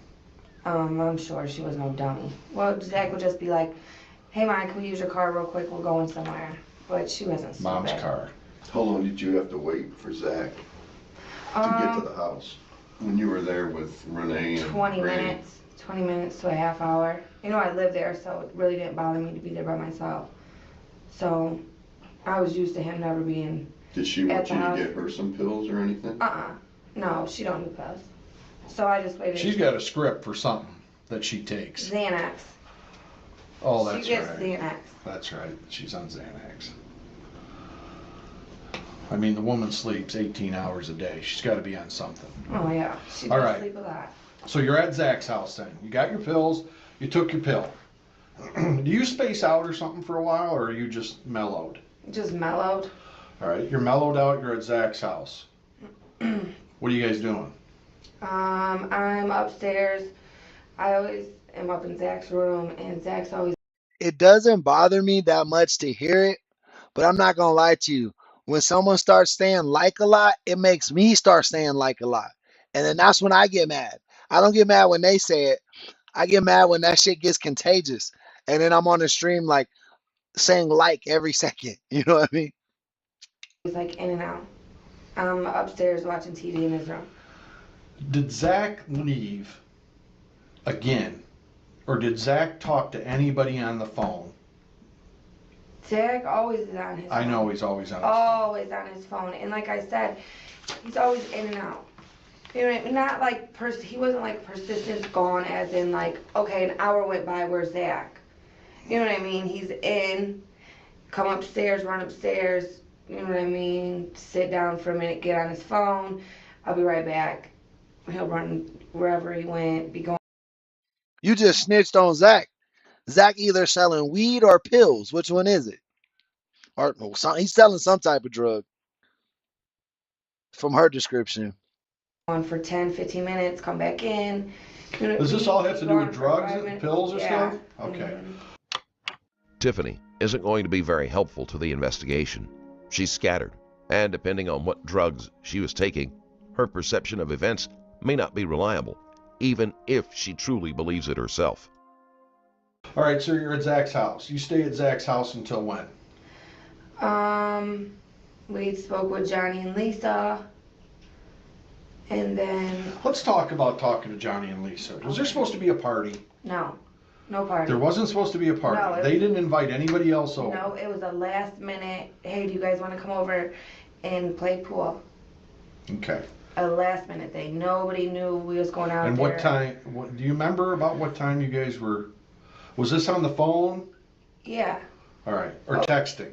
No, it was we were on the phone. But you're texting too at the same time? No. I mean, if you're not okay. No, I had texted Lisa while she was at work. Because we had talked to Johnny, and Johnny said they were going to get pills when Lisa got off work. And I was like, can you find me one, and I'll give you the money back tomorrow. He said he had to ask Lisa, so I text Lisa's phone. That's where the texting came in. Okay. Then by the time Lisa got off work, which was at, I'm guessing, 10 o'clock, Lisa had texted me back and was like, you know. Hey, man, I miss Yahtzee. I haven't played Yahtzee since like the 90s. That shit was fun. I thought you was a friend, and then that's when I called Lisa, like, no, you took that in the wrong way. It wasn't nothing like that. Then, that's when we was on the phone talking, and it was approximately 10:30ish when we. Bradley, you know Kool-Aid spelled with a K. What type of off-brand Kool-Aid you drinking? Hung up 10:40ish. That's why I was saying 11 o'clock is, you know, when I heard all that. Okay. That's why I was guessing, because I know it was about 10:30 around the time that we had hung up our phone. All right, so you left, you went to the east side, you got pills. Mm-hmm. You're at Zach's house. Mm-hmm. You're back. You've taken your pills. You only had one, right? Mm-hmm. When do you leave again with Renee's car? Do you go, is the next time you leave the house, is it when you go to see Vic? Yeah. All right, what time was that? It was after I heard Johnny on his phone. After I spoke with Johnny. Man, kids love Kool-Aid in America, sweetest cat. I grew up on Kool-Aid. That shit was great. We went and got cigarettes. And we walked to the store and got cigarettes. All right. And me and Zach got into an argument because I wanted to drive out there, and he was like, well, just wait. Bradley said, we got the generic. The Kool-Aid. They'll be here. All right. So all right then. So Tiffany and Zach, you and Zach, you guys walk to the carryout to get cigarettes. That's when you leave the house the next time. Yeah. What carryout did you go to? Oh my goodness. I know one of them little carryouts right there by his house. Well, Tiffany, if you walk out of Zach's Yo, she built like a cardboard box, low key. door and turn to the right, you're just gonna walk down I know, that but I'm pretty sure that store was closed. Okay, so then where'd you go? There's a store right across the street. So I'm thinking that's the store we went to. Was the one across the street from his. There's one in that plaza. You went to that one then? I'm pretty sure that's the store we went to because the store next to his house is closed.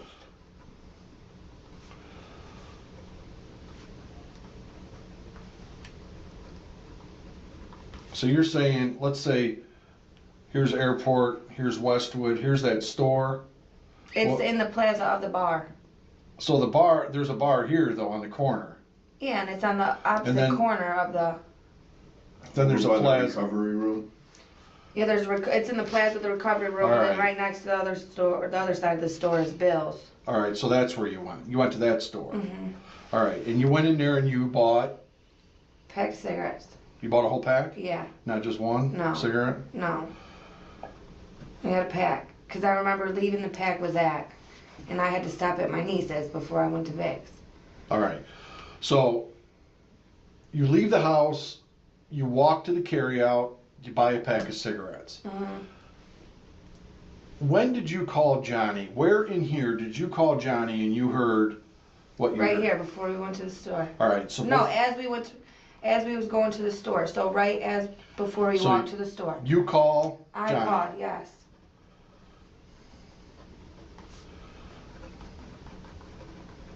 On your phone. On my. I remember I only liked Tang. I didn't even really like the flavor of it. I remember as a kid, I just liked drinking it because they said that's what astronauts drink. And I was like, damn, that's cool. Phone, yes. I want to go over that conversation again in detail. That's fine. All right. You called Johnny on the phone. Mm-hmm. How many times did it ring, you think? I don't know. Back in the day, bro, I used to always go to the smoke shop and buy single cigs. I live in California now, though. So, like, you can't even buy menthol cigarettes and shit. So, like, I'm trying to quit because I don't smoke cigs no more. I vape, but I'm just trying to quit this shit altogether because I can't even buy the shit I like for real out here. So, I'm like, fuck it. Remember? Once or twice. Okay, 1 to 2 rings. Picked it right up. Mm-hmm. But yeah, when I was like 18 through 20, 21, man, you could buy a Lucy from any smoke shop in Vegas. If you was cool with them, like if you knew them, if you went there all the time, they would sell you like it'd be like 25 cents a cigarette, 50 cents a cigarette, depending on the store. You know it was Johnny. Yes.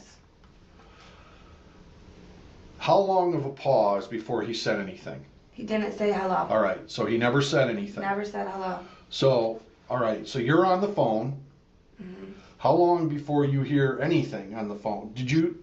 No, I wanted to be a football player, sweetest cat.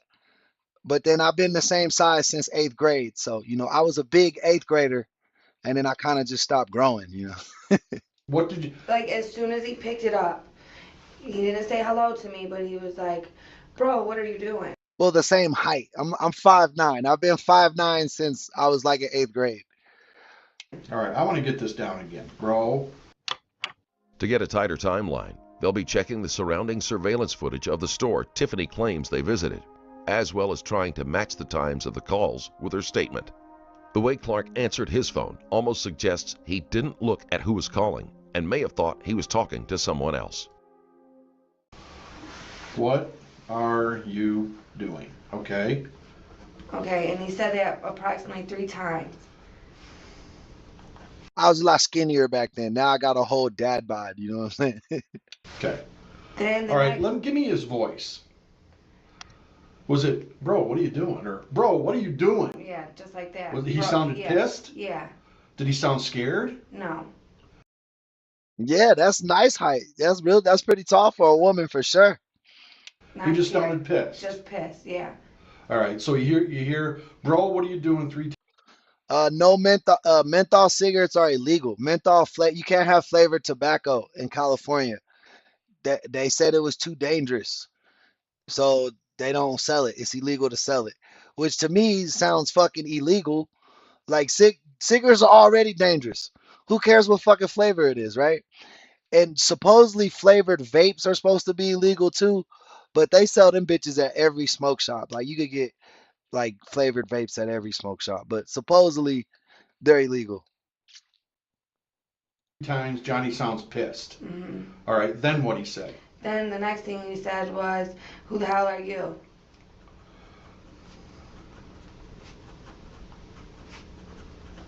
Yeah, it is, but it's stupid because it just creates a black market for them. Like people will buy Newports or menthol Marlboros, but they're like $20 a pop now, and you have to know the place. Like you have to know where to go, and like they gotta trust you, and they charge like $20 a pack now because they're illegal. How many times? Once. And then that's when I heard the other person in the background, but I couldn't hear what he was. Hey, welcome back, Open Eyes. Christina, welcome in. Banned in Massachusetts, man. Shout out New England. My pops is from New England. Um, Sheena, man, we could kick it there. Me and you, we could smoke some Newports and hang out. Saying. So you overheard a voice in the A guy background. voice. You're sure it was a guy? I'm positive it was a guy. Have you ever heard it before? No. Well, I really couldn't tell. Christina said, I'm getting my menthols, bro. I'm driving across the state line. Fuck what y'all talking about. Trying to see if he would answer to his best friend, and he was just ignoring us because he didn't want to share pills, or you know what I mean. That's what I thought all it was. Are He you- was like, "I'm gonna call you back." Okay, so you go and get in Dad, Mhm. John. He ends up calling me. I never called them. They called me.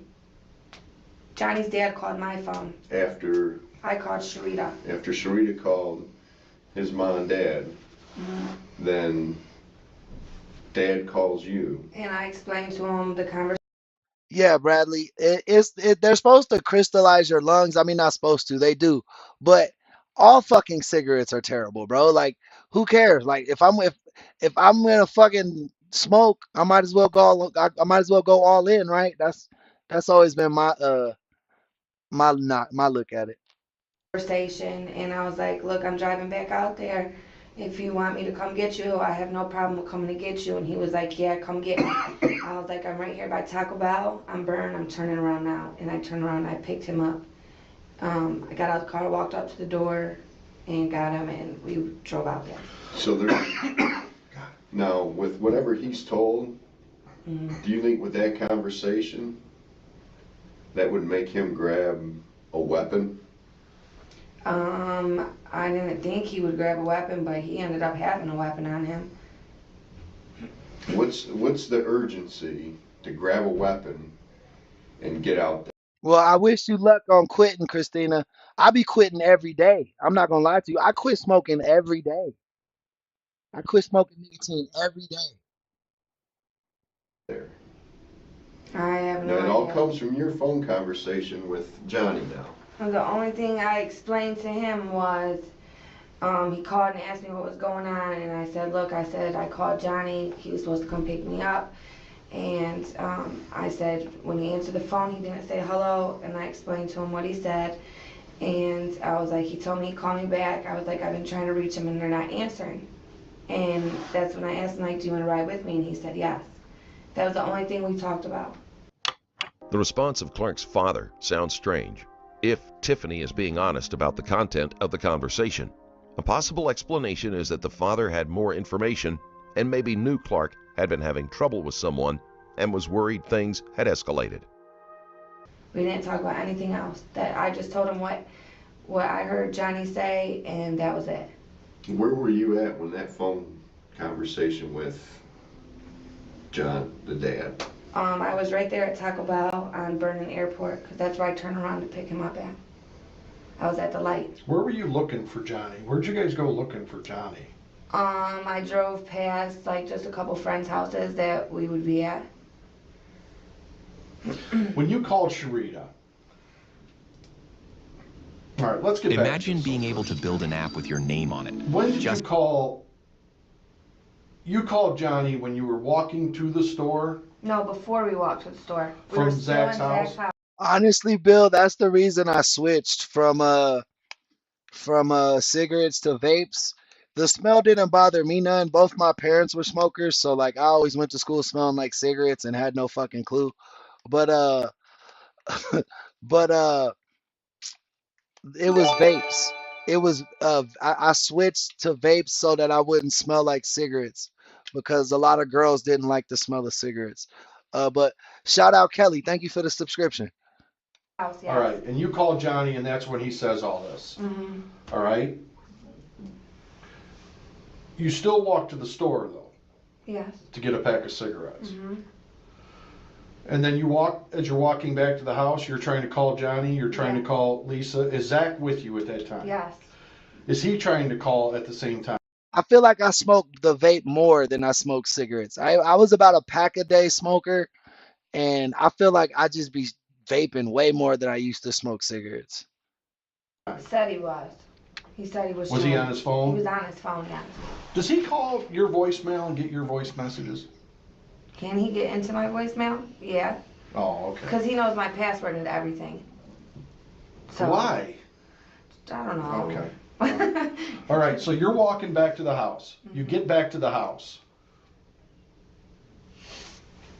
What time, all right, what time was this you're going to the store?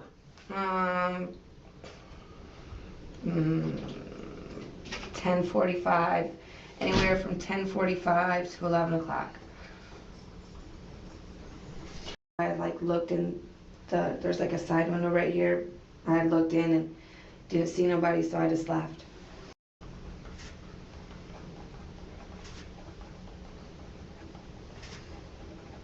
That boy writing loud as fuck, right? How's he writing so loud?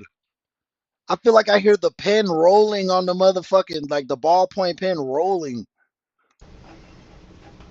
When you left that night, I remember you saying around 1 o'clock that night you left to go home, you and Zach. Did Zach talk about the inside of that house? Bro, these vapes be like $20, $25 a pop, bro. They're so expensive. That's why I want to quit, really. Did he say anything? Did you ever hear Johnny talking about a safe in that house? Never once heard Johnny talk about a safe in the house. Never. Tiffany doesn't know very much, but there's no reason to think that Clark would have brought up the safe in casual conversation. The timing of her visit to the house is sad in a way. Bro, one of these vapes lasts me like, shit, what, like 2, 3 days? What I really like are jewel pods. Like, this is my favorite vape right here. It's a jewel pod. But out here in California, for the menthol ones that I like, it's $30 a fucking pack for 4 pods. So when I'm kind of a little low on change, I get the little geek bar for 20, 25, and then that lasts me like 4 days. But a pack of jewels only lasts me like 2 days. If she had seen something through the windows, could Clark and Straub have been saved? Or would Tiffany have just wound up as a third victim? I never heard Johnny talk about money being in that house. The only thing that Johnny ever bragged about was Lisa's family had money. Okay. That was the only thing. All right. Let me ask you, when you went outside to smoke, why'd you go outside?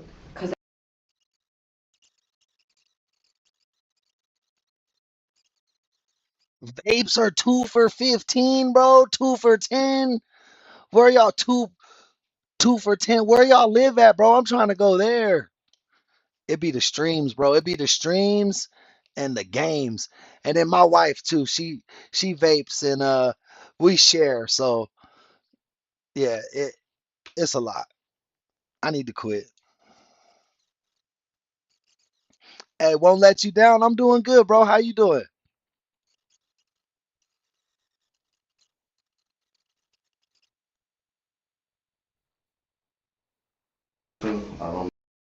If she had seen something through the windows, could Clark and Straub have been saved? Or would Tiffany have just wound up as a third victim? I never heard Johnny talk about money being in that house. The only thing that Johnny ever bragged about was Lisa's family had money. Okay. That was the only thing. All right. Let me ask you, when you went Outside to smoke. Why'd you go outside?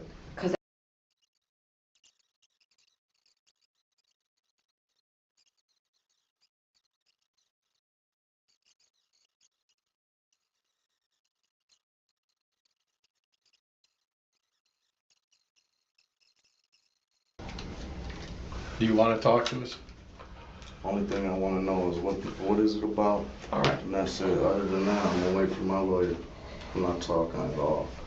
I didn't do nothing. I don't know what this is about. Like I said, they would have called me or sent me something in the mail. I could have come down here like a civil human being. I didn't have to be humiliated like that. All right, Sam. Nobody meant to humiliate you. Right. You know how that shit runs. You're in criminal justice. Yes. You know how sometimes things jump off and go down. Okay. Couldn't be helped. That was not an intention to make you look small. So what? My face just came on your guys' desk and said, "Go get that man," and you guys just went and came and got him. We'll get into that. All right. You got to be patient with us too. All right. Who is your attorney? Got a few of them.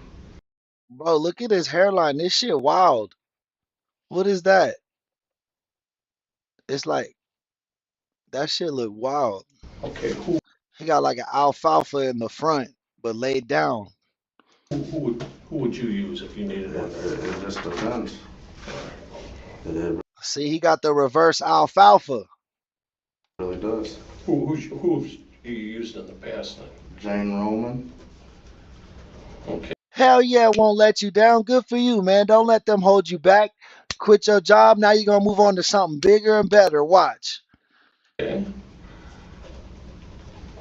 Tom Stebbins. Stebbins. Okay. Anybody else?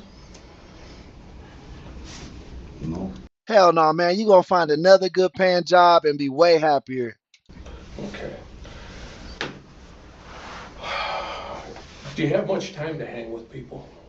What do you mean? You got a lot of friends? I know a lot of people. Okay. And do you hang with them, do things with them? For the most part. Okay.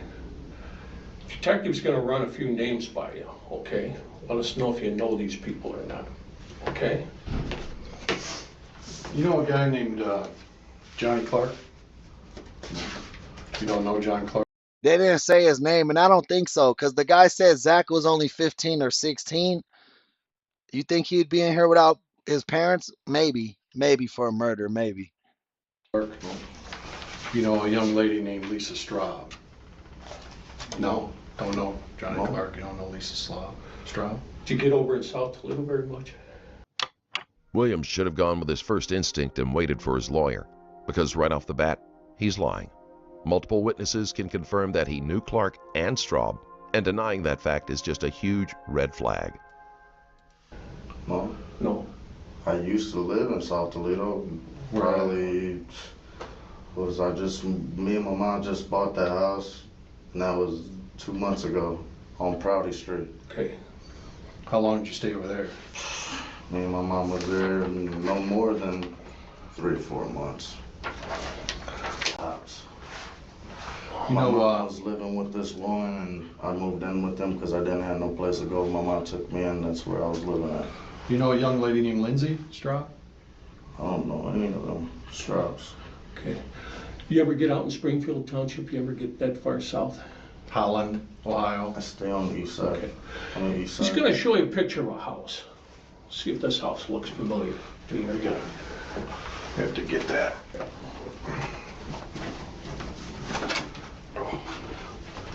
Who is your mom married to? Which one? She was married. He died though. Yeah, right. One of those boys died. I knew their parents. There was a couple of them that died, but Larry. Larry? Larry I knew died. Larry. Larry died. Sure. He raised me with my mom most of my life since I was 5. Larry was in and out of his scrapes, but for the most part, Larry was all right. He had his problems being alcoholic. Larry was always very respectful with me, and I was always respectful with Larry, and I appreciated that. That's as good as we got. Yeah, that's good. That house look familiar to you at all? No. Have you ever been to that house? It's in Springfield Township. No. Okay. You sure? I'm positive. All right. All right. 100% positive. All right. Some more names? Yeah. You know, I'm gonna throw some names at you. You know, you tell me. Tone Watson. You know Tone. Anthony Tone. Always hangs out with a. I know a couple Tonys, but not. He don't go by Tone. Well, Anthony, Tony. Hangs with a dude, mixed dude, Zach, Fat Zach. You know, Fat Who's Zach. the Tonys you know? Yeah. I know one from the east side. Starla, my baby mom's other baby dad. And No, we haven't watched that one yet. I got it on our list. We're gonna watch it here soon, I believe. Anthony Wolf. Wolf, W-O-L-F-E, or? They spell their name I got some shorts about it on the channel. different. E-L-F. W-U-L-F. Okay. W-U. That's Starla's. That's her other son's baby's daddy. Yeah. Hey, come on, guys. Let's push them likes up. Let's double tap it a few more times, y'all. Pretty whatever you want to call it. Okay. What about a Chris? You know any Chris's? Chris Watson? Chris? You don't know this kid, Zach? Fat Zach, they call him. He's kind of a mix. White kid, black kid, about 17. You got some pictures? No, this ain't Zach. Yeah, we got some pictures around. Yeah, we can get you some pictures. Names, I mean, somebody says what about his nicknames? name's Frank, and he's, you know what I'm saying? See, I don't He's remember. Frank, and his actual name is Sam. I'm terrible at names. You know what I mean? Bro got the triangle hairline, bro. That's crazy. Cut that little Dracula piece off, bro. You gotta push your hairline back, bro. You either gotta push it back or cut it off, bro. It's over.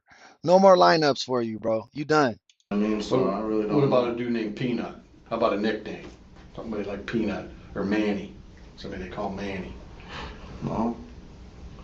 You deal much with dudes from South? No. South side? I'm East Sider all the way. You guys see it. The East Side and South Side does not get along at all.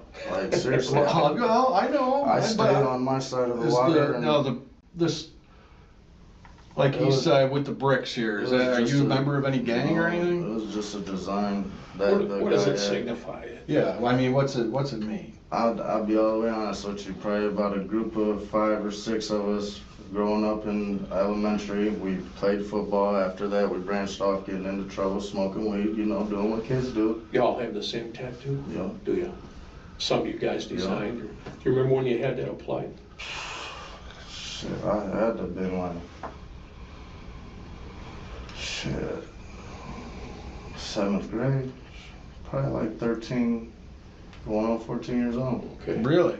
I'm 24 now, so 10 years. Did you do it yourself or? No.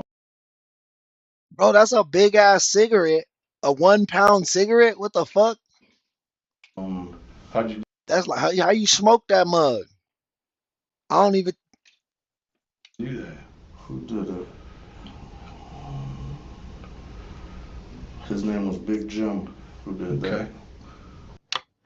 What Williams doesn't seem to realize is that he is telling them he is or was in an informal gang, and they're going to be looking that up to see if it's connected with any criminal activity. That's who did that. This one. Anyway, what do you do? Just make out a design, take it to him? No, he had the design himself that I've seen. Make sure you grab some pictures. It'll help you because I ain't for shit for names either. So, Oh, I thought y'all money was called euros. I didn't know it was a pound. I can kind of relate to you there. I just don't do shit for names. Somebody like, you know, we recently had a high school reunion. I could sit there and go through the pictures and say, yeah. I couldn't put names with them. I couldn't do it. So how long's your dad been dead? My son. Yeah, I learned the I'm pretty good at the conversion. I thought it was euros though when you donated. I didn't know that was a pound. But yeah, I noticed that because whenever you donate, whenever you do a super chat, it's always a little extra than what you put in, what you send. It's always like 50 cents extra when it comes through my side. Because of the conversion. It hurts me because I didn't get a chance to see him. I took him over there and he was real sick. So it happened probably about Sammy's 5. I thought of your dad. I thought of your dad recently here at the Greek Fest because that's generally where I'd run into him. Probably back in 06. Yeah. That's about right. I'd say 06. This would be Zach. You know that dude? No? No? This is a dude named Chris. No. Ever seen him? This is Anthony or Tone. No. Never come across these three? Neither one of them. None of these guys? Okay. Never. DNA is. You. Saliva, whatever. Saliva, poop, piss, skin cells, hair, follicles. Well, a pound of silver is way more than $1. All that stuff gives up an individual's individual characteristics. You buy that based on what you've been taught in school? I haven't. I'm only doing mine. But I think it's just fucking me up because when I think of pound, I think of weight. You know what I mean? And I don't think you guys use pounds. Y'all use like liters and shit. It makes more sense. But I feel like our words sound cooler. You know what I mean? Like basic courses. I'm not doing. They will tell you soon enough that DNA is like fingerprints. You know, there's no two fingerprints that are alike. There's no two DNAs that are alike. Each of us have a separate one. If they tested Jeff here, his would come up with a certain row of numbers that means something to the scientist. They tested you, you'd come up with a different bunch of numbers in a row that means something to the scientist. But yours would be like Jeff's. If I spit on a cotton swab and they did What was it? Like, what's the measurement that they be using? It ain't pounds. I know y'all know what pounds are, but because when they be weighing in, they be like, and I watch like European fights, sometimes they be like, he's 1 keg or some shit, like some weird ass measurement that I'm like, I don't know what the hell that is. my DNA, numbers would come up. Mine would not be like yours. Mine would not be like his. We're all separate. Just like if they took our fingerprints tonight, your fingerprint would be different from Jeff's, be different from mine. Mine would be different from him and from. No, not kilos. They'll be like, I forget what it is. Stones. Yes, stones. That's what it is. Stones. Like when they be like, he weighs about 3 stone. I'm like, what the fuck does that mean? You understand where we're going? It's unique to the individual. There's no two DNAs that are alike. Totally understand it. Okay. Now, when these guys collected a lot of pieces of evidence in there that were involved in this crime, they sent it down to Bowling Green for testing. Okay? And items in that scene came back with your DNA on it. Okay? Well, how do you explain that? How can we explain that? I have no idea. You've never been to that house? Never been to You that don't know house. those kids? I don't know them people. Oh, won't let you down says 16.5 stones. That's a lot of stones. Your DNA's in that house. I don't know. You have no idea? Nope. Do you understand where that puts you? Do you understand where this is going? You know, knowing your father, I don't think it's you. I don't think you have that stuff in you. But here you are, you're going to school, you're trying to take care of your 2 boys, you're living with your mom. Things get out of hand expense-wise. For Christ's sakes, he and I pay on a mortgage. Saw your kids. Little did you know that today, the 22nd of September, 2011 would be the most important day of your life when it all comes crashing down around you. All right? Now, You say those officers out there humiliated you out there, all right? It's is that like 3 p.m. in the afternoon for you, Gareth? It's 7 a.m. where I'm at. How's it gonna look to the people out there when they find out you're in here and you're not helping yourself? You're humiliating yourself even more. What are these people gonna think of you? What are your sons gonna think of you? What is your mother gonna think of you? These are the things you have to consider. You have to keep turning this shit around in your mind and say, wait a minute, this isn't me. This is something I got caught up in, but I'm gonna tell you guys the truth. I'm gonna lay it out there like a man, like I'm supposed to. I wasn't. Williams is in a bad place, to say the least. He has motive enough to be involved in a robbery, and there are witnesses and DNA evidence to prove he has already lied about his connection with the victims, which places him as a prime suspect. In July of 2012, Sam Williams was convicted of aggravated murder, burglary, and kidnapping. He received a sentence of life with no possibility of parole. To this day, he still maintains he was set up. The case is still open as police believe at least 2 other people were involved. Somewhere out there, someone knows what happened. Someone still needs to be brought to justice.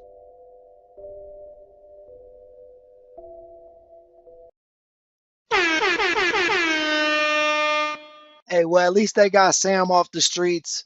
Um, I think Zach has something to do with it, bro, and I think his age allowed him to kind of like get away from it. Like he might have got away. Like I don't know, I don't know. Somebody had to help him though, because that couple was tied up. They were tied up with duct tape, and then they had airbag. They had plastic bags and zip ties on their head. So that took like 2 or 3 people, bro. Cause even like say one dude came in my house, right, and tried to tie me up. Like my chick is gonna jump him, bro. Like we're gonna jump him. We're not even good fighters, but we're gonna jump him, bro. He's not gonna be able to tie us up while one of us is just waiting. You know what I mean? Unless he had a gun. But at that point, I'd rather you just shoot me than fucking strangle me, bro. If I know I'm gonna die, just give me a bullet to the head, bro. You're not finna like choke me out and make me suffer, bro. Like fuck that. You know what I mean?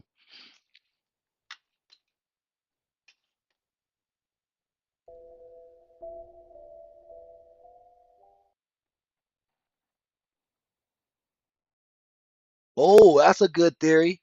Drac gave them the super pills, and when they passed out, they sent those dudes in. You know what I mean? But man, thank you guys for watching tonight, bro. That was a 4.5 hour stream, guys. That time flies, man. Time flies when we hang out. I promise you, it did not feel that long for me. I thought we had only been on like 3 hours, but then I saw the sun was up and it's fucking 7:15. But thank you guys for tuning in, man. I appreciate all you guys, all the super chats, all the gifts we got today. Shout out, shout out today's sponsors. Let me re-say that. Shout out Chris Watt, Chris Shep, Lola and Bella, and Kalina.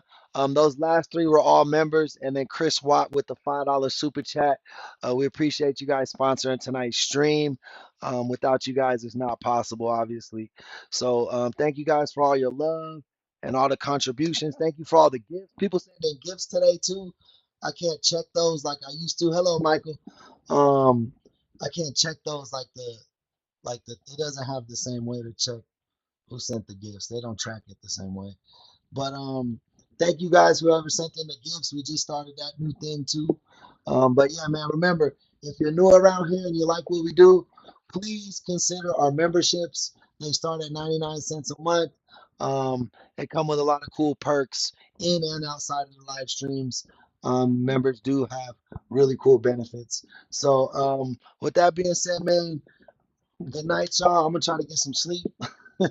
But I love each and every one of y'all. I'll see you in a few hours. Give me about 6, 7 hours. We'll be back streaming. You know I'm addicted to this. So let's keep doing what we do. Keep growing the channel. Keep growing the family. Thank you all. Um, that's the show. Peace and love.